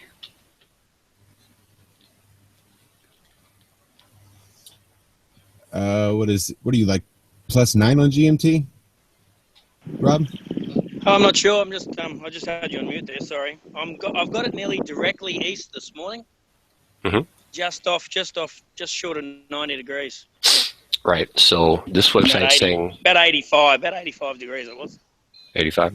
So this one's saying, and let me see if I can get it exact, about 90, 98. Now that's not including dawn, like the bright time beforehand. And then what's your, let's take this longitude and latitude and look up your magnetic declination. Well, actually, were you, when you're referencing the azimuth, were you spitballing it, or were you using something to measure it? And it's fine if you're spitballing. I just want to know so that I can see here.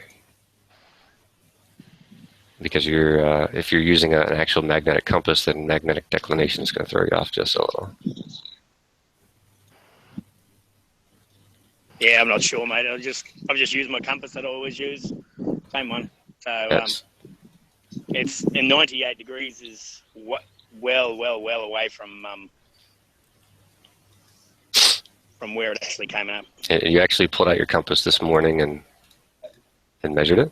No, I know where the sun was rising because I've been on this hangout. Oh, okay. Well, the magnetic declination for your area is going to be plus. You said Townsville? Yeah. Is that near? Oh, hang on, I'm in the wrong country. Yeah, magnetic declination for you is going to be plus 7 degrees. So I'll take whatever you said and add 7.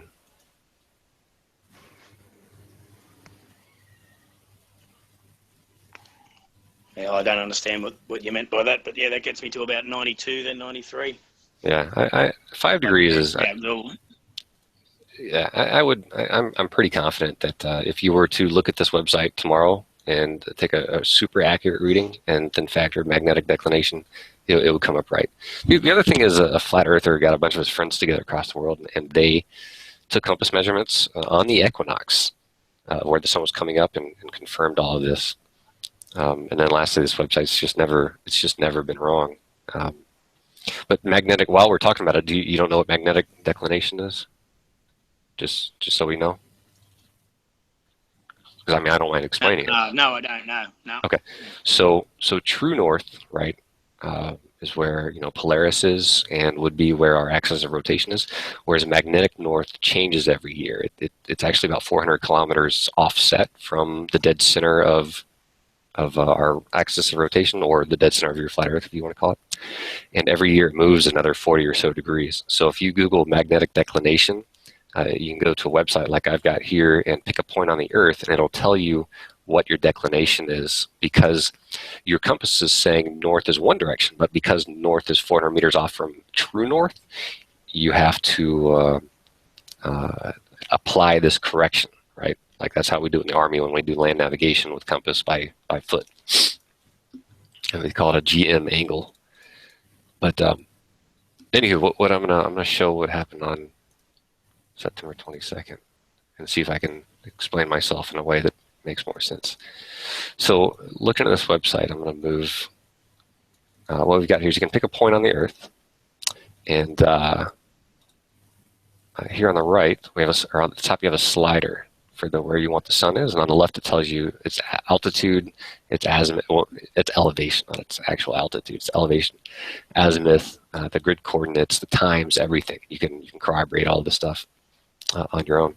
But the point I'm presenting is that if we pick, say, Maine, right here, the sun rose at 6:30 from Maine, and if you go straight down a single line of longitude to, say, Peru, the sun rose at 6:28, and I may have off-clicked from center just a little bit. And if we go down to the tip of South America, again, the center is 624. And you'll notice this orange line on the right represents direction of the sun. It also tells you the azimuth on the left. So here in Maine, we have an azimuth of 91 degrees. In Venezuela, it's 90. Going straight south into Argentina, it's 88. Down here in Antarctica, at this location, it's 87 degrees. So here in Maine, we have an azimuth of 91 degrees. In Venezuela, it's 90. Going straight south into Argentina, it's 88. Down here in Antarctica, at this location, it's 87 degrees. So here in Maine, we have an azimuth of 91 degrees. In Venezuela, it's 90. Going straight south into Argentina, it's 88. Oh, is he there? Is he? No, that was me. Sorry, I didn't know what the hell just happened. Okay, I'm sorry. So shut up.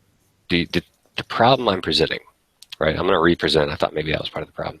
The problem I'm presenting is that if the sun is running a circuit over the flat Earth on the equator, it can't possibly also appear to be east of a point to the south or to the north, because if it's here on the equator and it's east of Ecuador, then if someone whips out a compass who's in Canada and draws an azimuth to the rising sun, it's not going to be directly east. It's going to be southeast by quite a bit. Same thing for somebody down here in Chile or the tip of South America. Their compass is going to read an azimuth that's very, very northeast, like 45 degrees or so.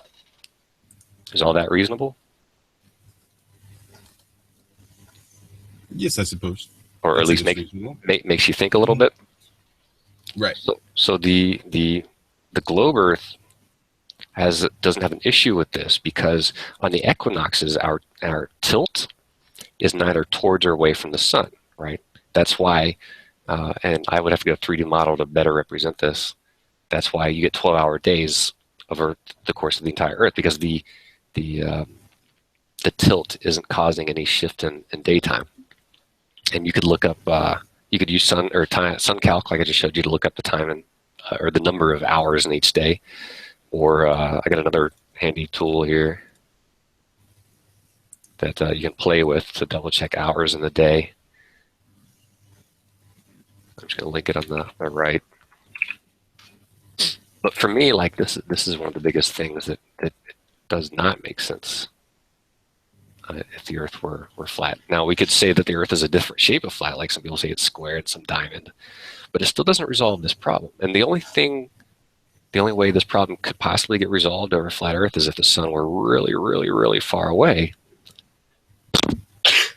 Actually, or it changed its altitude, and this is something that I've been kicking around for a while, and a couple of people are working with me on. What if the sun itself changed its altitude during the day? Well, if there's a bunch of observations we can make to confirm that, right? And in this particular example, an altitude change wouldn't alter its the azimuth from the observer. That's what I was thinking too. Right, like it would. Yeah, no, it wouldn't alter, because it's still on a single point over the flat Earth, right? You would just have to look a little bit higher to draw your azimuth. And this leads into a number of other problems. Right, like I know that some flat earthers will say they'll say that the sun, they'll pick a position for the sun based on who can see it directly above them. Like that's why most flat earthers will say that it runs a ring along the equator during the equinox, because somebody on the equator can look directly up and see the sun, whereas somebody in America has to look south, right, to see the sun at apex, right, at noon or around noon. So the other problem is that during North American summers, they say that the sun runs a ring around the Tropic of, I think, Cancer. Is that the northern one? Correct me if I'm wrong. I think that's right. You're I up. think, Yeah, and it goes something like this line, like obviously more round. This is like a potato, this red line. In the Tropic of Capricorn, they say during North American winters, the sun runs a ring along the Tropic of Capricorn down here.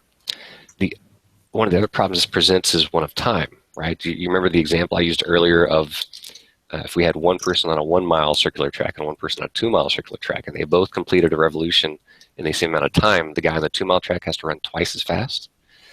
Well, that's the same problem, right? The Tropic of Capricorn over flat Earth, right? Once you mathed it out and did the calculations, would be a little bit more than 50,000 miles in length, whereas the Tropic of Cancer is 22,000, right?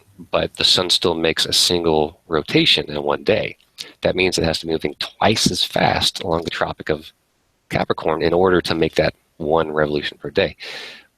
But the problem is when it's doing so, Australia is getting 16-hour days.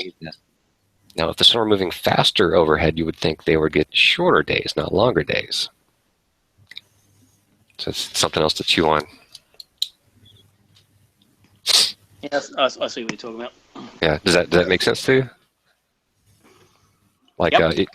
Some people will say it changes altitude, but again, the altitude isn't going to change its linear velocity, right? What the altitude will do is change how big it looks, right? And that's another problem entirely. Have you all heard the arguments about the sun changing size and not changing size? Yes. So you're familiar with the, people talk about wanting to use a solar filter to view the sun. Have you seen pictures of the sun like that? I think so. Through a solar filter, yes. Mm-hmm. I'm going to play a short video of this guy. Y'all stop me. If I'm getting boring or you're just not listening, please stop me. My wife tells me I should stop. Cheers to her, too. No, I'll stop in a minute. I'm sorry. I'll go find something else to do. Flat Earthers deal with the same thing. So, I'm not playing. She says I should jump off the cliff. That would be a better thing to do. This guy here, he took a picture of the sun every 30 minutes using the same zoom and a solar filter. Let me fast forward here to the end because he puts in a time lapse.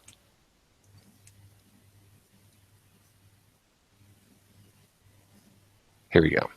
So these are all of his shots of the sun throughout the entire day. And what that is, that's called the photosphere, the actual circular part.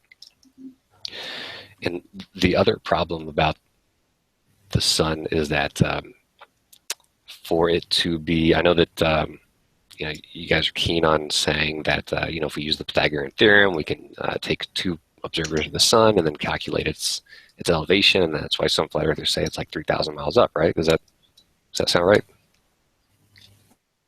That's the argument, yes. Okay, so that also, they say that the sun is 32 miles across, and what they did to determine that is use something called angular diameter, which is simply how big something looks to you. Like we could, if I held a nickel up at arm's length and you held a cantaloupe up at 6 feet away, we could find out the distance to make both those objects from a particular observer appear the same size, and that's what angular diameter is, right? How wide something appears. Was that a rhetoric video then, was it? It was, yeah. He's a shocker. Yeah, I wouldn't trust that guy as far as I could throw him. Well, that's what he showed has been corroborated elsewhere. I would love to see a flat earther use a real solar filter and do that. He would get these results. Walt, who was on here earlier on, he's got a good video out there where he had a filter on and showed the sun getting smaller. It's a 15-minute video. I think he's even cut it down to 2 minutes. It's an absolute ripper with how the sun gets smaller. It's an absolute beauty. It's one of my favorites. Okay, I'm 100% confident that I've seen it, and that he wasn't using an actual solar filter. But I would love to look at it again if you want to link it to me. He was not using an actual solar filter from what I can see. Yeah, and actual solar filters are pretty expensive. But I'll you still can take a look. you can still see the sun changing size as it was getting further away. You can clearly see it changing. Right, but the reason we use solar filters is to cut out glare, because when you say the sun changes size, what you're seeing is glare. Right? Because when the sun is on the horizon, there's less glare because there's more atmosphere between you and it, and the atmosphere is cutting out that glare. That's also why the sky changes colors. Right. I'd like to change a bit of tact again because I've got to go and do something for the rest of the afternoon. But I just want to ask you a quick question, and I did talk about this earlier on in the day when you weren't here. I've got an island off the coast here that is 33 miles away. Now, I recently, and this island's probably 1,800 feet tall. I can see that island. Well, I believe I can see that island in full because I've lived here my whole life. I know what the island looks like. Mm-hmm. So I can see the island in full from 33 miles away. Now, we had a weekend away across another island that is about 12 miles closer to that island. So, therefore, the island is now only 20 miles away from me. Yet that island is the same shape. My calculations, I should have been seeing 600 feet of it should be hidden when I was 33 miles away, and when I was 20 miles away or so, it should be only 200 feet missing. So I should have seen an extra 400 feet being that close. Yet that island is the same shape. It's the same. So it's the same shape as the other island that was further away, you or you can see the same flows across the mountains. You can see it exactly the same. It's the same shape. Obviously, it's bigger because it's closer, but it's the same shape. How can you explain that? same shape? You mean the angular diameter? Like it looks the same, like left to right size, or? Let me tell you what. You could see the same amount of the island. You could see just as much no matter how far or near you were. You could see from the shore to the top. You could see the entire thing. It was larger when you were closer, when he was closer, but he could still make out the entire thing. And when he went further from when he left, when he could still make out the entire thing. There should have been 400 feet of that was hidden when I was on the mainland to when I think, but that wasn't the case. Which island is this? The same shape. Which island is this? This is called Palm Island, which you can see from Townsville. So you're observing it from Townsville? Yep, and then you go to a different island, across the bay. You're a lot closer, and the shape of that island does not change. Okay. Can I ask where in Townsville you were? Because it looks like there's some hills in Townsville that get up to 500 feet elevation, or 600. Or at least Townsville town common. I was standing on the beach, mate. You stand on the beach looking at that island. Okay. Let's see here. But yeah, so what you explain, it's very, very hard for me to. I can only tell you these things. You know, I can't really share it with you. I know you've got the ability there to have a look where I am. I mean, it's a fun thought experiment. I mean, I do want to. I am buying a P900 at the end of the year, and I can hardly wait because I'm going to start doing some good filming and stuff like that, and I will be posting it. I will. I'm going to see if I can find an answer for you right now.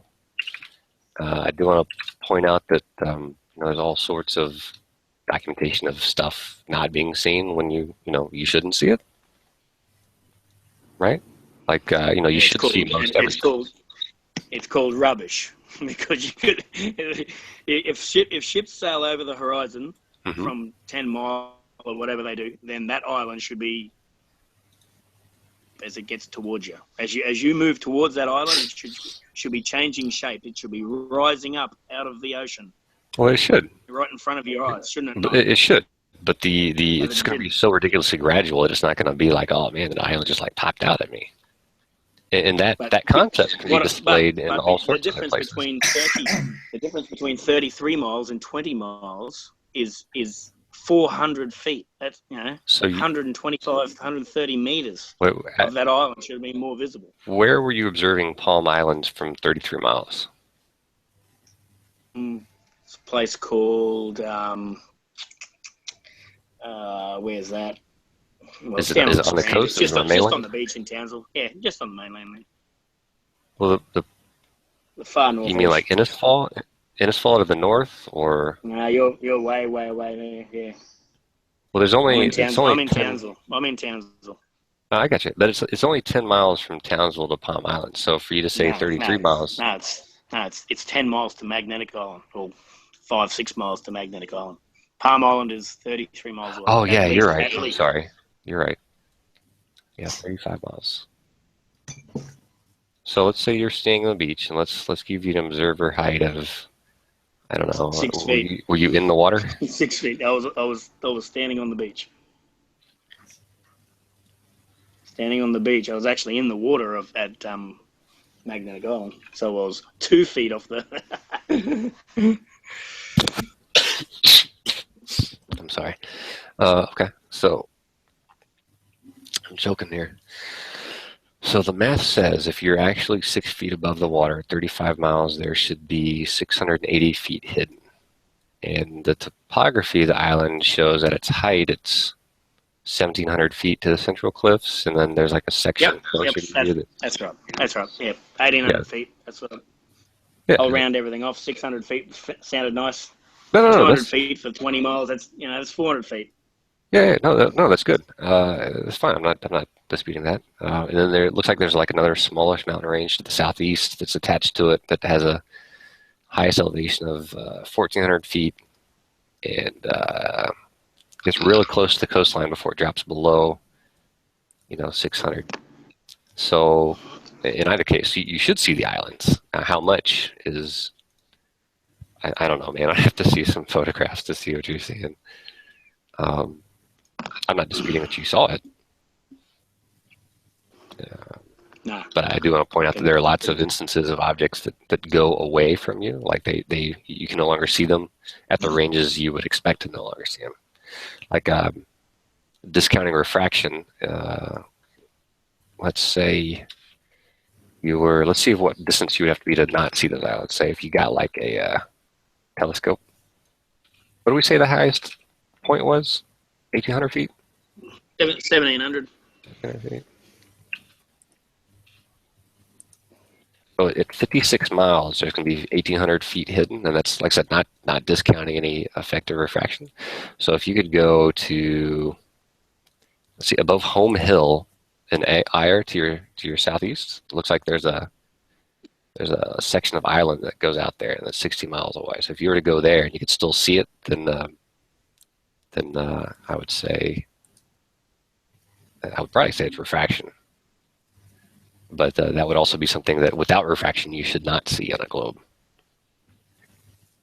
But as far as seeing the same thing, like I said, that's rough, because I can show you all sorts of pictures of somebody going from 10 to 20 to 30 to 40, and the object clearly becomes obscured from the bottom up. So I don't have a good answer for you. I'm sorry. No, that's all right. No, that's me showing everyone else what I see, or everyone listening to what I see. Right. Is really what I want. And I will prove that too. I will prove that once I got my camera. Okay. Hey, go to the Home Hill, whatever it's called, at 70 miles, and see if you can see it whenever you do that. Yeah, well, just on that island, because I live a little bit south of Townsville, that island isn't really visible. I can see it from 40 miles because of the dust in the air and all the crap. Right. I've seen it from 40 miles, but that's as far as I've ever seen it away. So Home Hill and Eyre, that's a 100-kilometre drive for me. Right. Oh wow. Is it? Okay. Well, I'm not sure. I'd have to go to a place called Alva Beach. Well, if you've got your little map there, at Eyre, just east of Eyre, there'd be a beach called Alva Beach. Would I have line of sight from there? Let's see, Alva. Is that north of Colville or Girona? That'd be east of Eyre. Oh, east of Eyre. No, there's like a east gutting. of Home Hill. There's a piece of land. Yeah, you'd have to go direct north of Eyre, because there's a piece of land that sticks out. Yeah, it's called Russell Island. Yep, I know the one you mean. Yeah. So that you're right. I'm gonna have to go and find some spots, but I will. That's my goal. Okay. So to wrap up sort of what I was saying about the sun, just so that I don't leave strings unattached. What's this phrase? No strings. I don't know. No strings attached. Whatever. Where I was going with the sun and the angular size is that if it were 32 miles across and 3,000 miles up, you could math out how far it would be from you on the horizon, because you could draw, rather you could measure your distance to the position of the person who looks up to see the sun while you're seeing the sun on the horizon, and it'll end up about 7,000 miles away. And the problem is that the sun went from 3,000 miles overhead to 7,000 miles on the horizon, and it didn't change shape at all. And you would expect it to change shape by half. The angular diameter would go from 32 arc minutes to 15. But it stays the exact same, 31 or 32, I forget what it is, the entire day. Anyway, have I bored y'all to death yet? Yes. A lot of good information. There's a lot of stuff to take in. Yeah, I got a lot of online calculators. Hey, Mike. Before you say that, that's a Yish argument. That globe that you were showing before, Josh. I've seen Yish recently use that one. Which one? Which one? The where he had the flat map with the sun and how the sun moves, and I've seen Yish arguing with people on here. I've seen him argue that one.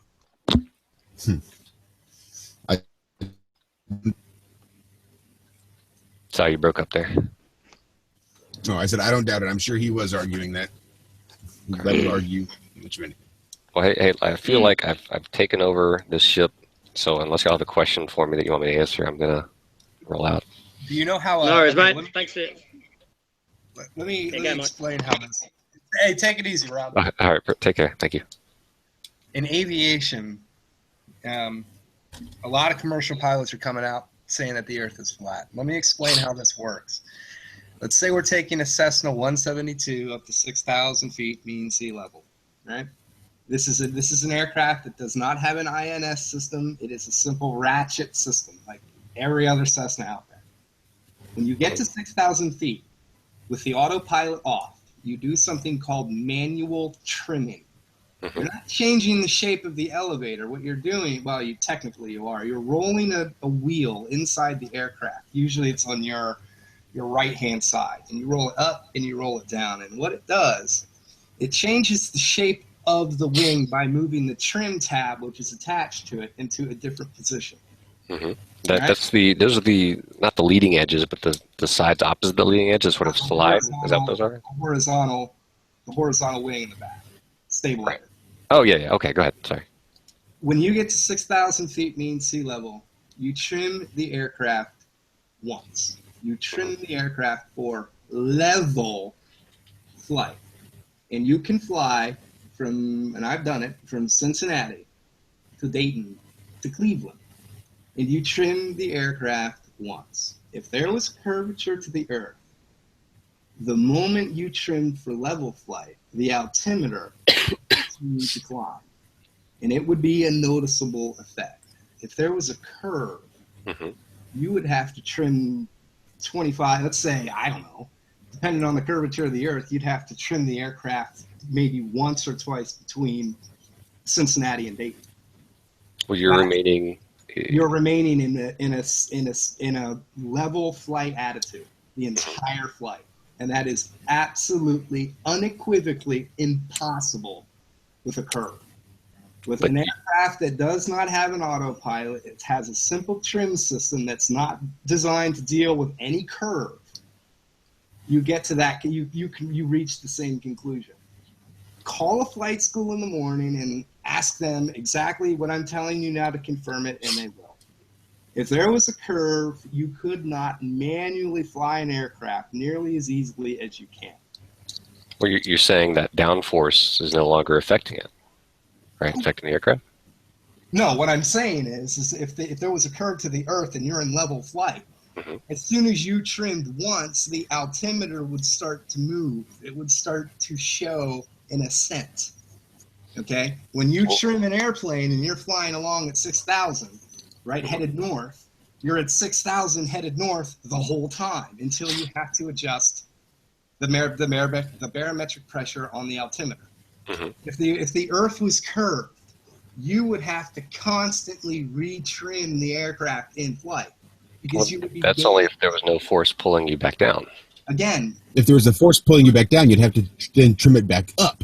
You have to trim the aircraft. If there was a curve, and you're talking to someone who has flight experience now, if there was a curve to that, Mhm. You would see the altimeter rising. You would be climbing as soon as you trimmed once But for level. From hang on, that hang on. moment on, To climb, you have to produce additional lift, right? of course, or Right. change the configuration of the So aircraft. how would you be climbing? Because the Earth is curved, right? As you fly along, you're getting higher and higher and higher. The ground falls away. Higher from the ground. Call a flight school, ask them in the morning. I promise you, you're going to hear the same thing that I'm telling you. I'm not lying to you. Call them up. No, I got you. I believe you. I understand it. So level, right? A yardstick on a basketball is level flight on a ball. Level, Right. not curved flight. Level. Right. So when you look up the definition of the term level, you get a couple of different answers. And one of those is distance to a stated base, right? Like you can have something that's level over a curved surface, right? We talked for like an hour now, and I'm telling you the same thing. If there was a curvature to the Earth, any pilot, anyone would have to adjust for it manually. We're not talking about an automatic system or an INS system. A regular old stick and rudder aircraft with But I understand what you're saying, right? Like you've said it like 6 different times now. over the definition of level, okay? Well, because level can operate on a sphere as long as you remain at the same distance from the surface of it. But you're not, and that's the point you're missing. You're missing the fundamental point here. When you're in one stable altitude, if there was a curve to it, you would be consistently climbing away if you were trimmed Okay, for let me- one flight altitude. Let's see if I can draw a picture here to display this here. I'm screen sharing. I'm going to put my globe Earth. Now, obviously, it's going to be exaggerated.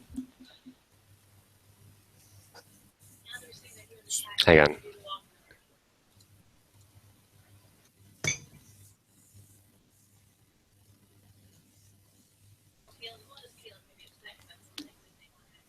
Right.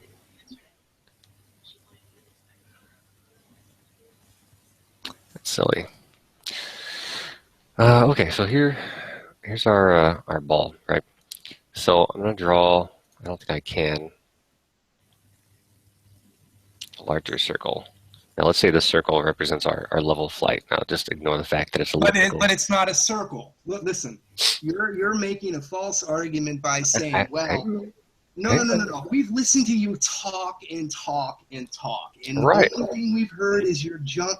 Listen, a curve is a curve. A level flight is a level flight. Mhm. You And can argue. the level you can argue means that it's the same distance from the top, right? So if let's say you're at 1,000 feet, a plane flying along this blue ring, as long as it's 1,000 feet, is flying level with the ground below it. That's Okay. the old. You're Well, using. hang on. Let's No, listen. let me break this down, okay? For the plane to go from, let's say, it takes off. Oops. I don't think level and equidistant should mean the same thing. And then you got gyroscopes as well. And then you bring So, like, gyroscopes. the Well, we surface can of the we can Earth we can is talk level to gyroscope, the core. but let me show this to you, right? So this is the plane's flight. Now consider that the center of the Earth is where all the gravity is pulling to, right? So anytime you go further away, you have to generate power to get away from it, right?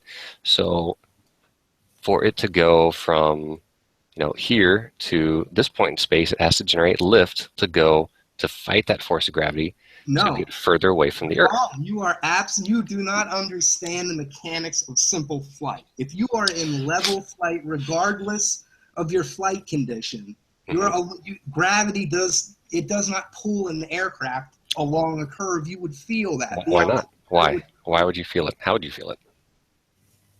Because of acceleration, because you're being pulled in one direction or another by the aircraft.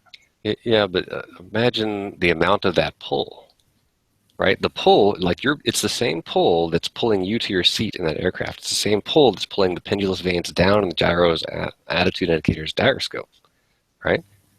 It's that same pull. No, I Oh. disagree with you. Call a flight school. I'm not going to argue level flight with you, Bob.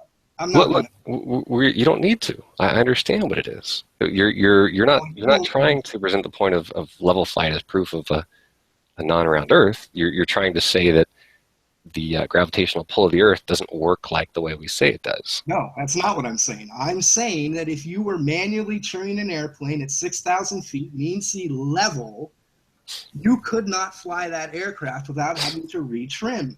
Because you're at the same elevation, right? As long as you're the same distance from the surface, you're at the same elevation, and you don't have to trim for the same elevation, do you? Only on a flat Earth. Call a flight school. Do not argue with me. All right. Do you want me to tell them one of their students thinks that the Earth is flat? No, I want you to explain to them what I just explained to you. I'm not denying how level flight works, right? We just disagree what level means. Well, no, I don't disagree. The core of the Earth. You think the core of the Earth, the shell of the Earth would be level with the core, right? So that would make the Earth level, as long as it's level to the core, because it's an equidistant from the core of the Earth. So equidistant would equal level. Mm-hmm. So walking around a sphere would be walking in a level. That's correct. A level path. So that's right. So round is level.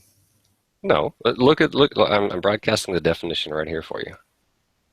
A height or distance from the ground or another state of base, and that's all there is to it. It's your vertical difference on a perpendicular to what's below you. So that. Oh, okay. So it could just be one measurement. So I could go 15 feet up in the air, and that puts me level, because that's a height or distance from the ground, right? Well, if you're trying to find out if you're... Sorry, go ahead. A height or distance from the ground or another stated or understood base. So if I jump 15 feet in the air, right, that's my height and my distance from the ground. It means I'm level. Well, no. What it means is if you had two objects, right, another object that was 15 feet, you would both be level. The height of two objects. Well, look so the height or distance of two objects. Look at the example. Storms caused river levels to rise. Levels. Right? Okay, multiple levels, yes. So right, so we're talking multiple levels. I mean, let's say I cut I'm a carpenter and I cut a sphere. Are you saying it's not possible to have a level surface on that sphere? How would you describe a surface that's perfectly, all the radians are the same distance? Equidistant? Equidistant. Again, I wouldn't. 2 points that are both the same distance from another. So 2 points on the Earth are not equidistant to the core of the Earth? If they're at the same elevation, yeah. Okay.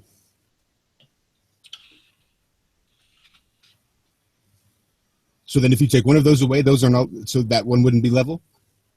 Level wouldn't apply? It would only, I'm confused. Then it's only equidistant? So sea level, right? Like level, we're all talking comparisons. That's what it's for, right? Your elevation and your altitude in an airplane is relative to mean sea level, right? No, well, that depends on how you look at it. You've got mean sea level and you've got above ground level. Sure. And that's the point that I'm trying to make. But they both start with ground, right? Regardless of that, if I were in an airplane flying along at 6,000 feet. Please don't say you have to trim one more time. Please don't say that again. Why?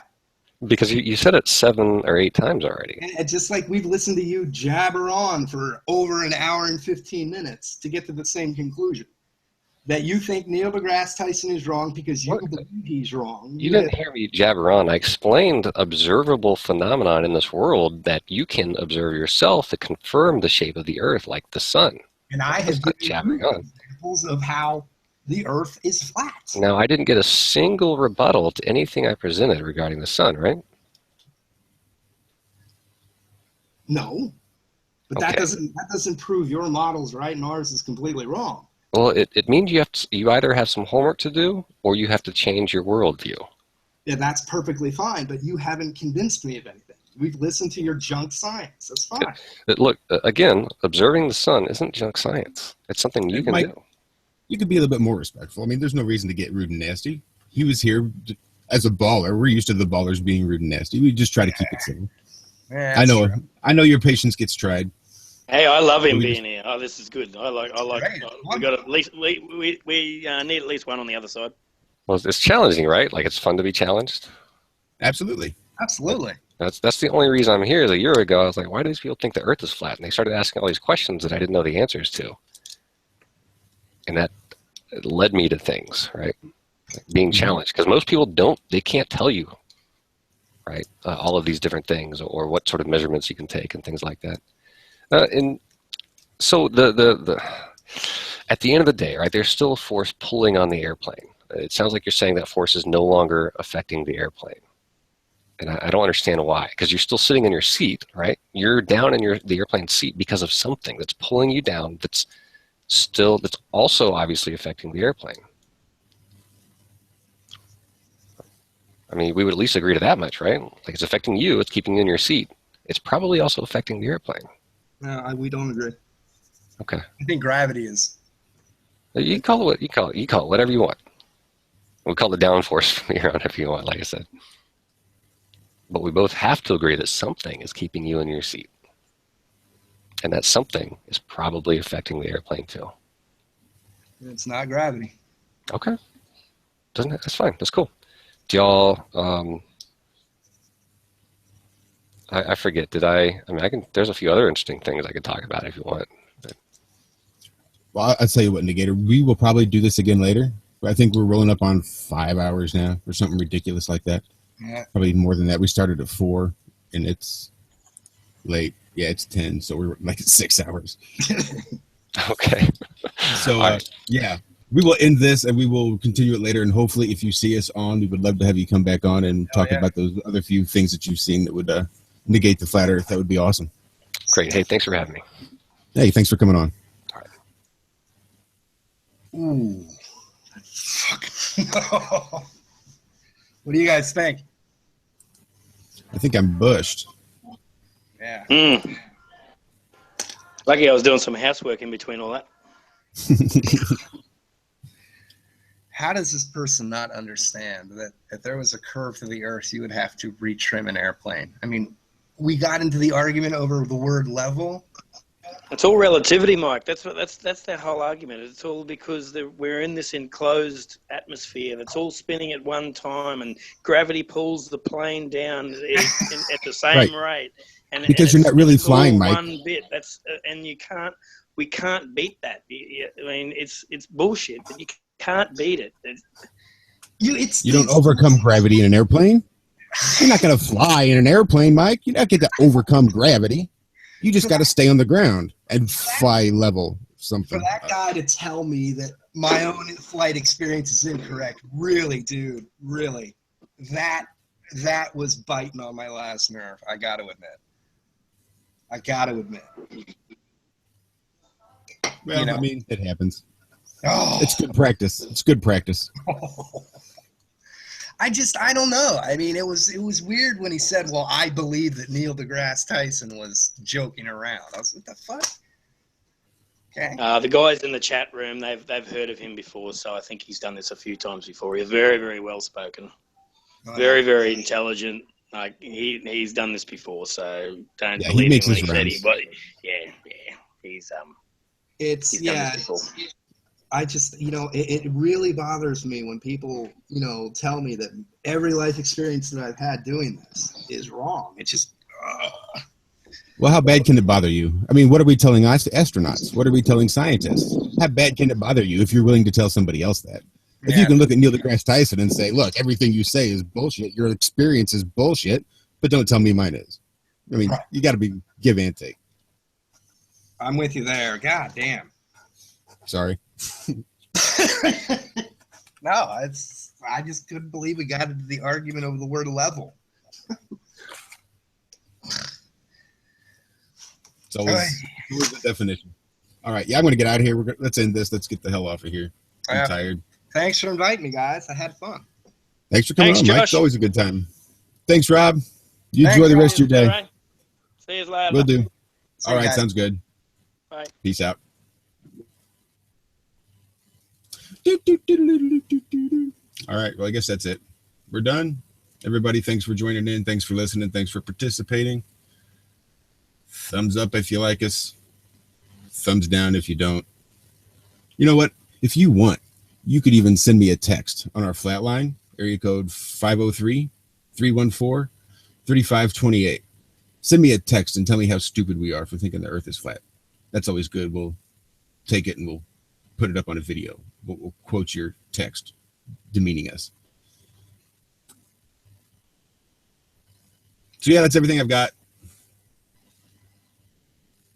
Find us on Twitter, Iron Realm Media, Facebook, Twitter, here on YouTube, avnosphere.com, ironrealmmedia.com. Love you. Peace.